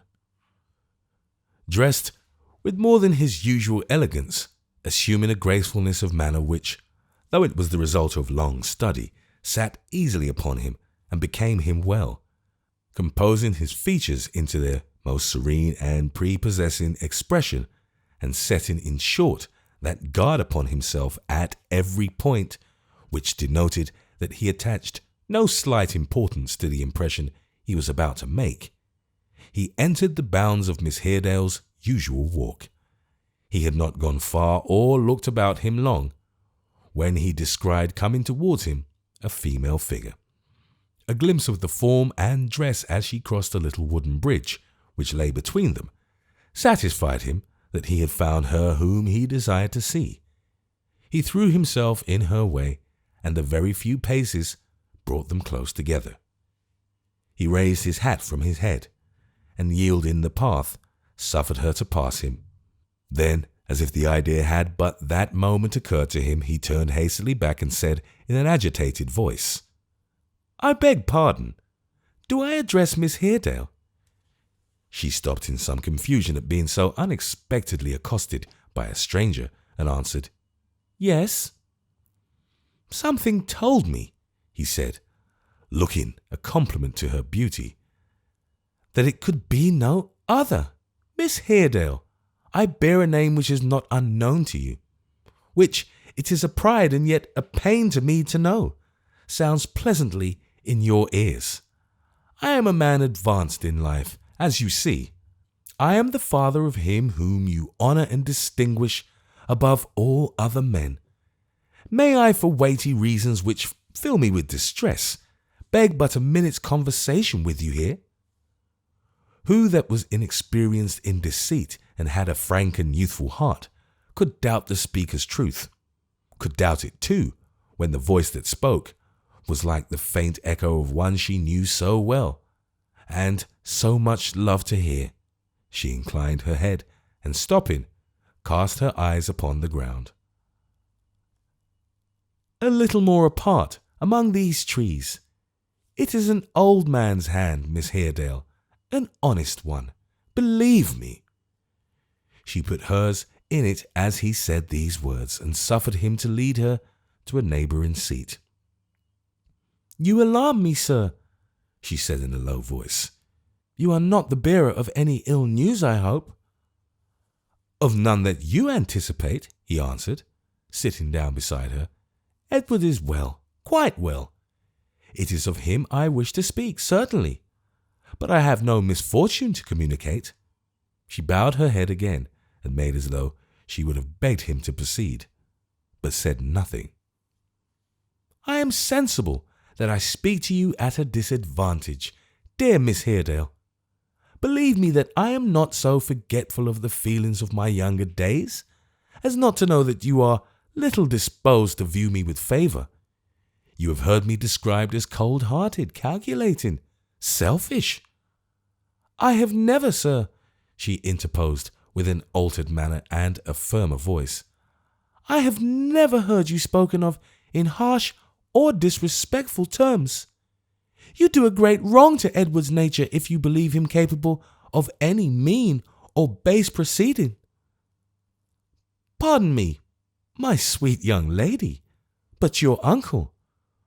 Nor is it my uncle's nature either, she replied, with a heightened colour in her cheek. It is not his nature to stab in the dark, nor is it mine to love such deeds. She rose as she spoke, and would have left him, but he detained her with a gentle hand, and besought her in such persuasive accents to hear him but another minute, that she was easily prevailed upon to comply, and so sat down again. And it is, said Mr. Chester, looking upward and apostrophizing the air, it is this frank, ingenious, noble nature, Ned, that you can wound so lightly. Shame! Shame upon you, boy! She turned towards him and, with a scornful look and flashing eyes, there were tears in Mr. Chester's eyes, but he dashed them hurriedly away, as though unwilling that his weakness should be known, and regarded her with mingled admiration and compassion. I never until now, he said, believed that the frivolous actions of a young man could move me like these of my own son. I never knew till now the worth of a woman's heart, which boys so lightly win and lightly fling away. Trust me, dear young lady, that I never until now did know your worth, and though an abhorrence of deceit and falsehood has impelled me to seek you out, and would have done so had you been the poorest and least gifted of your sex, I should have lacked the fortitude to sustain this interview could I have pictured you to my imagination as you really are. Oh, if Mrs. Varden could have seen the virtuous gentleman as he said these words, with indignation sparkling from his eyes, if she could have heard his broken, quavering voice, if she could have beheld him as he stood bareheaded in the sunlight, and with unwonted energy poured forth his eloquence. With a haughty face, but pale and trembling too, Emma regarded him in silence. She neither spoke nor moved, but gazed upon him as though she would look into his heart. "I throw off," said Mr. Chester, "the restraint which natural affection would impose on some men, and reject all bonds but those of truth and duty. Miss Haredale, you are deceived. You are deceived by your unworthy lover and my unworthy son." Still she looked at him steadily, and still said not one word. "I have ever opposed his professions of love for you. You will do me the justice, dear Miss Haredale, to remember that. Your uncle and myself were enemies in early life, and if I had sought retaliation, I might have found it here. But as we grow older, we grow wiser. Bitter, I would fain hope, and from the first, I have opposed him in this attempt. I foresaw the end, and would have spared you if I could." "Speak plainly, sir," she faltered. "You deceive me, or are deceived yourself. I do not believe you. I cannot. I should not." "First," said Mr. Chester, soothingly, "for there may be in your mind some latent angry feeling to which I would not appeal. Pray take this letter. It reached my hands by chance and by mistake, and should have accounted to you, as I am told, for my son's not answering some other note of yours. God forbid, Miss Haredale," said the good gentleman with great emotion, "that there should be in your gentle breast one causeless ground of quarrel with him. You should know, and you will see, that he was in no fault here." There appeared something so very candid, so scrupulously honourable, so very truthful, and just in this course something which rendered the upright person who resorted to it so worthy of belief, that Emma's heart for the first time sunk within her. She turned away and burst into tears. "I would," said Mr. Chester, leaning over her and speaking in mild and quite venerable accents, "I would, dear girl, it were my task to banish, not increase, those tokens of your grief. My son, my erring son, I will not call him deliberately criminal in this, for men so young who have been inconstant twice or thrice before act without reflection, almost without a knowledge of the wrong they do. Will break his plighted faith to you, has broken it even now. Shall I stop here, and having given you this warning, leave it to be fulfilled, or shall I go on?" "You will go on, sir," she answered, "and speak more plainly yet, in justice both to him and me." "My dear girl," said Mr. Chester, bending over her more affectionately still, "whom I would call my daughter, but the fates forbid. Edward seeks to break with you upon a false and most unwarrantable pretence. I have it on his own showing, in his own hand. Forgive me if you have had a watch upon his conduct. I am his father. I had a regard for your peace and his honour, and no better resource was left me. There lies on his desk at this present moment, ready for transmission to you, a letter in which he tells you that our poverty, his and mine, Miss Haredale, forbids him to pursue his claim upon your hand, in which he voluntarily proposes, to free you from your pledge, and talks magnanimously, men do so, very commonly in such cases, of being in time more worthy of your regard, and so forth.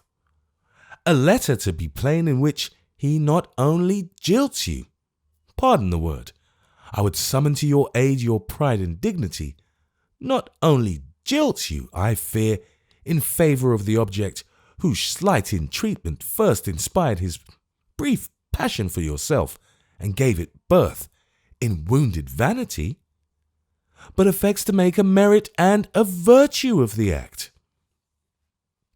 She glanced proudly at him once more, as by an involuntary impulse, and with a swelling breast rejoined, "If what you say be true, he takes much needless trouble, sir, to compass his design. He's very tender of my peace of mind. I quite thank him." "The truth of what I tell you, dear young lady," he replied, "you will test by the receipt or non-receipt of the letter of which I speak. Haredale, my dear fellow, I am delighted to see you, although we meet under singular circumstances and upon a melancholy occasion. I hope you are very well." At these words, the young lady raised her eyes, which were filled with tears, and seeing that her uncle indeed stood before them, and being quite unequal to the trial of hearing or of speaking one word more, hurriedly withdrew and left them. They stood looking at each other, and at her retreating figure, and for a long time neither of them spoke. "What does this mean? Explain it," said Mr. Haredale at length. "Why are you here, and why with her?"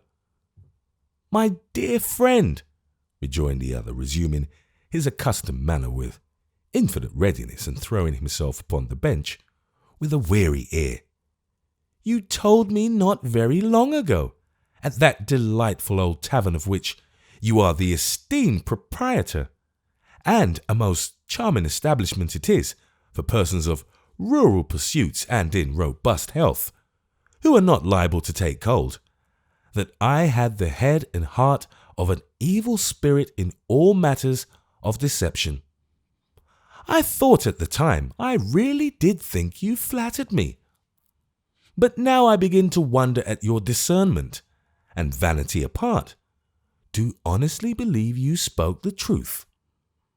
Did you ever counterfeit extreme ingenuousness and honest indignation? My dear fellow, you have no conception, if you never did, how faint the effort makes one." Mr. Haredale surveyed him with a look of cold contempt. "You may evade an explanation, I know," he said, folding his arms, "but I must have it. I can wait." "Not at all, not at all, my good fellow. You shall not wait a moment," returned his friend, as he lazily crossed his legs. "The simplest thing in the world. It lies in a nutshell. Ned has written her a letter, a boyish, honest, sentimental composition, which remains as yet in his desk, because he hasn't had the heart to send it.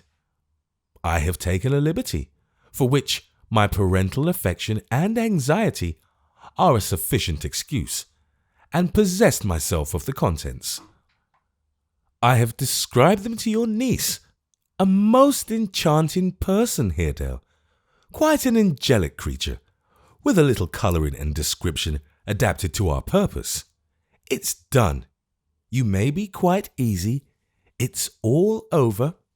Deprived of their adherents and mediators, her pride and jealousy roused to the utmost, with nobody to undeceive her and you to confirm me, you will find that their intercourse will close with her answer.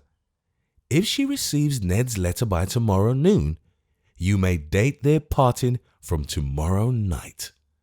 No thanks, I beg. You owe me none.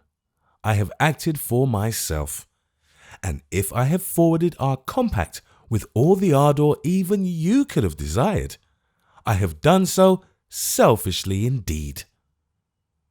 I curse the compact, as you call it, with my whole heart and soul, returned the other. It was made in an evil hour. I have bound myself to a lie. I have leagued myself with you and though I did so with a righteous motive, and though it cost me such an effort, as haply few men know, I hate and despise myself for the deed." "You are very warm," said Mr. Chester, with a languid smile. "I am warm. I am maddened by your coldness.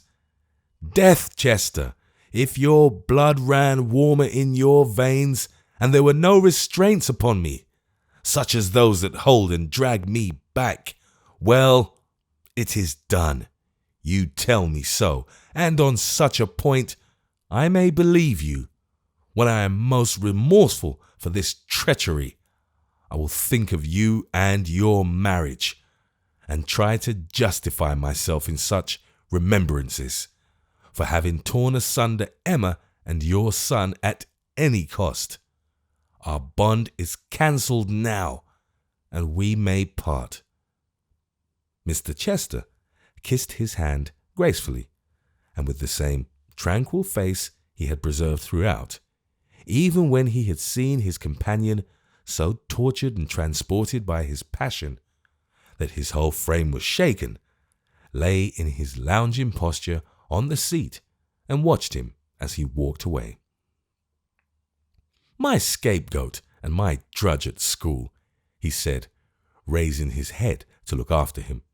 "My friend of later days, who could not keep his mistress when he had won her, and threw me in her way to carry off the prize. I triumph in the present and the past. Bark on, ill-favoured, ill-conditioned cur. Fortune has ever been with me. I like to hear you." The spot where they had met was in an avenue of trees. Mr. Haredale, not passing out on either hand, had walked straight on.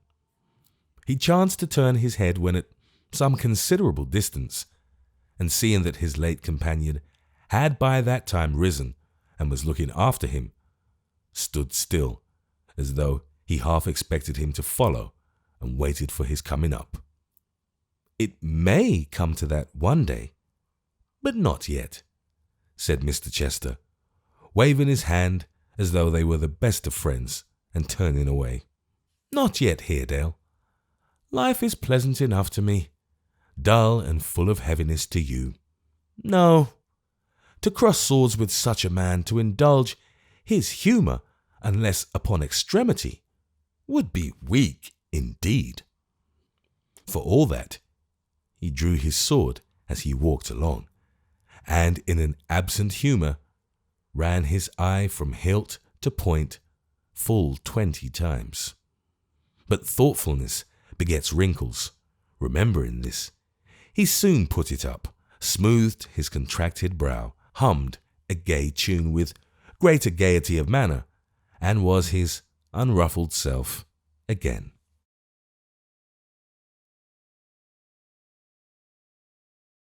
Chapter 30. A homely proverb recognizes the existence of a troublesome class of persons who, having an inch conceded them, will take an ell. Not to quote the illustrious examples of those heroic scourges of mankind, whose amiable path in life has been from birth to death through blood and fire and ruin, and who would seem to have existed for no better purpose than to teach mankind that as the absence of pain is pleasure, so the earth, purged of their presence, may be deemed a blessed place. Not to quote such mighty instances, it will be sufficient to refer to old John Willet. Old John, having long encroached a good standard inch, full measure on the liberty of Joe, and having snipped off a Flemish L in the matter of the parole, grew so despotic and so great that his thirst for conquest knew no bounds. The more young Joe submitted, the more absolute old John became.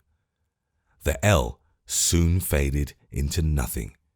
Yards, furlongs, miles arose, and on went old John in the pleasantest manner possible, trimming off an exuberance in this place, shearing away some liberty of speech or action in that, and conducting himself in his small way with as much high mightiness and majesty as the most glorious tyrant that ever had his statue reared in the public ways of ancient or of modern times. As great men are urged on to the abuse of power, when they need urging, which is not often, by their flatterers and dependents, so old John was impelled to these exercises of authority by the applause and admiration of his Maypole cronies who, in the intervals of their nightly pipes and pots, would shake their heads and say that Mr. Willett was a father of the good old English sort, that there were no new-fangled notions or modern ways in him, that he put them in mind of what their fathers were when they were boys, that there was no mistake about him, that it would be well for the country if there were more like him, and more was the pity that there were not, with many other original marks of that nature. Then they would condescendingly give Joe to understand that it was all for his good, and he would be thankful for it one day, and in particular, Mr. Cobb would acquaint him that when he was his age, his father thought no more of giving him a parental kick or a box on the ears or a cuff on the head or some little admonition of that sort than he did of any other ordinary duty of life. And he would further remark, with looks of great significance, that but for the judicious bringing up, he might have never been the man he was at that present speaking, which was portable enough, as he was, beyond all question, the dullest dog of the party. In short, between old John and old John's friends, there never was an unfortunate young fellow so bullied, badgered, worried, fretted, and browbeaten, so constantly beset, or made so tired of his life, as poor Joe Willett. This had come to be the recognized and established state of things, but as John was very anxious to flourish his supremacy before the eyes of Mr. Chester, he did that day exceed himself, and did so goad and chafe his son and heir, that but for Joe's having made a solemn vow to keep his hands in his pockets when they were not otherwise engaged, it is impossible to say what he might have done with them. But the longest day has an end, and at length Mr. Chester came downstairs to mount his horse, which was ready at the door. As old John was not in the way at the moment, Joe, who was sitting in the bar ruminating on his dismal fate and the manifold perfections of Dolly Varden, ran out to hold the guest's stirrup and assist him to mount. Mr. Chester was scarcely in the saddle, and Joe was in the very act of making him a graceful bow, when old John came diving out of the porch and collared him. "None of that, sir," said John. "None of that, sir. No breaking of patrols. How dare you come out of the door, sir, without leave? You're trying to get away, sir, are you? And to make a traitor of yourself again? What do you mean, sir?" "Let me go, father," said Joe, imploringly, as he marked the smile upon their visitor's face, and observed the pleasure his disgrace afforded him. "This is too bad. Who wants to get away?" "Who wants to get away?" cried John, shaking him. "Why, you do, sir. You do. You're the boy, sir," added John, collaring with one hand and aiding the effect of a farewell bow to the visitor with the other, "that wants to sneak into houses and stir up differences between noble gentlemen and their sons, are you, eh? Hold your tongue, sir." Joe made no effort to reply. It was the crowning circumstance of his degradation. He extricated himself from his father's grasp, darted an angry look at the departing guest, and returned into the house. But for her, thought Joe, as he threw his arms upon a table in the common room and laid his head upon them. But for Dolly, who I couldn't bear should think me the rascal they would make me out to be if I ran away. This house and I should part tonight. It being the evening by this time, Solomon Daisy, Tom Cobb, and Long Parks were all in the common room too, and had from the window been witnesses of what had just occurred. Mr. Willett, joining them soon afterwards, received the compliments of the company with great composure, and lighting his pipe, sat down among them. "We'll see, gentlemen," said John, after a long pause, "who's the master of this house and who isn't.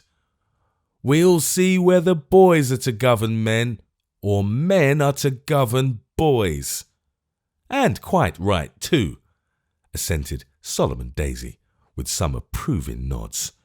"Quite right, Johnny. Very good, Johnny." "Well said, Mr. Willett." "Bravo, sir." John slowly brought his eyes to bear upon him, looked at him for a long time, and finally made answer to the unspeakable consternation of his hearers.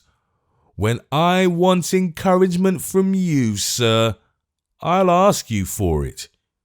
You let me alone, sir. I can get on without you, I hope.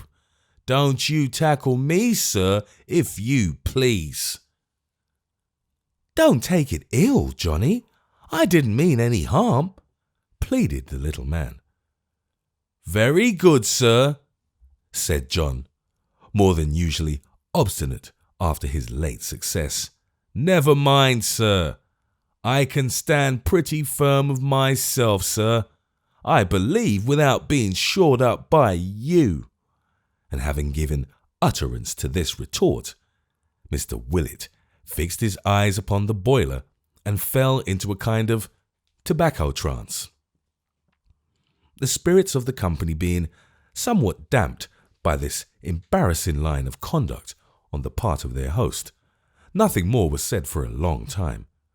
But at length Mr. Cobb took upon himself to remark, as he rose to knock the ashes out of his pipe, that he hoped Joe would thenceforth learn to obey his father in all things, that he had found that day he was not one of the sort of men who were to be trifled with, and that he would recommend him, poetically speaking, to mind his eye for the future.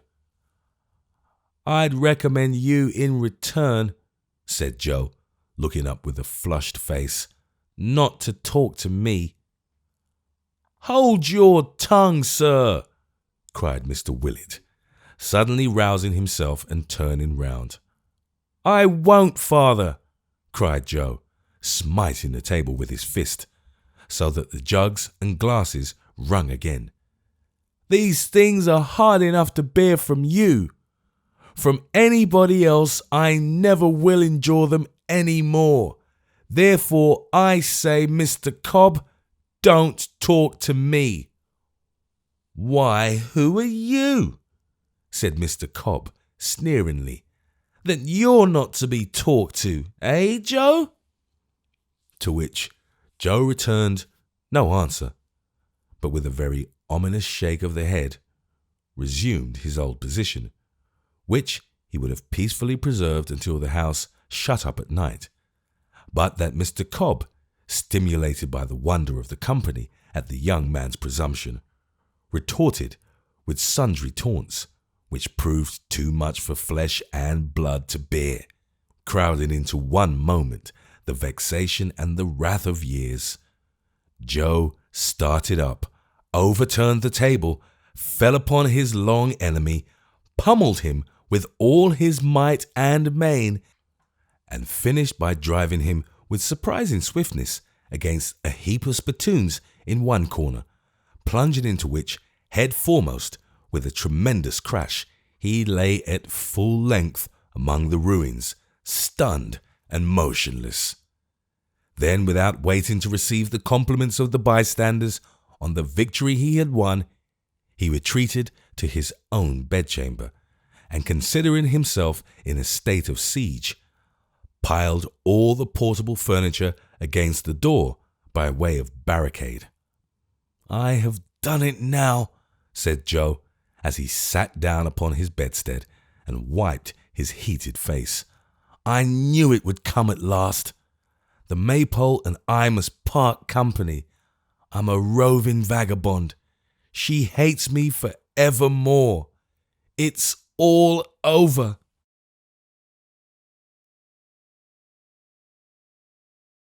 Chapter 31. Pondering on his unhappy lot, Joe sat and listened for a long time, expecting every moment to hear their creaking footsteps on the stairs, or to be greeted by his worthy father with a summons to capitulate unconditionally and deliver himself up straight away. But neither voice nor footstep came, and though some distant echoes, as of closing doors and people hurrying in and out of rooms, resounded from time to time through the great passages, and penetrating to his remote seclusion, gave note of unusual commotion downstairs, no nearer sound disturbed his place of retreat, which seemed the quieter for these far-off noises, and was as dull and full of gloom as any hermit's cell. It came on, darker and darker. The old-fashioned furniture of the chamber, which was a kind of hospital for all the invalided movables in the house, grew indistinct and shadowy in its many shapes, chairs and tables, which day by day were as honest cripples as need be, assumed a doubtful and mysterious character, and one old leprous screen of faded India leather and gold binding, which had kept out many a cold breath of air in days of yore, and shut in many a jolly face, frowned on him with a spectral aspect, and stood at full height in its allotted corner, like some gaunt ghost who waited to be questioned. A portrait opposite the window, a queer, old grey-eyed general, in an oval frame, seemed to wink and doze as the light decayed. And at length, when the last faint glimmering speck of day went out, to shut its eyes in good earnest and fall sound asleep, there was such a hush and mystery about everything that Joe could not help following its example, and so went off into a slumber likewise, and dreamed of Dolly, till the clock of Chigwell church struck 2. Still nobody came. The distant noises in the house had ceased, and out of doors all was quiet, save for the occasional barking of some deep-mouthed dog and the shaking of the branches by the night wind. He gazed mournfully out of window at each well-known object as it lay sleeping in the dim light of the moon, and creeping back to his former seat, thought about the late uproar, until, with long thinking of, it seemed to have occurred a month ago. Thus, between dozing and thinking, and walking to the window and looking out, the night wore away. The grim old screen and the kindred chairs and tables began slowly to reveal themselves in their accustomed forms. The grey-eyed general seemed to wink and yawn and rouse himself, and at last he was broad awake again, and very uncomfortable and cold and haggard he looked in the dull grey light of morning.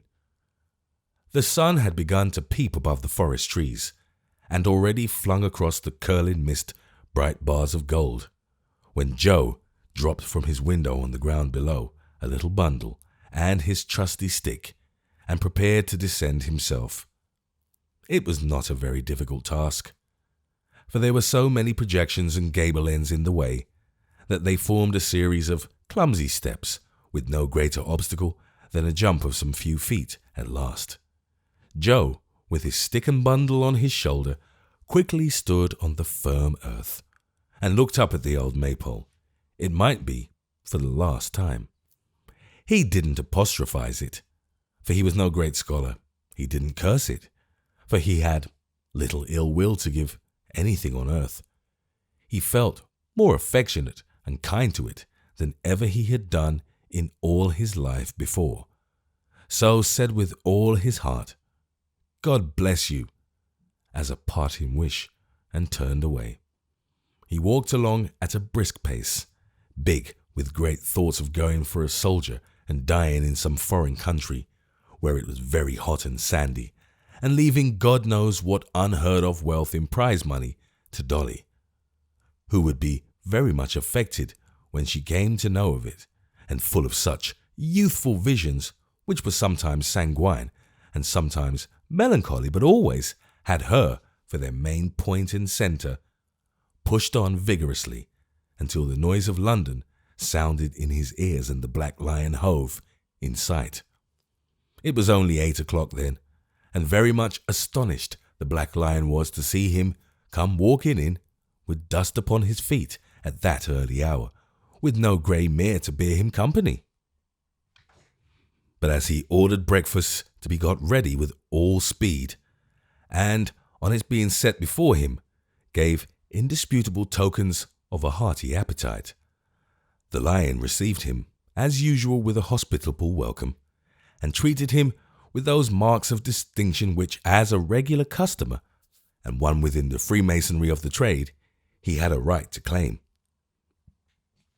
This Lion or landlord, for he was called both man and beast by reason of his having instructed the artist who painted his sign to convey into the features of the lordly brute whose effigy it bore as near a counterpart of his own face as his skill could compass and devise, was a gentleman almost as quick of apprehension and of almost as subtle a wit as the mighty John himself. But the difference between them lay in this, that whereas Mr. Willet's extreme sagacity and acuteness were the efforts of unassisted nature, the Lion stood indebted in no small amount to beer, of which he swigged such copious draughts that most of his faculties were utterly drowned and washed away, except the one great faculty of sleep, which he retained in surprising perfection.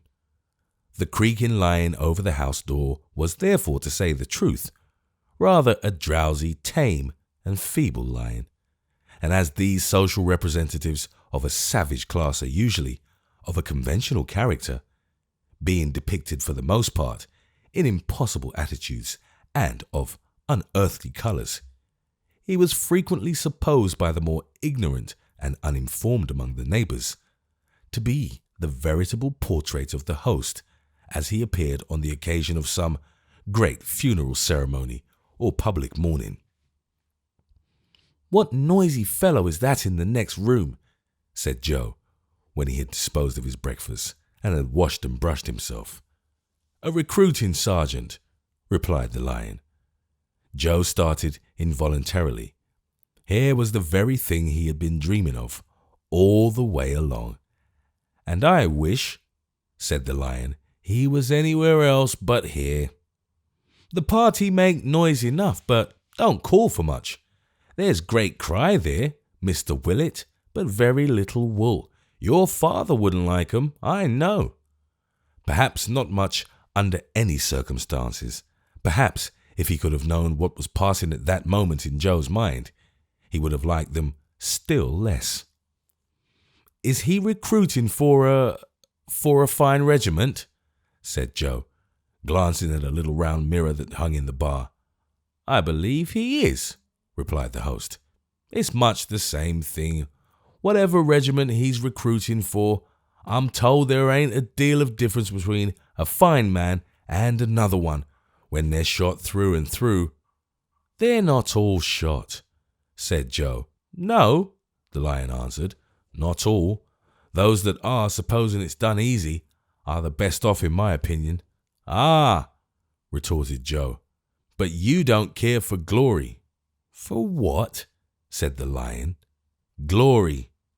"No," returned the Lion with supreme indifference. "I don't. You're right in that, Mr. Willett. When Glory comes here and calls for anything to drink and changes a guinea to pay for it, I'll give it him for nothing. It's my belief, sir, that the Glory's arms wouldn't do a very strong business." These remarks were not at all comforting. Joe walked out, stopped at the door of the next room and listened. The sergeant was describing a military life. It was all drinking, he said, except that there were frequent intervals of eating and love-making. A battle was the finest thing in the world, when your side won it. An Englishman always did that. "Supposing you should be killed, sir," said a timid voice in one corner. "Well, sir, supposing you should be," said the sergeant. "What then? Your country loves you, sir. His Majesty King George III loves you. Your memory is honoured, revered, respected. Everybody's fond of you and grateful to you. Your name's wrote down at full length in a book in the War Office. Damn, gentlemen, we must all die sometime or another, eh?" The voice coughed and said no more. Joe walked into the room. A group of half a dozen fellows had gathered together in the tap room and were listening with greedy ears. One of them, a carter in a smock frock, seemed wavering and disposed to enlist. The rest, who were by no means disposed, strongly urged him to do so, according to the custom of mankind, backed the sergeant's arguments, and grinned among themselves. "I say nothing, boys," said the sergeant, who sat a little apart, drinking his liquor. "For lads of spirit," here he cast an eye on Joe, "this is the time. I don't want to inveigle you. The king's not come to that, I hope. Brisk young blood is what we want, not milk and water. We won't take 5 men out of 6. We want topsawyers, we do. I'm not a-going to tell tales out of school, but damn, if every gentleman's son that carries arms in our cause through being under a cloud and having little differences with his relations was counted up." Here his eye fell on Joe again, and so good-naturedly that Joe beckoned him out. He came directly. "You're a gentleman, by G," was his first remark as he slapped him on the back. "You're a gentleman in disguise. So am I. Let's swear a friendship." Joe didn't exactly do that, but he shook hands with him and thanked him for his good opinion. "You want to serve," said his new friend. "You shall. You were made for it. You're one of us by nature. What'll you take to drink?" "Nothing just now," replied Joe, smiling faintly. "I haven't quite made up my mind." "A mettlesome fellow like you, and not made up his mind?" cried the sergeant. "Here, let me give the bell a pull, and you'll make up your mind in half a minute, I know." "You're right so far," answered Joe. "For if you pull the bell here, where I'm known, there'll be an end of my soldiering inclinations in no time. Look in my face. You see me, do you?" "I do," replied the sergeant with an oath. "And a finer young fellow, or one better qualified to serve his king and country, I never set my," he used an adjective in this place, "eyes on." "Thank you," said Joe. "I didn't ask you for want of a compliment, but thank you all the same. Do I look like a sneaking fellow or a liar?" The sergeant rejoined with many choice asseverations that he didn't, and that if his, the sergeant's own father, were to say he did, he would run the old gentleman through the body cheerfully, and consider it a meritorious action. Joe expressed his obligations and continued, "You can trust me then, and credit what I say. I believe I shall enlist in your regiment tonight. The reason I don't do so now is because I don't want until tonight to do what I can't recall. Where shall I find you this evening?" His friend replied with some unwillingness, and after much ineffectual entreaty, having for its object the immediate settlement of the business, that his quarters would be at the Crooked Billet in Tower Street, where he would be found waking until midnight and sleeping until breakfast time tomorrow. And if I do come, which it's 1,000,000 to 1 I shall, when will you take me out of London? Demanded Joe. Tomorrow morning at 8:30, replied the sergeant. You'll go abroad, a country where it's all sunshine and plunder, the finest climate in the world. To go abroad, said Joe, shaking hands with him, is the very thing I want. You may expect me. You're the kind of lad for us, cried the sergeant, holding Joe's hand in his, in the excess of his admiration. You're the boy to push your fortune. I don't say it because I bear you any envy, or would take away from the credit of the rise you'll make. But if I had been bred and taught like you, I'd have been a colonel by this time. Tush, man, said Joe. I'm not so young as that. Needs must when the devil drives, and the devil that drives me is an empty pocket and an unhappy home. For the present, goodbye. For king and country, cried the sergeant, flourishing his cap. For bread and meat, cried Joe, snapping his fingers. And so they parted. He had very little money in his pocket, so little indeed, that after paying for his breakfast, which he was too honest and perhaps too proud to score up to his father's charge, he had but a penny left. He had courage, notwithstanding, to resist all the affectionate importunities of the sergeant, who waylaid him at the door with many protestations of eternal friendship, and did in particular request that he would do him the favour to accept of only 1 shilling as a temporary accommodation. Rejecting his offers both of cash and credit, Joe walked away with stick and bundle as before, bent upon getting through the day as he best could, and going down to the locksmith's in the dusk of the evening, for it should go hard, he had resolved, but he would have a parting word with charming Dolly Varden. He went out by Islington, and so on to Highgate, and sat on many stones and gates, but there were no voices in the bells to bid him turn. Since the time of noble Whittington, fair flower of merchants, bells have come to have less sympathy with humankind.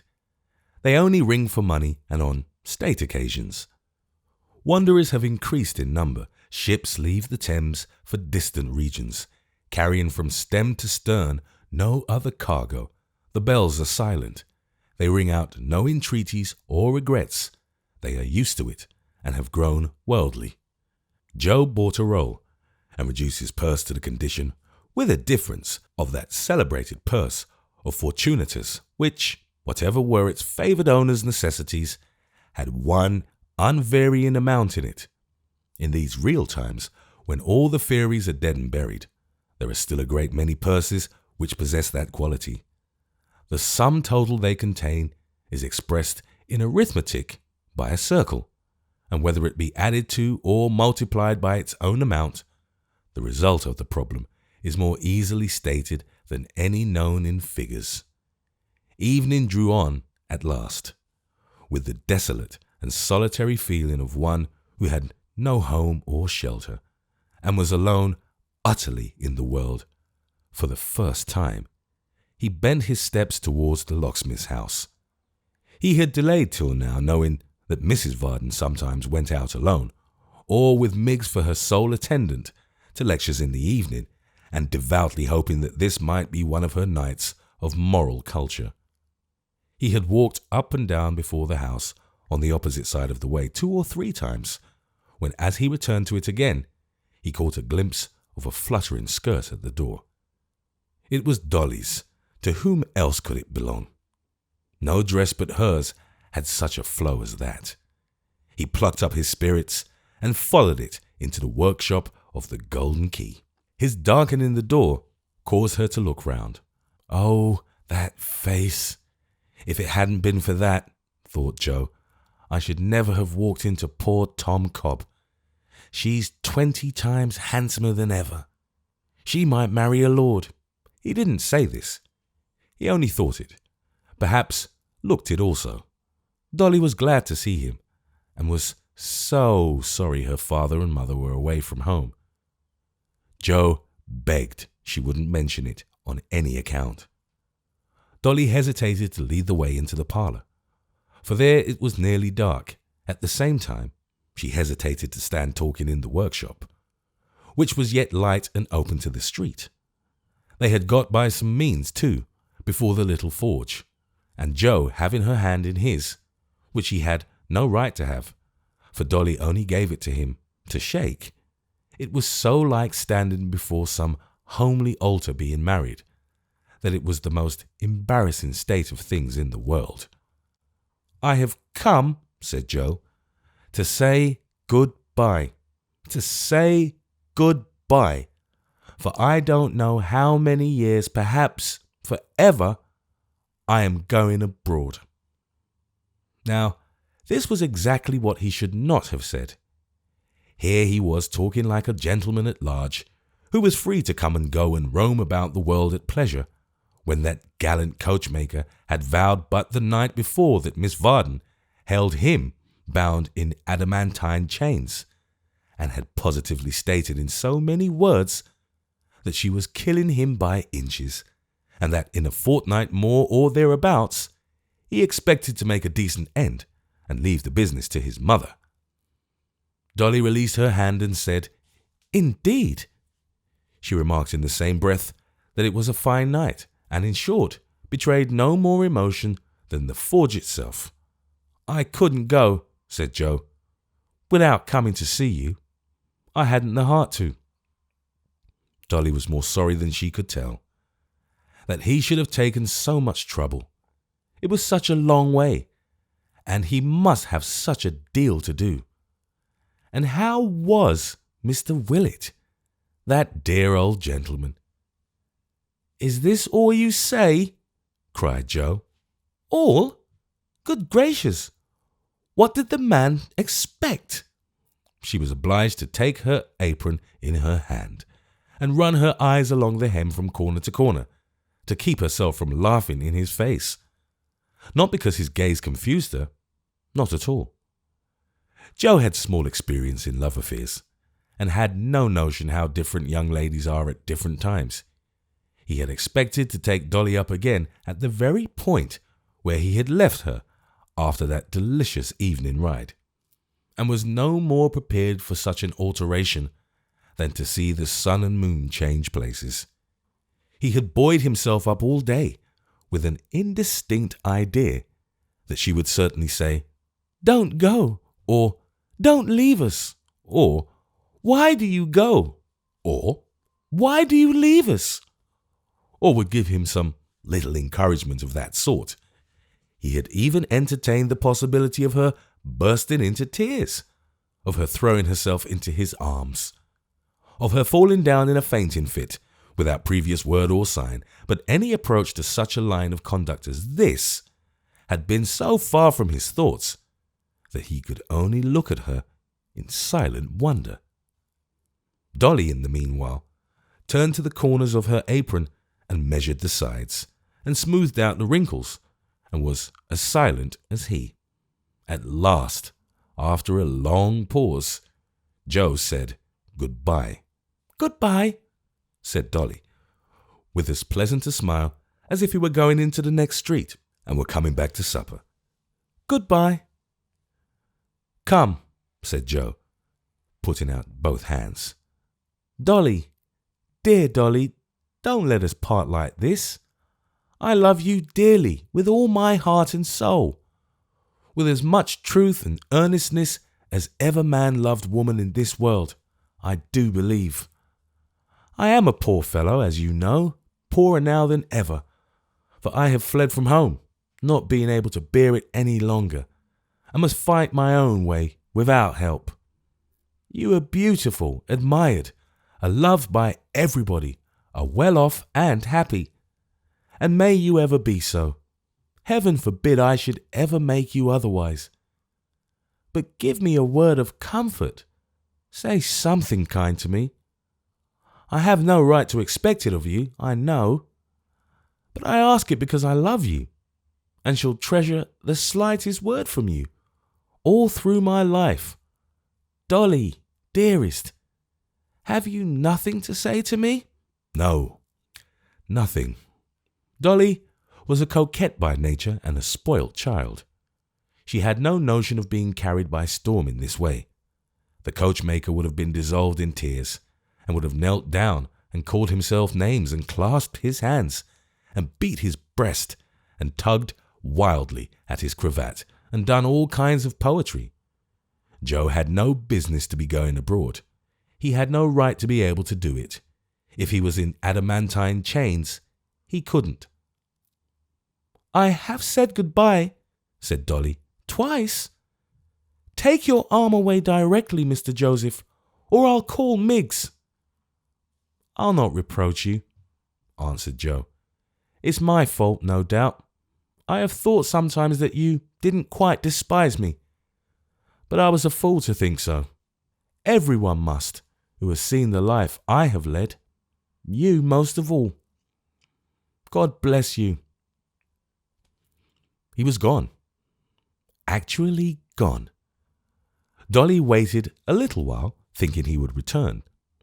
Peeped out at the door, looked up the street and down as well as the increase in darkness would allow, came in again, waited a little longer, went upstairs, humming a tune, bolted herself in, laid her head down on her bed, and cried as if her heart would break.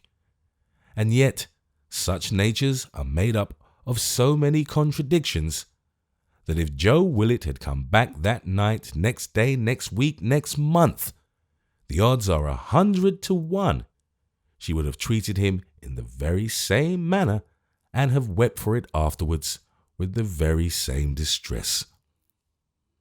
She had no sooner left the workshop than there cautiously peered out from behind the chimney of the forge a face which had already emerged from the same concealment twice or thrice unseen, and which, after satisfying itself that it was now alone, was followed by a leg, a shoulder, and so on by degrees, until the form of Mr. Tappertit stood confessed, with a brown paper cap stuck negligently on one side of its head, and its arms very much akimbo.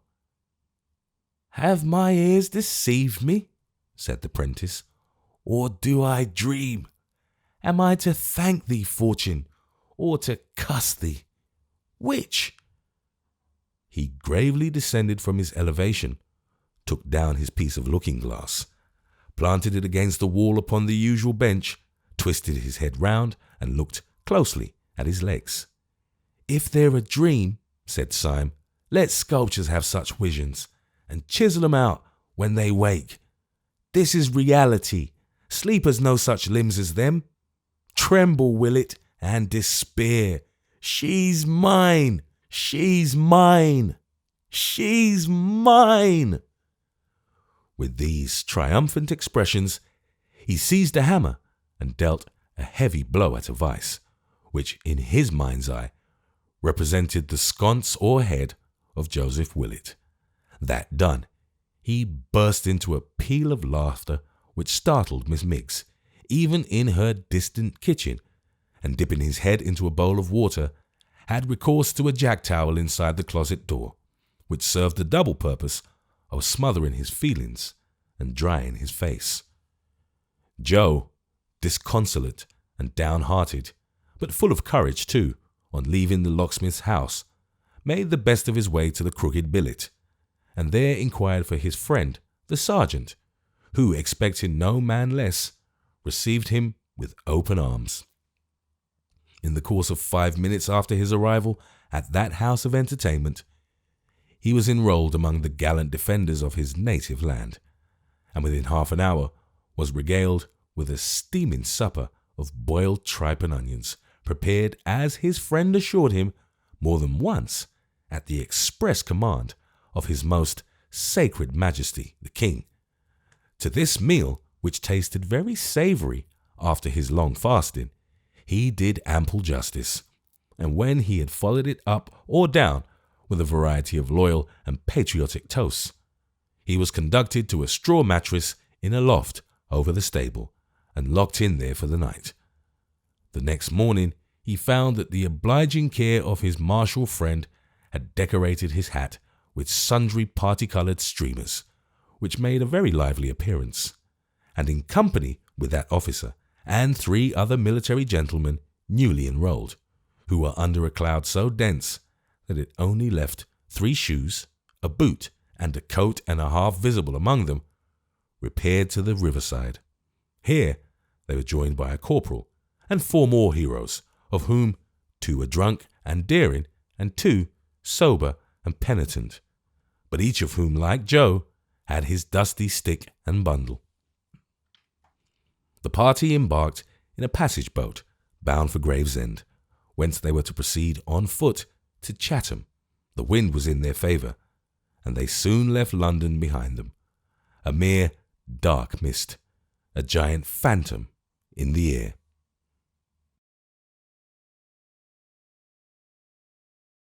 Chapter 32. Misfortunes, saith the adage, never come singly.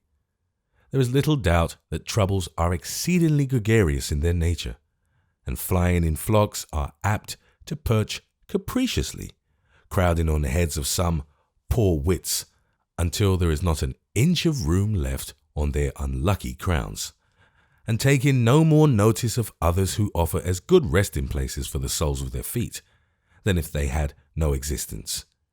It may have happened that a flight of troubles, brooding over London and looking out for Joseph Willett, whom they couldn't find, darted down haphazard on the first young man that caught their fancy, and settled on him instead. However this may be, certain it is that on the very day of Joe's departure, they swarmed about the ears of Edward Chester, and did so buzz and flap their wings and persecute him, that he was most profoundly wretched. It was evening, and just 8 o'clock, when he and his father, having wine and dessert set before them, were left to themselves for the first time that day. They had dined together, but a 3rd person had been present during the meal, and until they met at table, they had not seen each other since the previous night. Edward was reserved and silent. Mr. Chester was more than usually gay, but not caring, as it seemed, to open a conversation with one whose humour was so different. He vented the lightness of his spirit in smiles and sparkling looks, and made no effort to awaken his attention.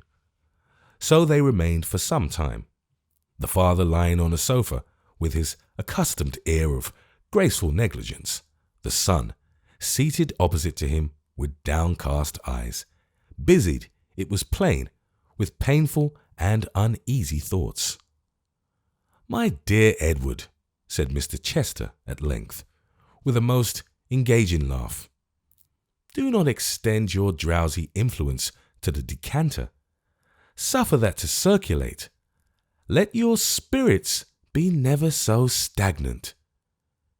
Edward begged his pardon, passed it, and relapsed into his former state.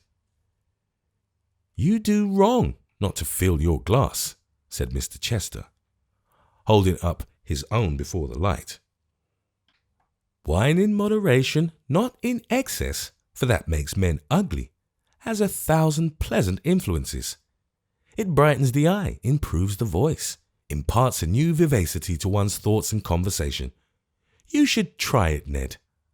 "Ah, father," cried his son, "if—" "My good fellow," interposed the parent hastily, as he sat down his glass and raised his eyebrows with a startled and horrified expression, "for heaven's sake, don't call me by that obsolete and ancient name.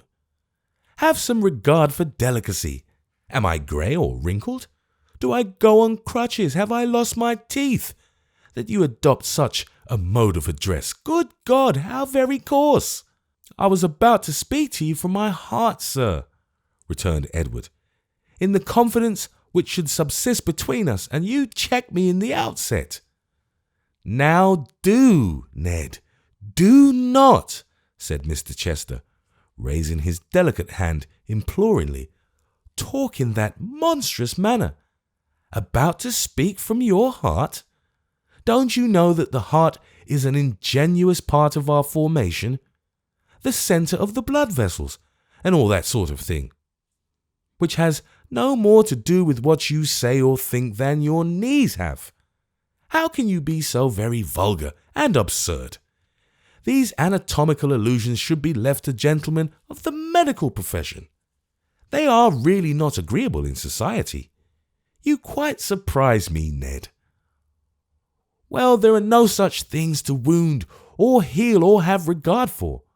I know your creed, sir, and will say no more," returned his son. "There again," said Mr. Chester, sipping his wine, "you are wrong. I distinctly say there are such things. We know there are. The hearts of animals, of bullocks, sheep, and so forth, are cooked and devoured, as I am told, by the lower classes, with a vast deal of relish.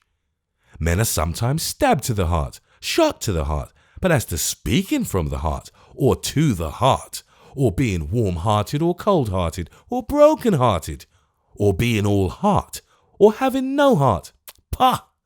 These things are nonsense, Ned." "No doubt, sir," returned his son, seeing that he paused for him to speak. "No doubt."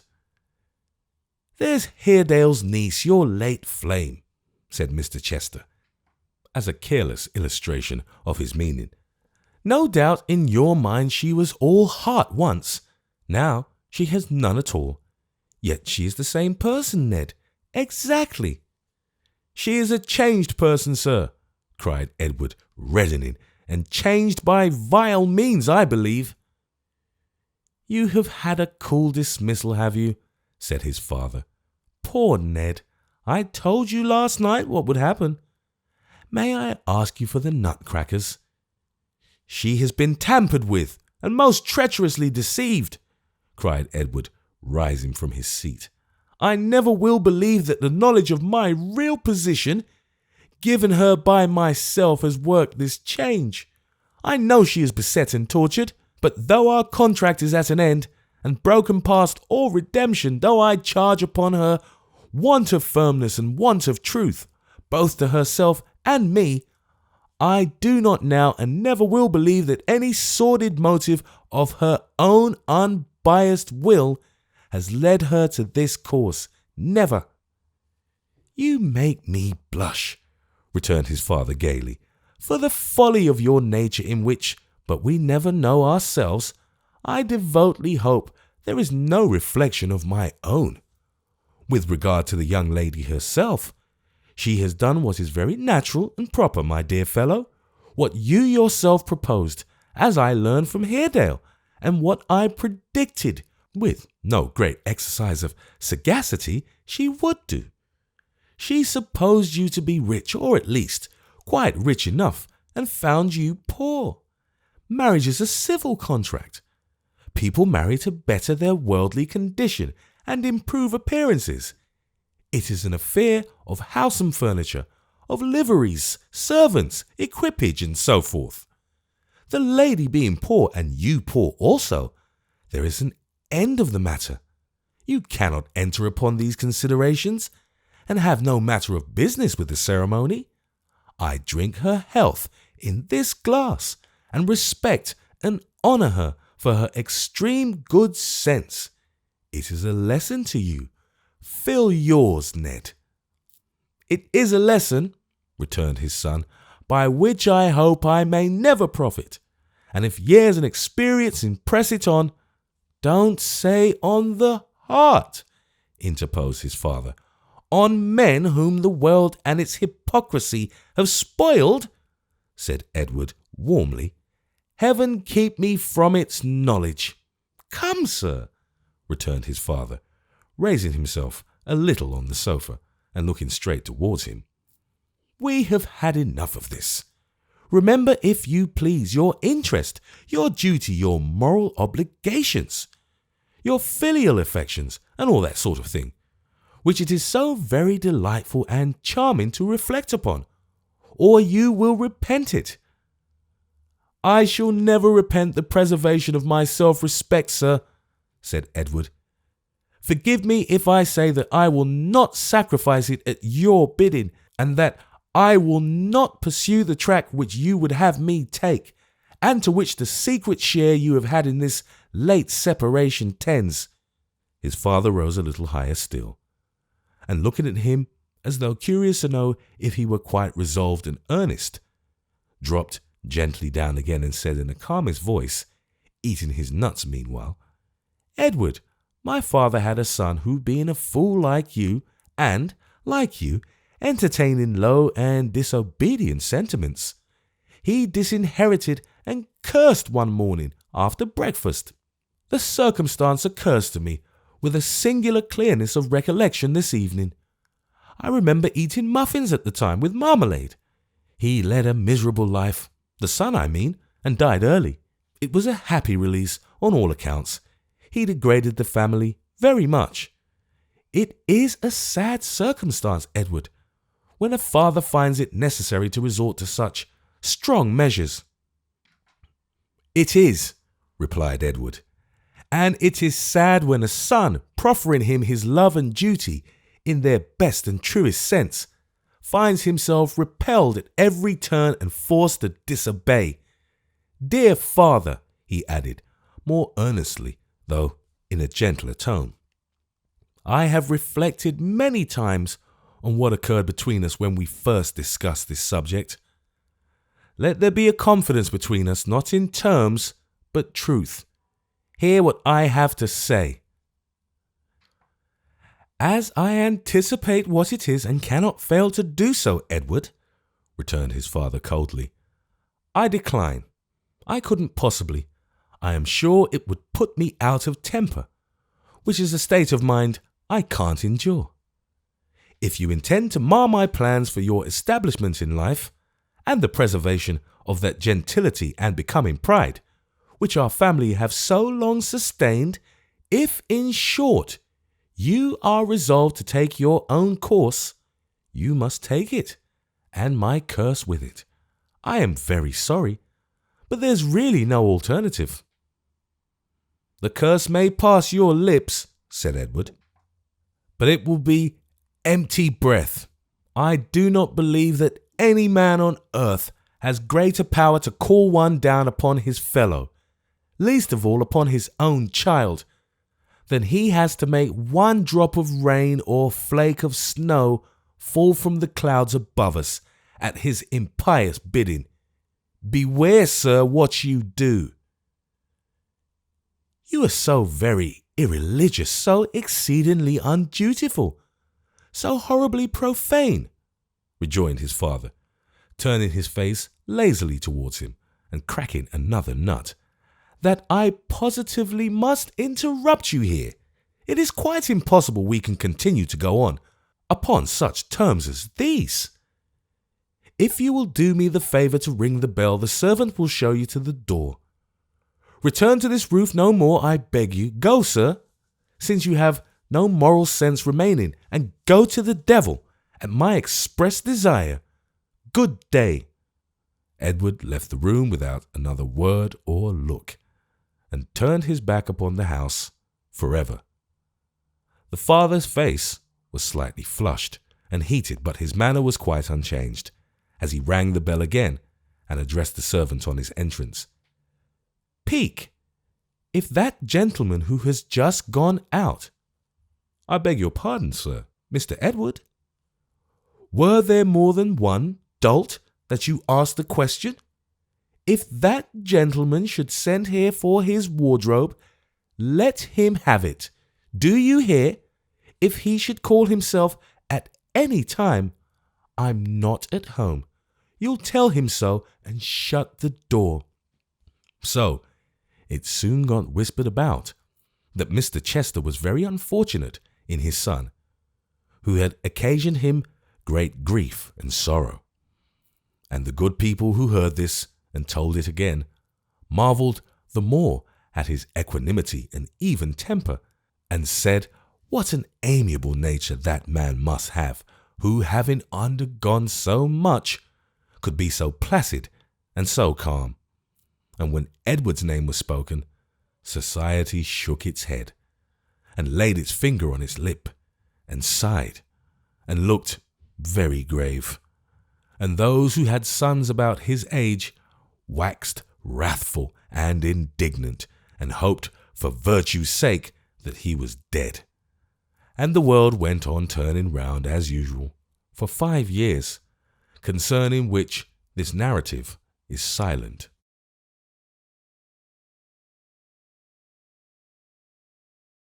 Chapter 33. One wintry evening, early in the year of our Lord 1780, a keen north wind arose as it grew dark, and night came on with black and dismal looks. A bitter storm of sleet, sharp, dense, and icy cold, swept the streets, and rattled on the trembling windows. Signboards, shaken past endurance in their creaking frames, fell crashing on the pavement. Old, tottering chimneys reeled and staggered in the blast, and many a steeple rocked again that night, as though the earth were troubled. It was not a time for those who could by any means get light and warmth, to brave the fury of the weather. In coffee houses of the better sort, guests crowded round the fire, forgot to be political, and told each other with a secret gladness that the blast grew fiercer every minute. Each humble tavern by the waterside had its group of uncouth figures round the hearth, who talked of vessels foundering at sea and all hands lost, related many a dismal tale of shipwreck and drowned men, and hoped that some they knew were safe, and shook their heads in doubt. In private dwellings, children clustered near the blaze, listened with timid pleasure to tales of ghosts and goblins, and tall figures clad in white standing by bedsides, and people who had gone to sleep in old churches, and being overlooked, had found themselves alone there at the dead hour of the night, until they shuddered at the thought of the dark rooms upstairs, yet loved to hear the wind moan too, and hoped it would continue bravely. From time to time these happy indoor people stopped to listen, or one held up his finger and cried, "Hark!" And then above the rumbling in the chimney and the fast pattering on the glass was heard a wailing, rushing sound, which shook the walls as though a giant's hand were on them. Then a hoarse roar as if the sea had risen, then such a whirl and tumult that the air seemed mad, and then, with a lengthened howl, the waves of wind swept on, and left a moment's interval of rest. Cheerily, though there were none abroad to see it, shone the Maypole light that evening. Blessings on the red, deep, ruby-glowing red old curtain of the window, blended into one rich stream of brightness, fire and candle, meat, drink and company, and gleaming like a jovial eye upon the bleak waste out of doors. Within, what carpet like its crunching sand, what music merry as its crackling logs, what perfume like its kitchen's dainty breath, what weather genial as its hearty warmth. Blessings on the old house, how sturdily it stood. How did the vexed wind chafe and roar about its stalwart roof? How did it pant and strive with its wide chimneys, which still poured forth from their hospitable throats great clouds of smoke, and puffed defiance in its face?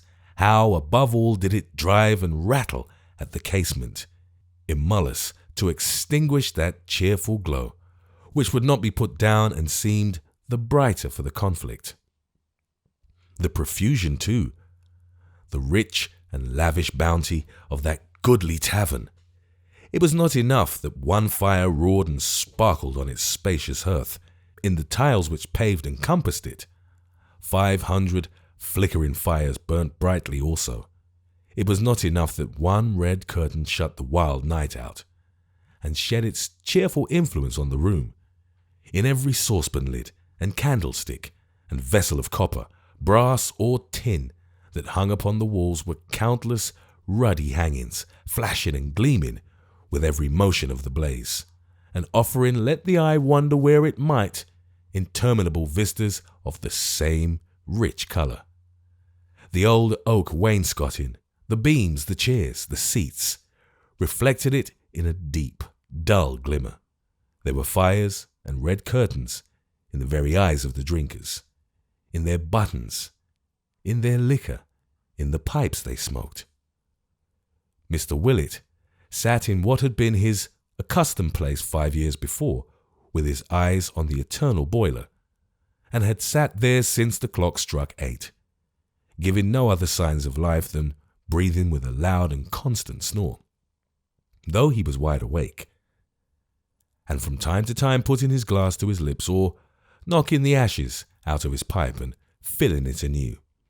It was now 10:30. Mr. Cobb and long Phil Parkes were his companions as of old, and for 2 mortal hours and a half none of the company had pronounced one word. Whether people by dint of sitting together in the same place and the same relative positions and doing exactly the same things for a great many years acquire a sixth sense, or some unknown power of influencing each other which serves them in its stead, is a question for philosophy to settle. But certain it is that old John Willett, Mr. Parkes, and Mr. Cobb were one and all firmly of opinion that they were very jolly companions, rather choice spirits than otherwise, that they looked at each other every now and then as if there were a perpetual interchange of ideas going on among them, that no man considered himself or his neighbour by any means silent, and that each of them nodded occasionally when he caught the eye of another, as if he would say, "You have expressed yourself extremely well, sir, in relation to that sentiment, and I quite agree with you." The room was so very warm, the tobacco so very good, and the fire so very soothing, that Mr. Willett by degrees began to doze. But as he had perfectly acquired by dint of long habit the art of smoking in his sleep, and as his breathing was pretty much the same awake or asleep, saving that in the latter case he sometimes experienced a slight difficulty in respiration, such as a carpenter meets with when he is planning and comes to a knot, neither of his companions was aware of the circumstance until he met with one of these impediments and was obliged to try again. "Johnny's dropped off," said Mr. Parkes in a whisper. "Fast as a top," said Mr. Cobb. Neither of them said any more until Mr. Willett came to another knot, one of surpassing obduracy, which bade fair to throw him into convulsions, but which he got over at last without waking, by an effort quite superhuman. "He sleeps uncommon hard," said Mr. Cobb. Mr. Parkes, who was possibly a hard sleeper himself, replied with some disdain, "Not a bit on it," and directed his eyes towards a handbill pasted over the chimney-piece, which was decorated at the top with a woodcut representing a youth of tender years running away very fast, with a bundle over his shoulder at the end of a stick, and, to carry out the idea, a finger-post and a milestone behind him. Mr. Cobb likewise turned his eyes in the same direction, and surveyed the placard as if that were the first time he had ever beheld it. Now this was a document which Mr. Willett had himself indicted on the disappearance of his son Joseph, acquainting the nobility and gentry and the public in general with the circumstances of his having left his home, describing his dress and appearance, and offering a reward of £5 to any person or persons who would pack him up and return him safely to the Maypole at Chigwell, or lodge him in any of his Majesty's jails until such time as his father should come and claim him. In this advertisement, Mr. Willett had obstinately persisted, despite the advice and entreaties of his friends, in describing his son as a young boy, and furthermore as being from 18 inches to a couple of feet shorter than he really was, 2 circumstances which perhaps accounted in some degree for its never having been productive of any other effect than the transmission to Chigwell at various times and at a vast expense of some 45 runaways varying from 6 years old to 12. Mr. Cobb and Mr. Parkes looked mysteriously at this composition, at each other and at old John. From the time he had pasted it up with his own hands, Mr. Willett had never by word or sign alluded to the subject or encouraged anyone else to do so. Nobody had the least notion what his thoughts or opinions were connected with it, whether he remembered it or forgot it, whether he had any idea that such an event had ever taken place. Therefore, even while he slept, no one ventured to refer to it in his presence, and for such sufficient reasons, these his chosen friends were silent now. Mr. Willett had got by this time into such a complication of knots that it was perfectly clear he must wake or die. He chose the former alternative and opened his eyes. "If he don't come in 5 minutes," said John, "I shall have supper without him." The antecedent of this pronoun had been mentioned for the last time at 8 o'clock. Messrs. Parkes and Cobb, being used to this style of conversation, replied without difficulty that, to be sure, Solomon was very late, and they wondered what had happened to detain him. "He ain't blown away, I suppose," said Parkes. "It's enough to carry a man of his figure off his legs, and easy too. Do you hear it? It blows great guns, indeed. There'll be many a crash in the forest tonight, I reckon, and many a broken branch upon the ground tomorrow. It won't break anything in the Maypole, I take it, sir," returned old John. "Let it try, I give it leave. What's that?" "The wind," cried Parkes. "It's howling like a Christian, and has been all night long." "Did you ever, sir," asked John, after a minute's contemplation, "hear the wind say Maypole?" "Why, what man ever did?" said Parkes. "Nor ahoy, perhaps," added John. "No, nor that neither." "Very good, sir," said Mr. Willett, perfectly unmoved. "Then if that was the wind just now, and you'll wait a little time without speaking, you'll hear it say both words very plain." Mr. Willett was right. After listening for a few moments, they could clearly hear above the roar and tumult out of doors this shout repeated, and that with a shrillness and energy which denoted that it came from some person in great distress or terror. They looked at each other, turned pale, and held their breath. No man stirred. It was in this emergency that Mr. Willett displayed something of that strength of mind and plenitude of mental resource which rendered him the admiration of all his friends and neighbours. After looking at Messrs. Parkes and Cobb for some time in silence, he clapped his 2 hands to his cheeks and sent forth a roar which made the glasses dance and rafters ring, a long sustained, discordant bellow that rolled onward with the wind, and startling every echo made the night 100 times more boisterous, a deep, loud, dismal bray that sounded like a human gong.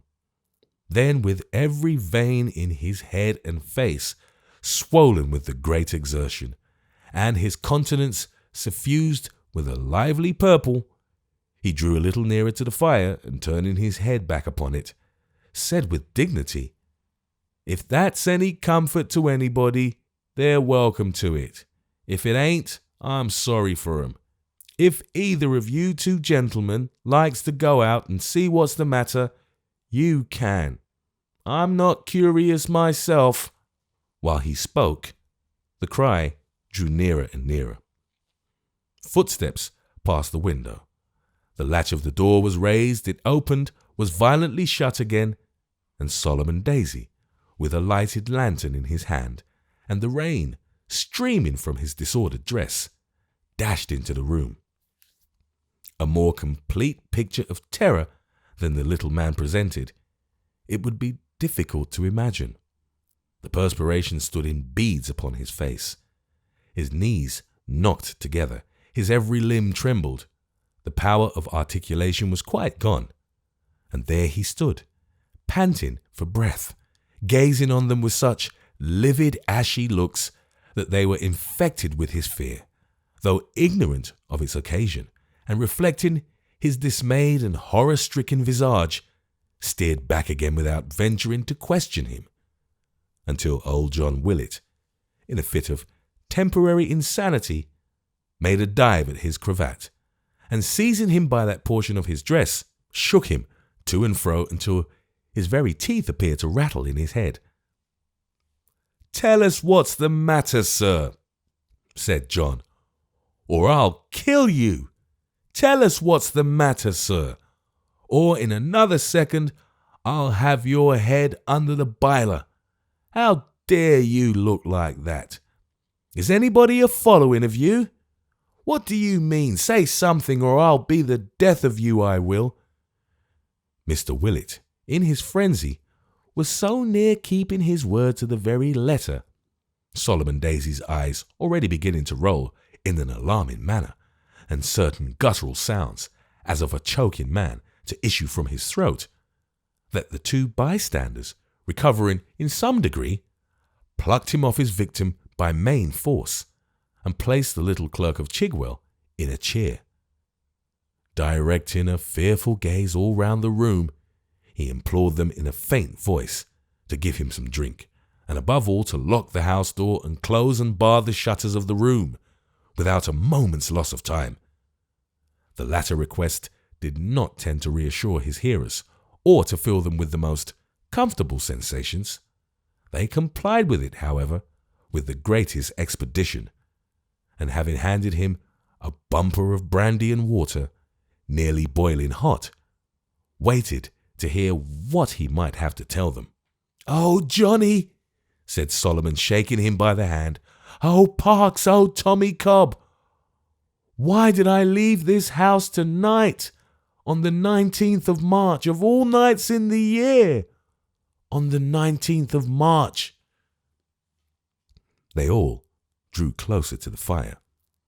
Parks, who was nearest to the door, started and looked over his shoulder. Mr. Willet, with great indignation, inquired what the devil he meant by that, and then said, "God forgive me," and glanced over his own shoulder and came a little nearer. "When I left here tonight," said Solomon Daisy, "I little thought what day of the month it was. I have never gone alone into the church after dark on this day for 27 years. I have heard it said that as we keep our birthdays when we are alive, so the ghosts of dead people who are not easy in their graves keep the day they died upon. How the wind roars!" Nobody spoke. All eyes were fastened on Solomon. "I might have known," he said, "what night it was by the foul weather. There's no such night in the whole year round as this is always. I never sleep quietly in my bed on the 19th of March. "Go on," said Tom Cobb in a low voice. "Nor I neither." Solomon Daisy raised his glass to his lips, put it down upon the floor with such a trembling hand that the spoon tinkled in it like a little bell, and continued thus: "Have I ever said that we are always brought back to this subject in some strange way when the 19th of this month comes round? Do you suppose it was by accident? I forgot to wind up the church clock. I never forgot it at any other time, though it's such a clumsy thing that it has to be wound up every day. Why should it escape my memory on this day of all others? I made as much haste down there as I could when I went from here, but I had to go home first for the keys, and the wind and rain being dead against me all the way, it was pretty well as much as I could do at times to keep my legs. I got there at last, opened the church door and went in. I had not met a soul all the way, and you may judge whether it was dull or not. Neither of you would bear me company. If you could have known what was to come, you'd have been in the right. The wind was so strong that it was as much as I could do to shut the church door by putting my whole weight against it. And even as it was, it burst wide open twice, with such strength that any of you would have sworn, if you had been leaning against it as I was, that somebody was pushing on the other side. However, I got the key turned, went into the belfry, and wound up the clock, which was very near run down, and would have stood stock still in half an hour. As I took up my lantern to leave the church, it came upon me all at once that this was the 19th of March. It came upon me with a kind of shock, as if a hand had struck the thought upon my forehead. At the very same moment, I heard a voice outside the tower, rising from among the graves. Here, old John precipitately interrupted the speaker and begged that if Mr. Parkes, who was seated opposite to him and was staring directly over his head, saw anything, he would have the goodness to mention it. Mr. Parkes apologized and remarked that he was only listening, to which Mr. Willett angrily retorted that his listening with that kind of expression in his face was not agreeable, and that if he couldn't look like other people, he had better put his pocket handkerchief over his head.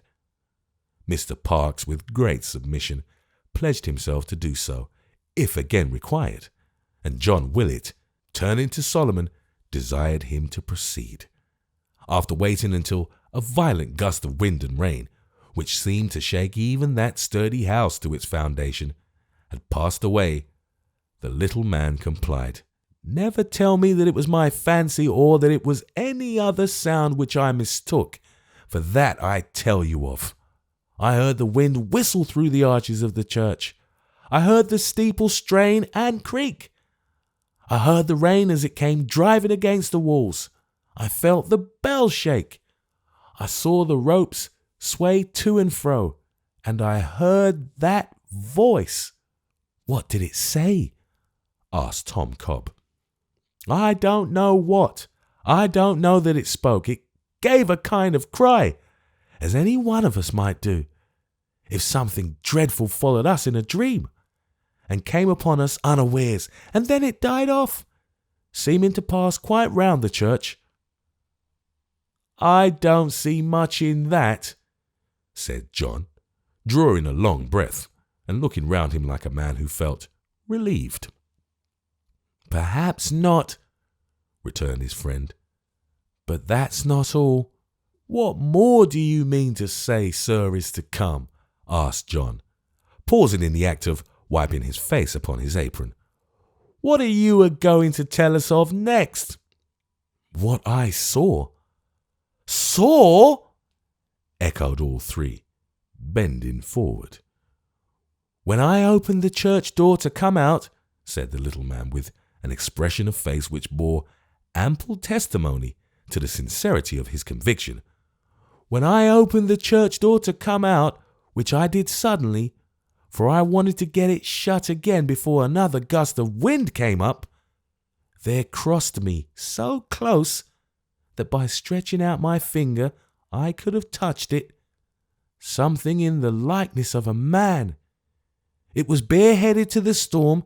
It turned its face without stopping and fixed its eyes on mine. It was a ghost, a spirit. Whose? They all cried together. In the excess of his emotion, for he fell back trembling in his chair and waved his hand as if entreating them to question him no further, his answer was lost on all but old John Willett, who happened to be seated close beside him. Who? Cried Parkes and Tom Cobb, looking eagerly by turns at Solomon Daisy and at Mr. Willett. "Who was it?" "Gentlemen," said Mr. Willett after a long pause, "you needn't ask the likeness of a murdered man. This is the 19th of March. A profound silence ensued. "If you'll take my advice," said John, "we had better, one and all, keep this a secret. Such tales would not be liked at the Warren. Let us keep it to ourselves, for the present time at all events, or we may get into trouble, and Solomon may lose his place. Whether it was really as he says or whether it wasn't is no matter. Right or wrong, nobody would believe him. As to the probabilities, I don't myself think," said Mr. Willett, eyeing the corners of the room in a manner which showed that, like some other philosophers, he was not quite easy in his theory, "that a ghost as had been a man of sense in his lifetime would be out a walking in such weather. I only know that I wouldn't, if I was one."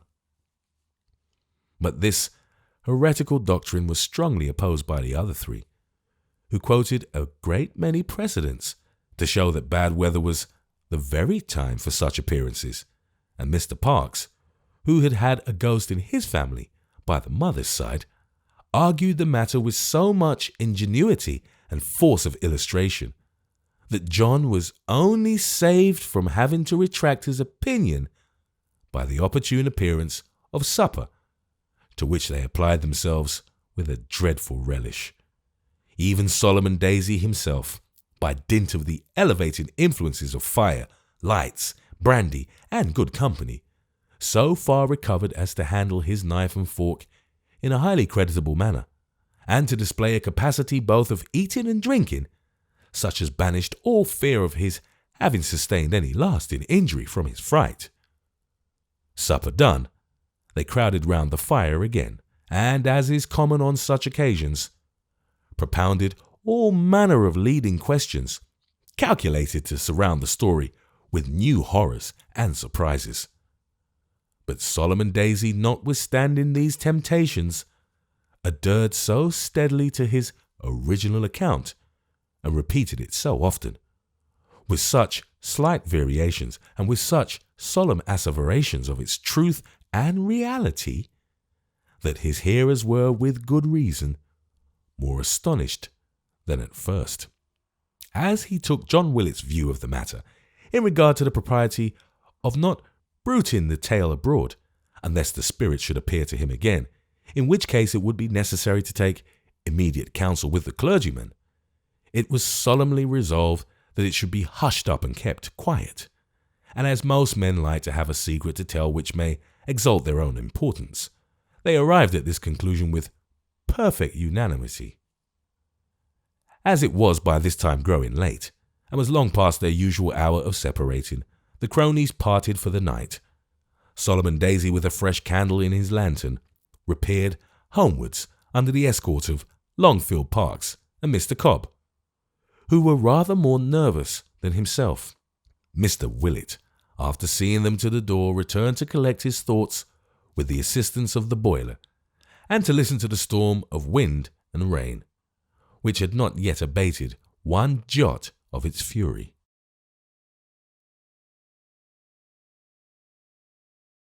Chapter 34. Before old John had looked at the boiler quite 20 minutes, he got his ideas into a focus and brought them to bear upon Solomon Daisy's story. The more he thought of it, the more impressed he became with a sense of his own wisdom, and a desire that Mr. Haredale should be impressed with it likewise.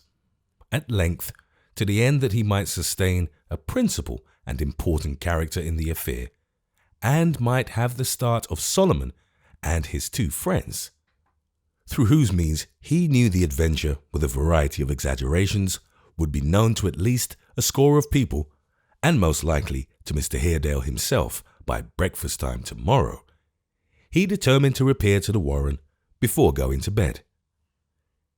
He's my landlord, thought John, as he took a candle in his hand and, setting it down in a corner out of the wind's way, opened a casement in the rear of the house, looking towards the stables. We haven't met of late years so often as we used to do. Changes are taking place in the family. It's desirable that I should stand as well with them, in point of dignity, as possible. The whispering about of this here tale will anger him. It's good to have confidences with a gentleman of his nature, and set oneself right besides. Hello there, Hugh! Hugh! Hello! When he had repeated this shout 12 times, and startled every pigeon from its slumbers, a door in one of the ruinous old buildings opened, and a rough voice demanded what was amiss now, that a man couldn't even have his sleep in quiet. What? Haven't you sleep enough, growler, that you're not to be knocked up for once? Said John. No, replied the voice, as the speaker yawned and shook himself. Not half enough. I don't know how you can sleep, with the wind a-bellowsing and roaring about you, making the tiles fly like a pack of cards, said John. But no matter for that. Wrap yourself up in something or another and come here, for you must go as far as the warren with me, and look sharp about it. Hugh, with much low growling and muttering, went back into his lair, and presently reappeared, carrying a lantern and a cudgel, and enveloped from head to foot in an old, frowsy, slouching horsecloth. Mr. Willett received this figure at the back door, and ushered him into the bar, while he wrapped himself in sundry great coats and capes, and so tied and knotted his face in shawls and handkerchiefs, that how he breathed was a mystery. You don't take a man out of doors at near midnight in such weather without putting some heart into him, do you, master? Said Hugh. Yes, I do, sir, returned Mr. Willett. I put the heart, as you call it, into him when he has brought me safe home again, and his standing steady on his legs ain't of so much consequence.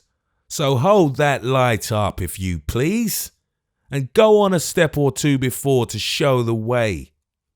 Hugh obeyed with a very indifferent grace, and a longing glance at the bottles.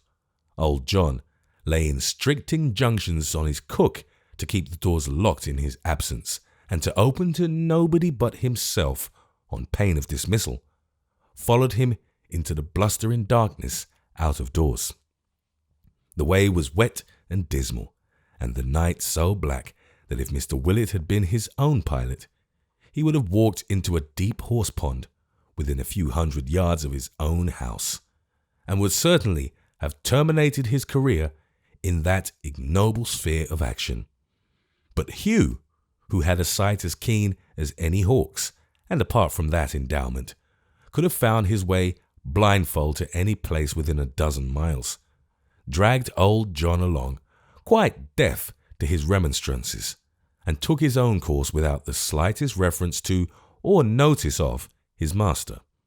So they made head against the wind, as they best could, Hugh crushing the wet grass beneath his heavy tread, and stalking on after his ordinary savage fashion, John Willett following at arm's length, picking his steps and looking about him, now for bogs and ditches, and now for such stray ghosts as might be wandering abroad, with looks of as much dismay and uneasiness as his immovable face was capable of expressing. At length they stood upon the broad gravel walk before the Warren house. The building was profoundly dark, and none were moving near it save themselves. From one solitary turret chamber, however, there shone a ray of light, and towards this speck of comfort in the cold, cheerless, silent scene, Mr. Willett bade his pilot lead him. "The old room," said John, looking timidly upward. "Mr. Reuben's own apartment. God be with us. I wonder his brother likes to sit there so late at night. On this night, too." "Why, where else should he sit?" asked Hugh, holding the lantern to his breast to keep the candle from the wind, while he trimmed it with his fingers. "It's snug enough, ain't it?" "Snug?" said John indignantly. "You have a comfortable idea of snugness, you have, sir. Do you know what was done in that room, you ruffian?" "Why, what is it the worse for that?" cried Hugh, looking into John's fat face. "Does it keep out the rain and snow and wind the less for that? Is it less warm or dry because a man was killed there? Never believe it, master. One man's no such matter as that comes to." Mr. Willett fixed his dull eyes on his follower and began, by a species of inspiration, to think it just barely possible that he was something of a dangerous character, and that it might be advisable to get rid of him one of these days. He was too prudent to say anything, with the journey home before him, and therefore turned to the iron gate before which this brief dialogue had passed, and pulled the handle of the bell that hung beside it.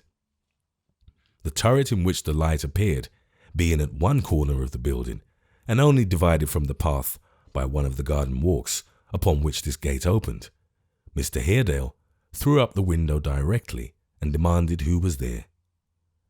"Begging pardon, sir," said John, "I knew you sat up late, and made bold to come round, having a word to say to you." "Willett, is it not?" "Of the Maypole, at your service, sir." Mr. Haredale closed the window and withdrew. He presently appeared at a door in the bottom of the turret, and coming across the garden walk, unlocked the gate and let them in. "You are a late visitor, Willett. What is the matter?" "Nothing to speak of, sir," said John. "An idle tale I thought you ought to know of, nothing more." "Let your man go forward with the lantern, and give me your hand. The stairs are crooked and narrow. Gently with your light, friend. You swing it like a censer." Hugh, who had already reached the turret, held it more steadily and ascended first, turning round from time to time to shed his light downward on the steps. Mr. Haredale, following next, eyed his lowering face with no great favour, and Hugh, looking down on him, returned his glances with interest as they climbed the winding stairs. It terminated in a little anteroom adjoining that from which they had seen the light. Mr. Haredale entered first, and led the way through it into the latter chamber, where he seated himself at a writing table from which he had risen when they had rung the bell. "Come in," he said, beckoning to old John, who remained bowing at the door. "Not you, friend," he added hastily to Hugh, who entered also. "Willett, why did you bring that fellow here?" "Why, sir," returned John, elevating his eyebrows and lowering his voice to the tone in which the question had been asked him, "he's a good guard, you see." "Don't be too sure of that," said Mr. Haredale, looking towards him as he spoke. "I doubt it. He has an evil eye." "There's no imagination in his eye," returned Mr. Willett, glancing over his shoulder at the organ in question. "Certainly." "There is no good there, be assured," said Mr. Haredale.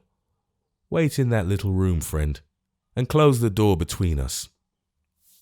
Hugh shrugged his shoulders, and with a disdainful look, which showed either that he had overheard or that he guessed the purport of their whispering, did as he was told.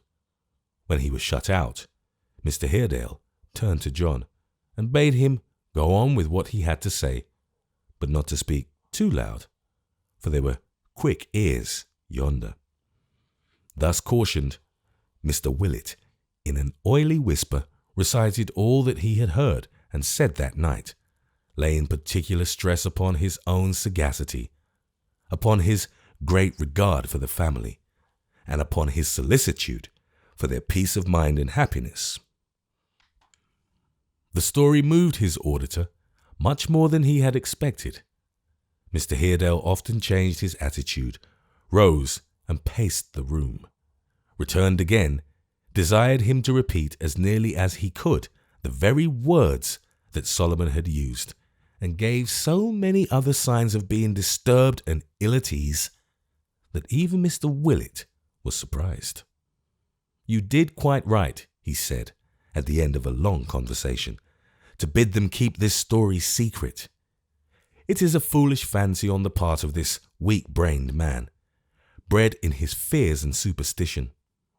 But Miss Haredale, though she would know it to be so, would be disturbed by it if it reached her ears. It is too nearly connected with a subject very painful to us all, to be heard with indifference. You are most prudent, and have laid me under a great obligation. I thank you very much."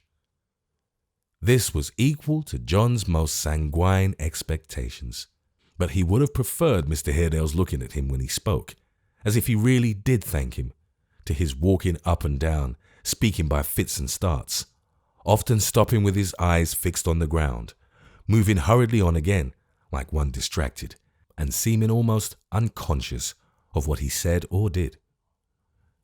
This, however, was his manner, and it was so embarrassing to John that he sat quite passive for a long time, not knowing what to do. At length he rose. Mr. Haredale stared at him for a moment as though he had quite forgotten his being present, then shook hands with him and opened the door. Hugh, who was or feigned to be fast asleep on the antechamber floor, sprang up on their entrance, and throwing his cloak about him, grasped his stick and lantern, and prepared to descend the stairs. "Stay," said Mr. Haredale. "Will this man drink?" "Drink? He'd drink the Thames up if it was strong enough, sir," replied John Willett. "He'll have something when he gets home. He's better without it now, sir." "Nay, half the distance is done," said Hugh. "What a hard master you are. I shall go home the better for one glassful. Halfway. Come."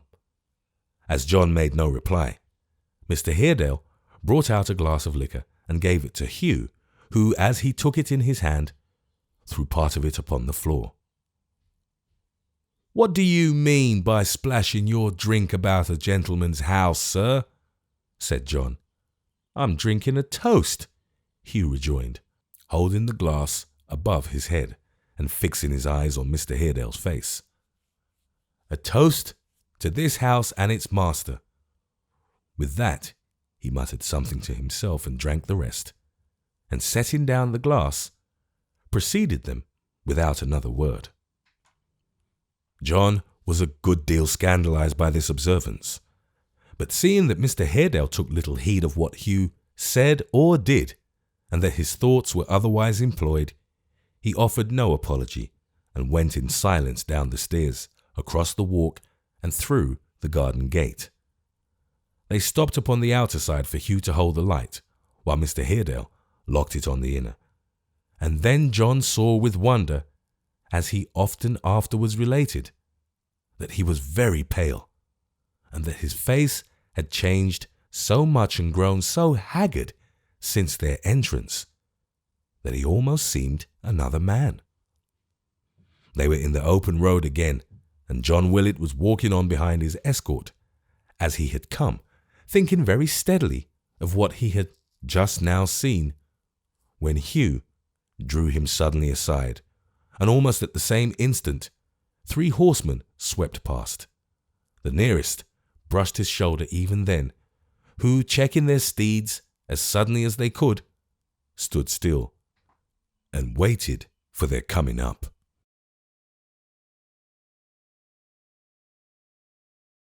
Chapter 35. When John Willett saw that the horsemen wheeled smartly round and drew up 3 abreast in the narrow road, waiting for him and his man to join them, it occurred to him, with unusual precipitation, that they must be highwaymen.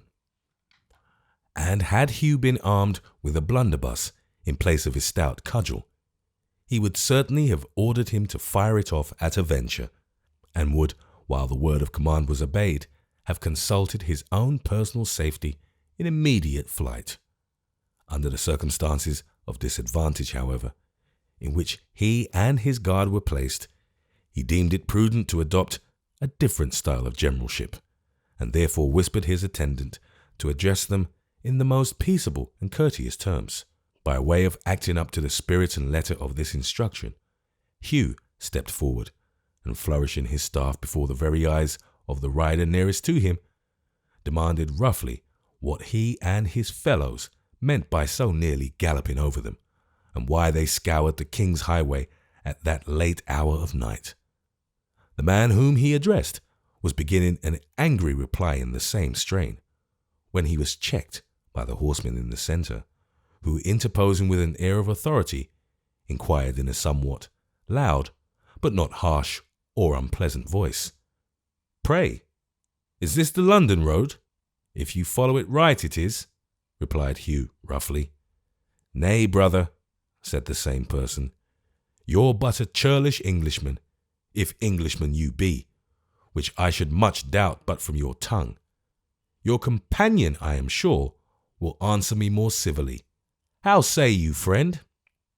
"I say it is the London road, sir," answered John, "and I wish," he added in a subdued voice as he turned to Hugh, "that you was in any other road, you vagabond.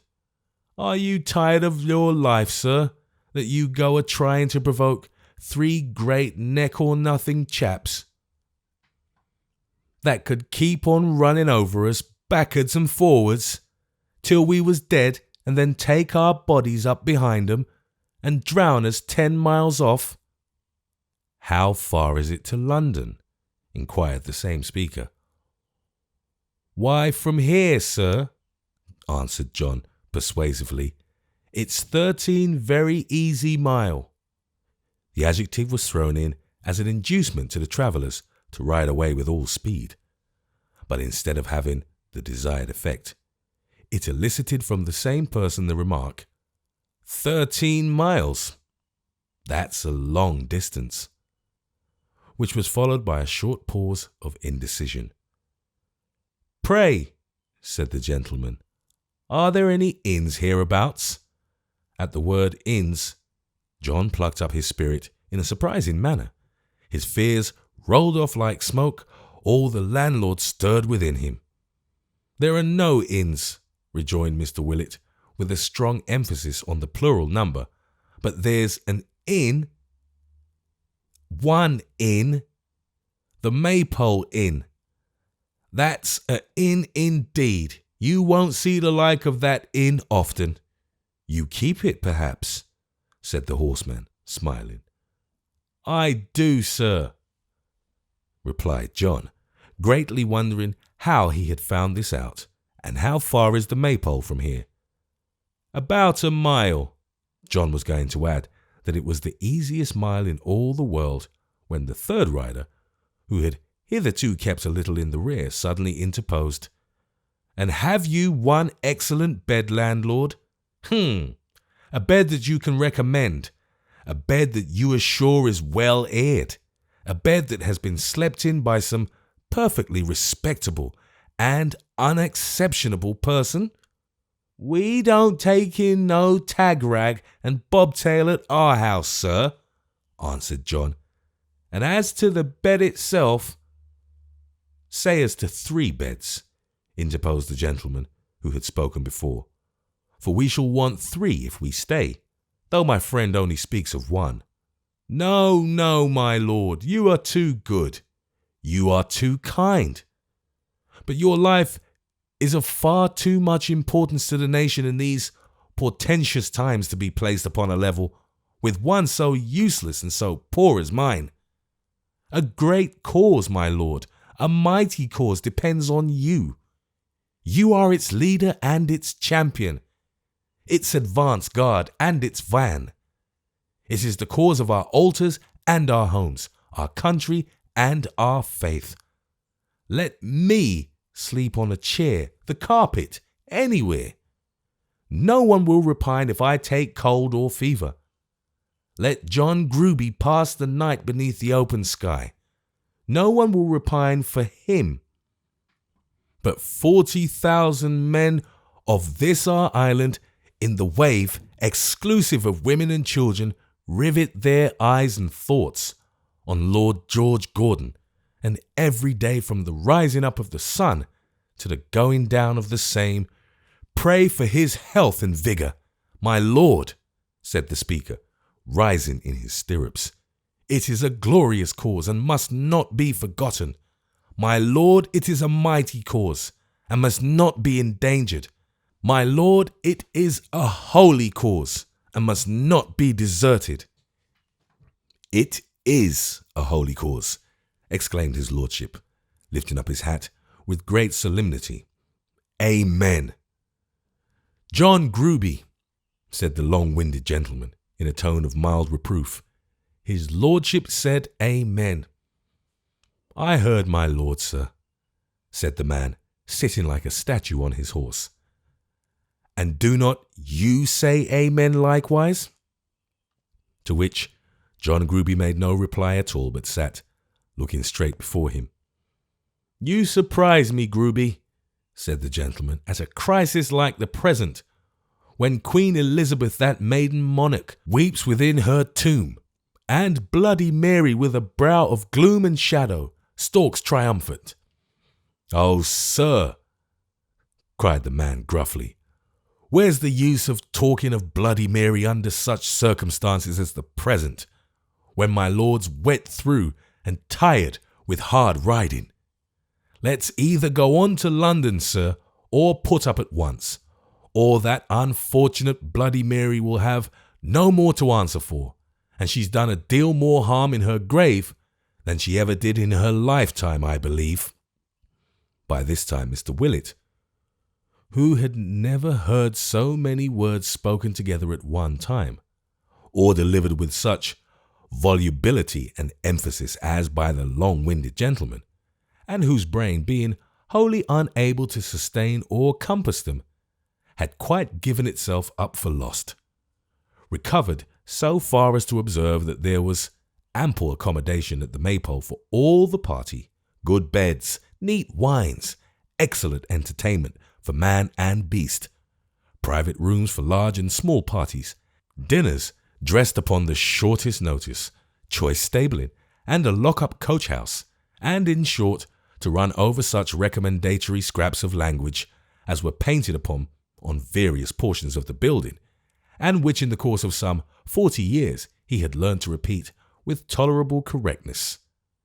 He was considering whether it was at all possible to insert any novel sentences to the same purpose, when the gentleman who had spoken first, turning to him of the long wind, exclaimed, What say you, Gashford? Shall we tarry at this house he speaks of, or press forward? You decide. I would submit, my lord, then, returned the person he appealed to, in a silky tone, that your health and spirits, so important under Providence to our great cause, our pure and truthful cause. Here his lordship pulled off his hat again, though it was raining hard, require refreshment and repose. Go on before, landlord, and show the way, said Lord George Gordon. We will follow at a foot pace. If you'll give me leave, my lord, said John Gruby in a low voice, I'll change my proper place and ride before you.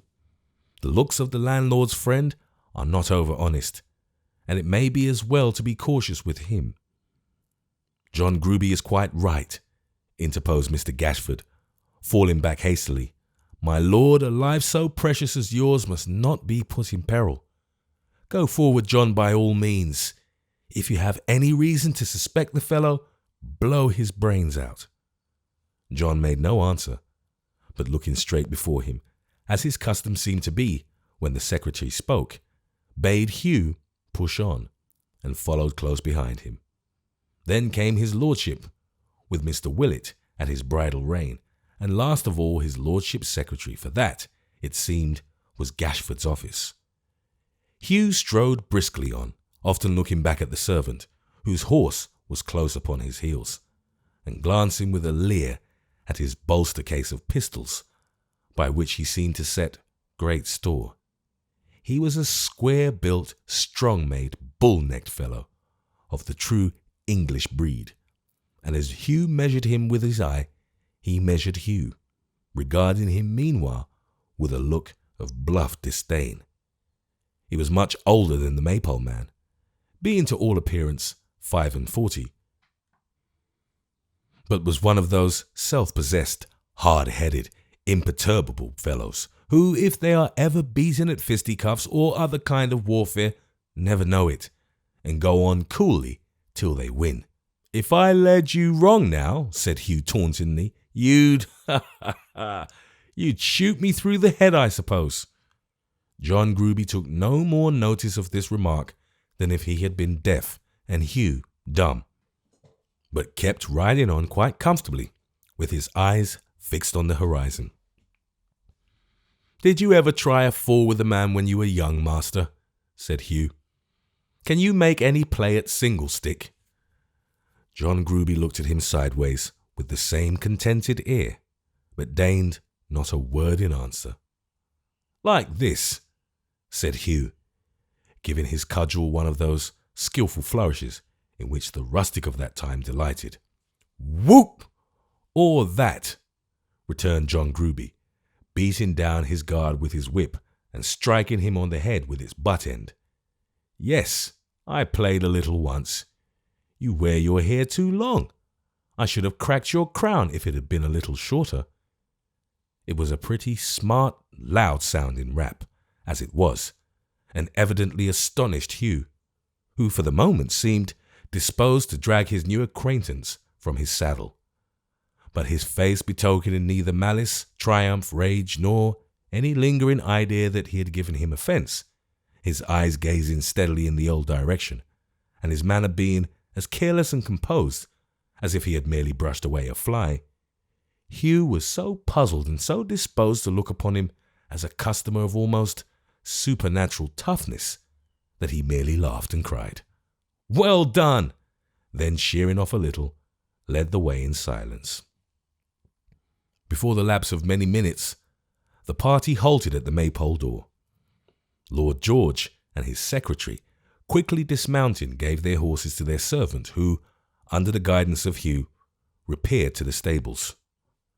Right glad to escape from the inclemency of the night, they followed Mr. Willett into the common room, and stood warming themselves and drying their clothes before the cheerful fire, while he busied himself with such orders and preparations as his guest's high quality required.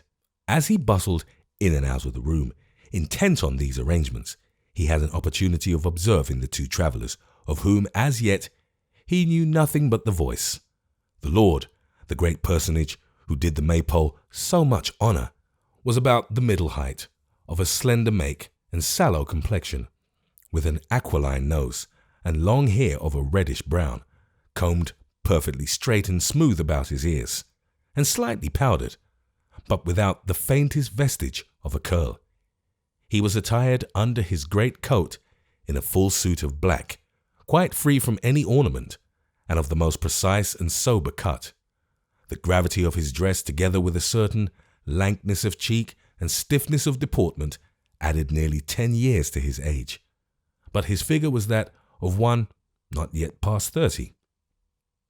As he stood musing in the red glow of the fire, it was striking to observe his very bright, large eye, which betrayed a restlessness of thought and purpose, singularly at variance with the studied composure and sobriety of his mien, and with his quaint and sad apparel.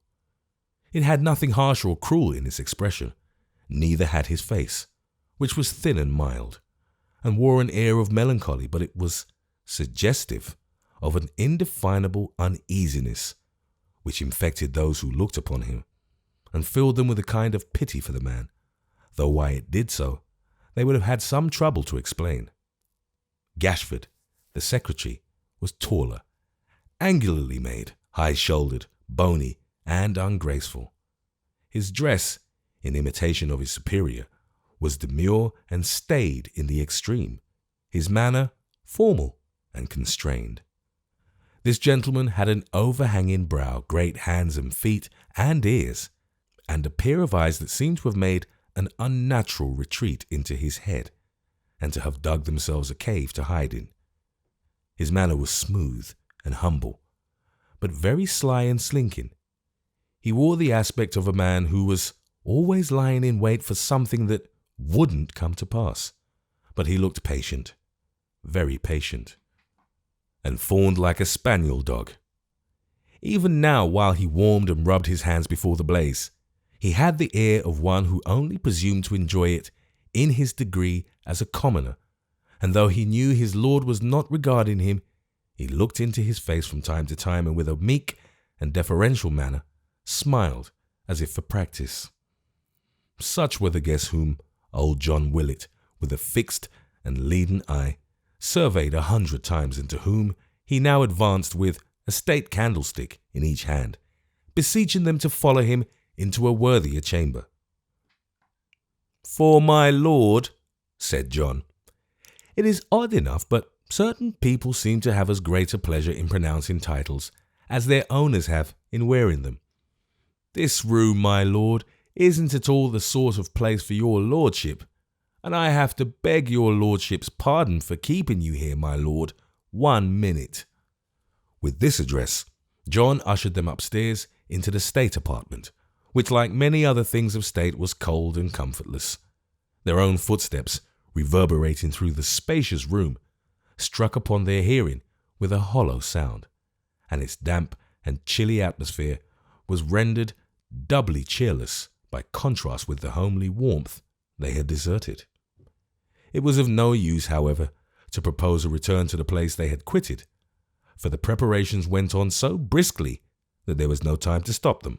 John, with the tall candlesticks in his hands, bowed them up to the fireplace. Hugh, striding in with a lighted brand and pile of firewood, cast it down upon the hearth and set it in a blaze.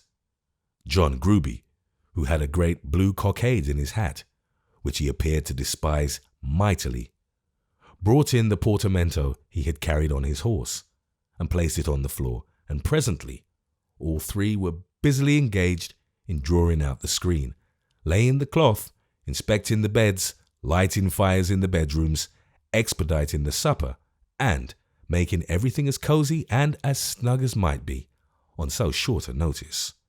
In less than an hour's time, supper had been served, and ate, and cleared away, and Lord George and his secretary, with slippered feet and legs stretched out before the fire, sat over some hot mulled wine together. "So ends, my lord," said Gashford, filling his glass with great complacency, "the blessed work of a most blessed day." "And of a blessed yesterday," said his lordship, raising his head. "Ah," and here the secretary clasped his hands, "a blessed yesterday indeed. The Protestants of Suffolk are godly men and true. Though others of our countrymen have lost their way in darkness, even as we, my lord, did lose our road tonight, theirs is the light and glory." "Did I move them, Gashford?" said Lord George. "Move them, my lord? Move them? They cried to be led on against the papists. They vowed a dreadful vengeance on their heads. They roared like men possessed." "But not by devils," said his lord. "By devils, my lord? By angels." "Yes, oh, surely, by angels, no doubt," said Lord George, thrusting his hands into his pockets, taking them out again to bite his nails, and looking uncomfortably at the fire. "Of course by angels, eh, Gashford?" "You do not doubt it, my lord?" said the secretary. "No, no," returned his lord. "No, why should I? I suppose it would be decidedly irreligious to doubt it, wouldn't it, Gashford? Though there certainly were," he added, without waiting for an answer, "some plaguy ill-looking characters among them." "When you warmed," said the secretary, looking sharply at the other's downcast eyes, which brightened slowly as he spoke. "When you warmed into that noble outbreak, when you told them that you were never of the lukewarm or the timid tribe, and bade them take heed that they were prepared to follow one who would lead them on, though to the very death. When you spoke of 120,000 men across the Scottish border, who would take their own redress at any time, if it were not conceded. When you cried, 'Perish the Pope and all his base adherents. The penal laws against them shall never be repealed, while Englishmen have hearts and hands,' and waved your own and touched your sword.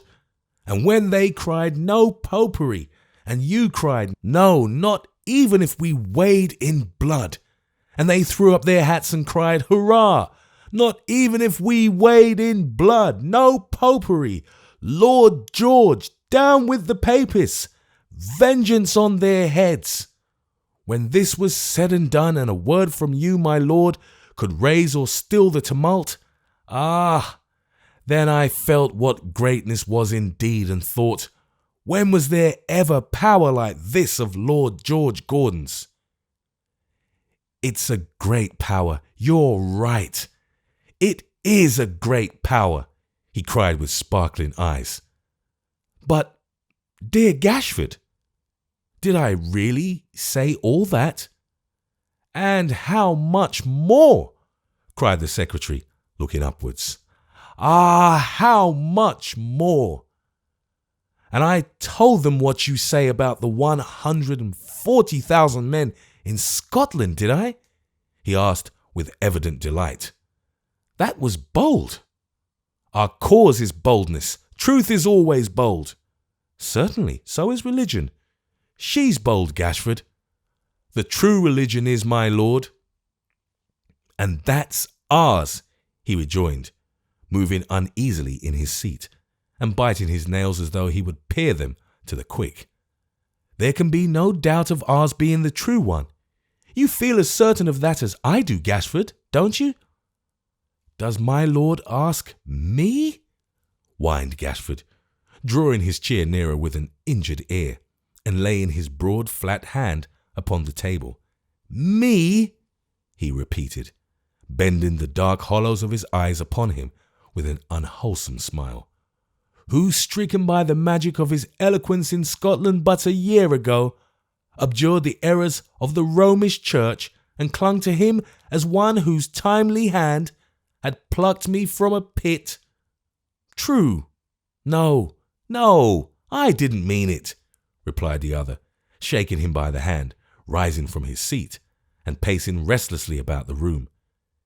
"It's a proud thing to lead the people, Gashford," he added as he made a sudden halt. "By force of reason, too," returned the pliant secretary. "Ay, to be sure, they may cough and jeer and groan in Parliament, and call me fool and madman, but which of them can raise this human sea and make it swell and roar at pleasure? Not one." "Not one," repeated Gashford. "Which of them can say for his honesty what I can say for mine? Which of them has refused a minister's bribe of £1,000 a year to resign his seat in favour of another? Not one." "Not one," repeated Gashford again, taking the lion's share of the mulled wine between whiles.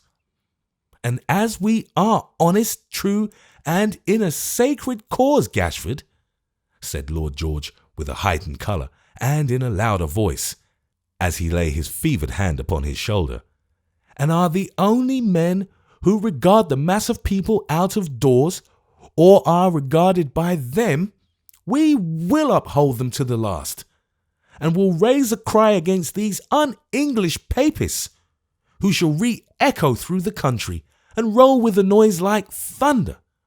I will be worthy of the motto on my coat of arms, called and chosen and faithful." "Called," said the secretary, "by heaven. I am chosen by the people. Yes, faithful to both. To the block. It would be difficult to convey an adequate idea of the excited manner in which he gave these answers to the secretary's promptings, of the rapidity of his utterance, or the violence of his tone and gesture, in which, struggling through his Puritan's demeanour, was something wild and ungovernable, which broke through all restraint. For some minutes he walked rapidly up and down the room, then stopping suddenly exclaimed, "Gashford, you moved them yesterday too. Oh yes, you did." "I shone with a reflected light, my lord," replied the humble secretary, laying his hand upon his heart. "I did my best." "You did well," said his master, "and are a great and worthy instrument. If you will ring for John Gruby to carry the portmanteau into my room and will wait here while I undress, we will dispose of business as usual, if you're not too tired." "Too tired, my lord?" "But this is his consideration, Christian from head to foot."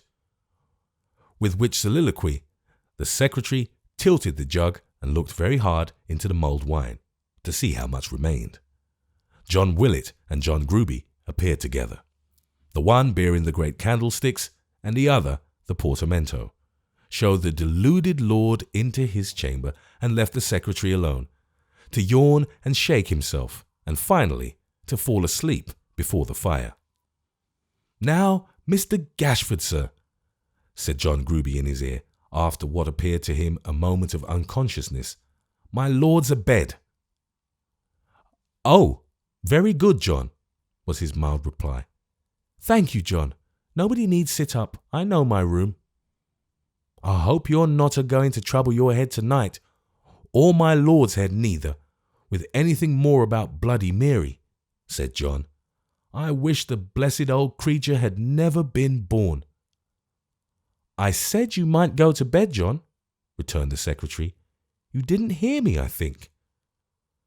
"Between Bloody Marys and blue cockades and glorious Queen Besses and no poperies and Protestant associations and making of speeches," pursued John Gruby, looking as usual a long way off and taking no notice of this hint, "my lord's half off his head.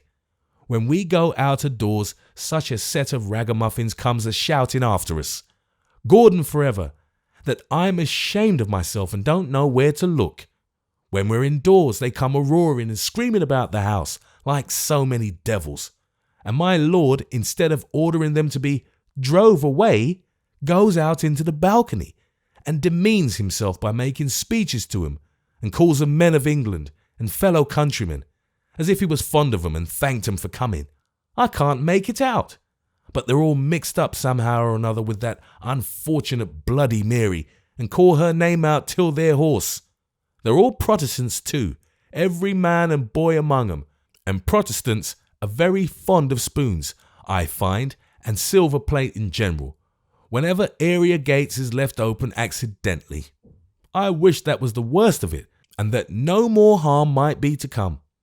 But if you don't stop these ugly customers in time, Mr. Gashford, and I know you're the man that blows the fire, you'll find 'em grow a little bit too strong for you. One of these evenings, when the weather gets warmer and Protestants are thirsty, they'll be pulling London down, and I never heard that Bloody Mary went as far as that." Gashford had vanished long ago, and these remarks had been bestowed on empty ear. Not at all discomposed by the discovery, John Gruby fixed his hat on, wrong side foremost, that he might be unconscious of the shadow of the obnoxious cockade, and withdrew to bed, shaking his head in a very gloomy and prophetic manner until he reached his chamber.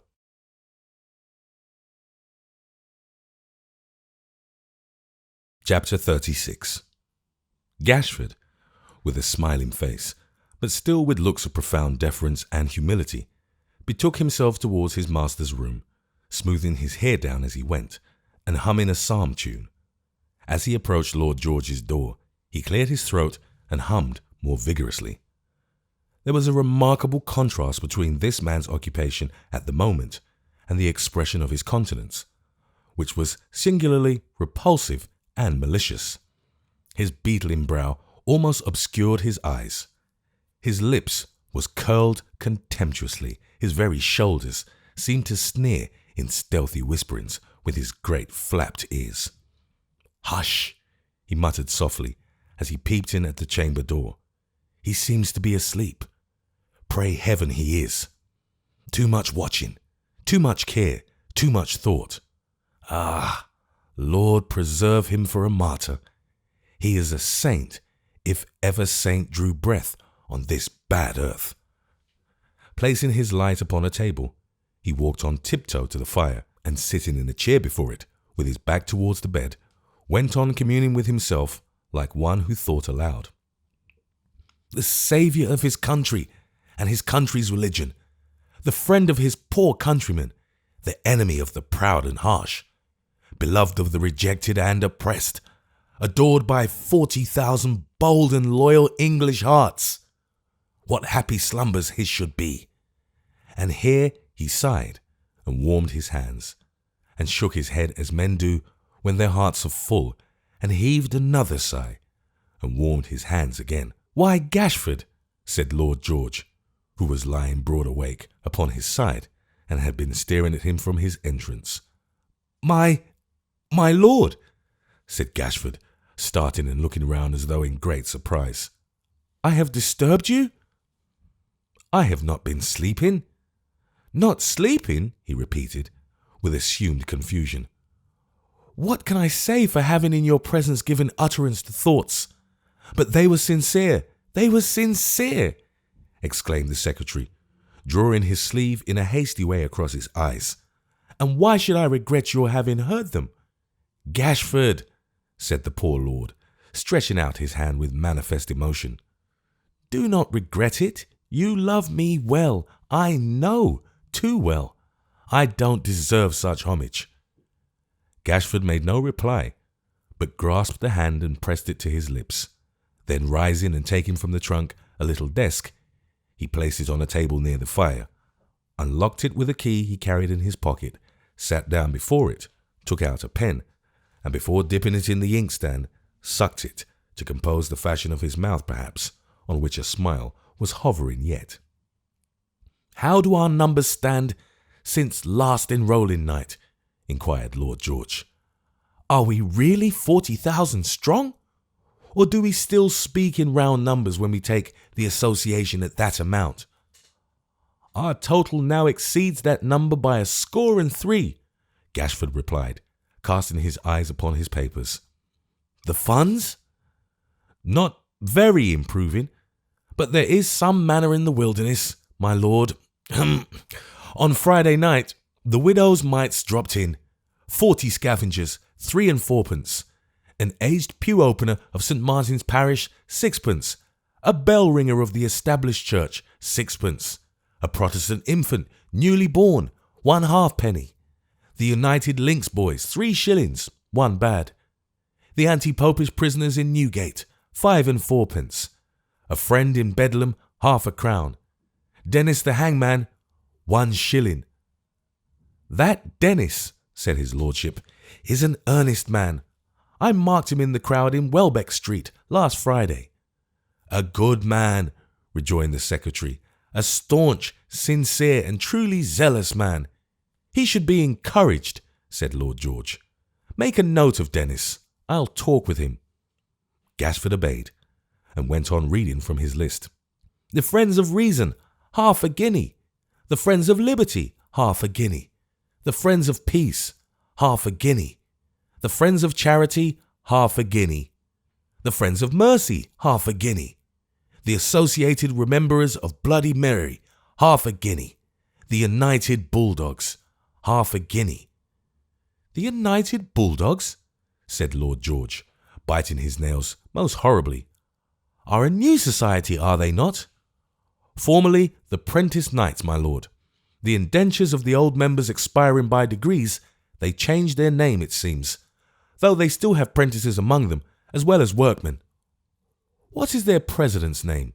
Inquired Lord George. President, said Gashford, reading, Mr. Simon Tappertit. I remember him, the little man, who sometimes brings an elderly sister to our meetings, and sometimes another female too, who is conscientious, I have no doubt, but not well favoured. The very same, my lord. Tapetit is an earnest man, said Lord George thoughtfully. Eh, Gashford? One of the foremost among them all, my lord. He snuffs the battle from afar, like the war horse. He throws his hat up in the street, as if he were inspired, and makes most stirring speeches from the shoulders of his friends. Make a note of Tapetit, said Lord George Gordon. We may advance him to a place of trust. That, rejoined the secretary, doing as he was told, is all except Mrs. Varden's box. 14th time of opening, 7 shillings and 6pence in silver and copper, and half a guinea in gold, and Miggs, being the saving of a quarter's wages, 1 and 3pence. Miggs? Said Lord George. Is that a man? The name is entered on the list as a woman, replied the secretary. I think she is the tall, spare female of whom you spoke just now, my lord, as not being well favoured, who sometimes comes to hear the speeches, along with Tapetit and Mrs. Varden. Mrs. Varden is the elderly lady, then, is she? The secretary nodded, and rubbed the bridge of his nose with the feather of his pen. She is a zealous sister, said Lord George. Her collection goes on prosperously, and is pursued with fervour. Has her husband joined? A malignant, returned the secretary, folding up his papers. Unworthy such a wife. He remains in outer darkness and steadily refuses. The consequences be upon his own head, Gashford. My lord, you don't think, he turned restlessly in his bed as he spoke, these people will desert me when the hour arrives? I have spoken boldly for them, ventured much, suppressed nothing. They'll not fall off, will they? No fear of that, my lord, said Gashford, with a meaning look, which was rather the involuntary expression of his own thoughts than intended as any confirmation of his words, for the other's face was turned away. Be sure there is no fear of that. Nor, he said with a more restless motion than before, of their... But they can sustain no harm from leaguing for this purpose. Right is on our side, though might may be against us. You feel as sure of that as I. Honestly, you do? The secretary was beginning with, You do no doubt, when the other interrupted him and impatiently rejoined, Doubt? No, who says I doubt? If I doubted, should I cast away relatives, friends, everything, for this unhappy country's sake? This unhappy country, he cried, springing up in bed, after repeating the phrase, unhappy country's sake to himself, at least a dozen times. Forsaken of God and man, delivered over to a dangerous confederacy of popish powers, the prey of corruption, idolatry, and despotism. Who says I doubt? Am I called and chosen and faithful? Tell me, am I or am I not? To God, the country, and yourself, cried Gashford. I am. I will be. I say again, I will be. To the block. Who says as much? Do you? Does any man alive? The secretary drooped his head with an expression of perfect acquiescence in anything that had been said or might be, and Lord George, gradually sinking down upon his pillow, fell asleep. Although there was something very ludicrous in his vermont manner taken in conjunction with his meagre aspect and ungraceful presence, it would scarcely have provoked a smile in any man of kindly feeling, or even if it had, he would have felt sorry and almost angry with himself next moment for yielding to the impulse. This lord was sincere in his violence and in his wavering, a nature prone to false enthusiasm and the vanity of being a leader were the worst qualities apparent in his composition. All the rest was weakness, sheer weakness, and it is the unhappy lot of thoroughly weak men that their very sympathies, affections, confidences, all the qualities which in better constituted minds are virtues, dwindle into foibles or turn into downright vices. Gashford, with many a sly look towards the bed, sat chuckling at his master's folly, until his deep and heavy breathing warned him that he might retire. Locking his desk and replacing it within the trunk, but not before he had taken from a secret lining 2 printed handbills, he cautiously withdrew, looking back as he went at the pale face of the slumbering man, above whose head the dusty plumes that crowned the Maypole couch waved drearily and sadly as though it were a bier. Stopping on the staircase to listen that all was quiet, and to take off his shoes lest his footsteps should alarm any light sleeper who might be near at hand, he descended to the ground floor and thrust one of his bills beneath the great door of the house. That done, he crept softly back to his own chamber, and from the window let another one fall, carefully wrapped round a stone to save it from the wind, into the yard below. They were addressed on the back, "To every Protestant into whose hands this shall come," and bore within what follows: "Men and brethren, whoever shall find this letter will take it as a warning to join without delay the friends of Lord George Gordon. There are great events at hand, and the times are dangerous and troubled. Read this carefully, keep it clean, and drop it somewhere else. For king and country, union, more seed, said Gashford as he closed the window. When will the harvest come?"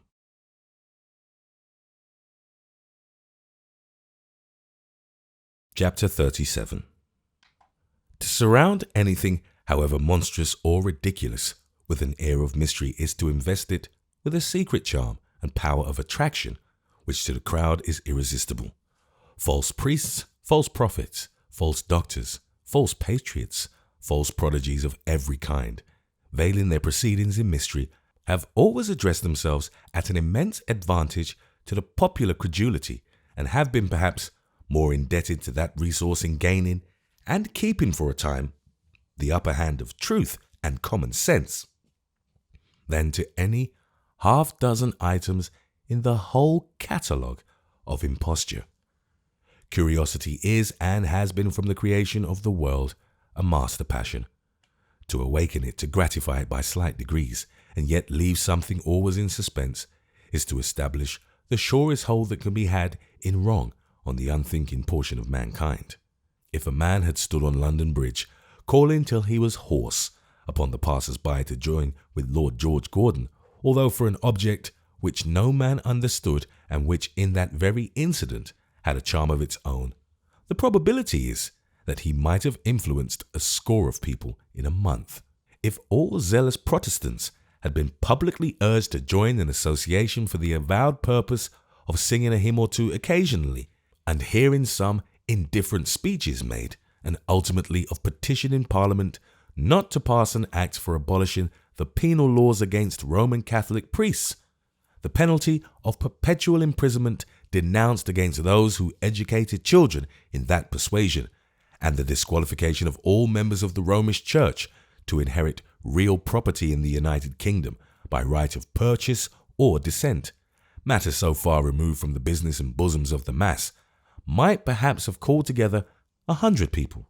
But when vague rumours got abroad that in this Protestant association a secret power was mustering against the government for undefined and mighty purposes, when the air was filled with whispers of a confederacy among the popish powers to degrade and enslave England, establish an inquisition in London, and turn the pens of Smithfield Market into stakes and cauldrons, when terrors and alarms which no man understood were perpetually broached, both in and out of Parliament, by one enthusiast who did not understand himself, and bygone bugbears which had lain quietly in their graves for centuries were raised again to haunt the ignorant and credulous, when all this was done, as it were, in the dark, and secret invitations to join the great Protestant association in defence of religion, life, and liberty were dropped in the public ways, thrust under the house doors,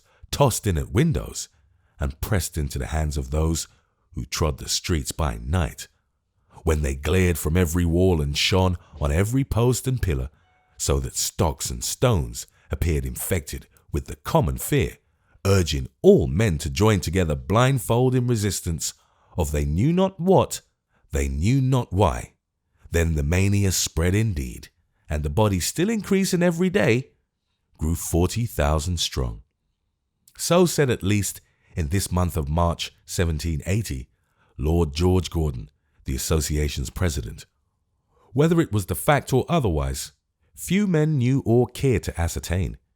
It had never made any public demonstration, had scarcely ever been heard of, save through him, had never been seen, and was supposed by many to be the mere creature of his disordered brain. He was accustomed to talk largely about numbers of men, stimulated as it was inferred by certain successful disturbances arising out of the same subject, which had occurred in Scotland in the previous year, was looked upon as a cracked-brained member of the lower house, who attacked all parties and sided with none, and was very little regarded. It was known that there was discontent abroad. There always is. He had been accustomed to address the people by placard, speech, and pamphlet. Upon other questions, nothing had come in England of his past exertions, and nothing was apprehended from his present. Just as he had come upon the reader, he had come from time to time upon the public, and been forgotten in a day as suddenly as he appears in these pages. After a blank of 5 long years, did he and his proceedings begin to force themselves about this period upon the notice of thousands of people who had mingled in active life during the whole interval, and who, without being deaf or blind to passing events, had scarcely ever thought of him before. "My lord," said Gashford in his ear, as he drew the curtains of his bed betimes. "My lord." "Yes? Who's that? What is it?" "The clock has struck 9, returned the secretary, with meekly folded hands. "You have slept well?" "I hope you have slept well. If my prayers are heard, you are refreshed indeed." "To say the truth, I have slept so soundly," said Lord George, rubbing his eyes and looking round the room, "that I don't remember quite what place this is." "My lord!" cried Gashford with a smile. "Oh," returned his superior. "Yes? You're not a Jew, then?" "A Jew?" exclaimed the pious secretary, recoiling. "I dreamed that we were Jews, Gashford. You and I, both of us, Jews with long beards." "Heaven forbid, my lord. We might as well be papists." "I suppose we might," returned the other very quickly. "Eh?" "You really think so, Gashford?" "Surely I do," the secretary cried, with looks of great surprise. He muttered. "Yes, that seems reasonable." "I hope, my lord," the secretary began. "Hope?" he echoed, interrupting him. "Why do you say you hope? There's no harm in thinking of such things." "Not in dreams?" returned the secretary. "In dreams? No, nor waking either." "Called and chosen and faithful," said Gashford, taking up Lord George's watch which lay upon a chair, and seeming to read the inscription on the seal abstractedly. It was the slightest action possible, not obtruded on his notice, and apparently the result of a moment's absence of mind, not worth remark. But as the words were uttered, Lord George, who had been going on impetuously, stopped short, reddened, and was silent. Apparently quite unconscious of this change in his demeanour, the wily secretary stepped a little apart, under pretence of pulling up the window blind, and returning when the other had had time to recover, said, "The holy cause goes bravely on, my lord. I was not idle, even last night. I dropped 2 of the handbills before I went to bed, and both are gone this morning. Nobody in the house has mentioned the circumstance of finding them, though I have been downstairs full half an hour.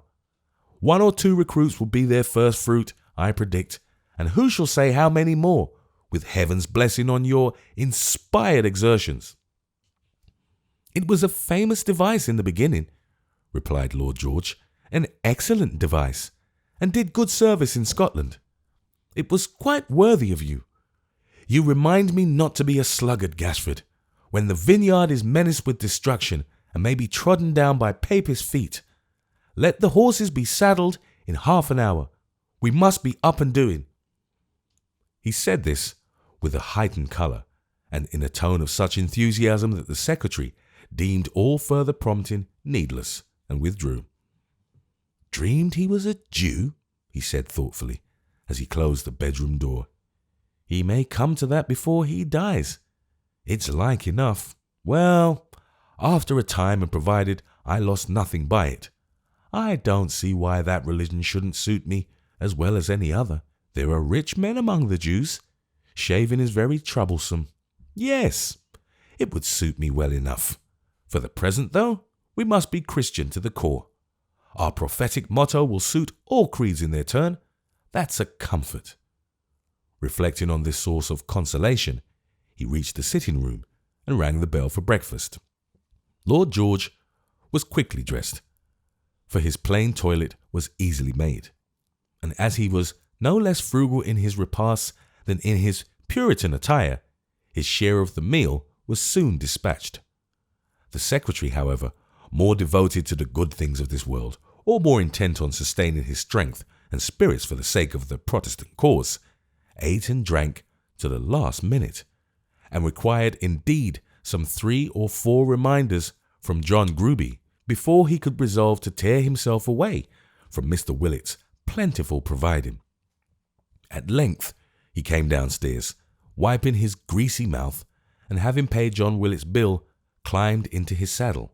Lord George, who had been walking up and down before the house talking to himself with earnest gestures, mounted his horse, and returning old John Willet's stately bow, as well as the parting salutation of a dozen idlers, whom the rumour of a live lord being about to leave the Maypole had gathered round the porch, they rode away with stout John Gruby in the rear. If Lord George Gordon had appeared in the eyes of Mr. Willet overnight a nobleman of somewhat quaint and odd exterior, the impression was confirmed this morning and increased 100-fold. Sitting bolt upright upon his bony steed, with his long straight hair dangling about his face and fluttering in the wind, his limbs all angular and rigid, his elbows stuck out on either side ungracefully, and his whole frame jogged and shaken at every motion of his horse's feet, a more grotesque or more ungainly figure can hardly be conceived. In lieu of whip, he carried in his hand a great gold-headed cane, as large as any footman carries in these days, and his various modes of holding this unwieldy weapon, now upright before his face like the sabre of a horse soldier, now over his shoulder like a musket, now between his finger and thumb, but always in some uncouth and awkward fashion, contributed in no small degree to the absurdity of his appearance. Stiff, lank, and solemn, dressed in an unusual manner, and ostentatiously exhibiting, whether by design or accident, all his peculiarities of carriage, gesture, and conduct, all the qualities, natural and artificial, in which he differed from other men, he might have moved the sternest looker-on to laughter, and fully provoked the smiles and whispered jests which greeted his departure from the Maypole Inn. Quite unconscious, however, of the effect he produced, he trotted on beside his secretary, talking to himself nearly all the way,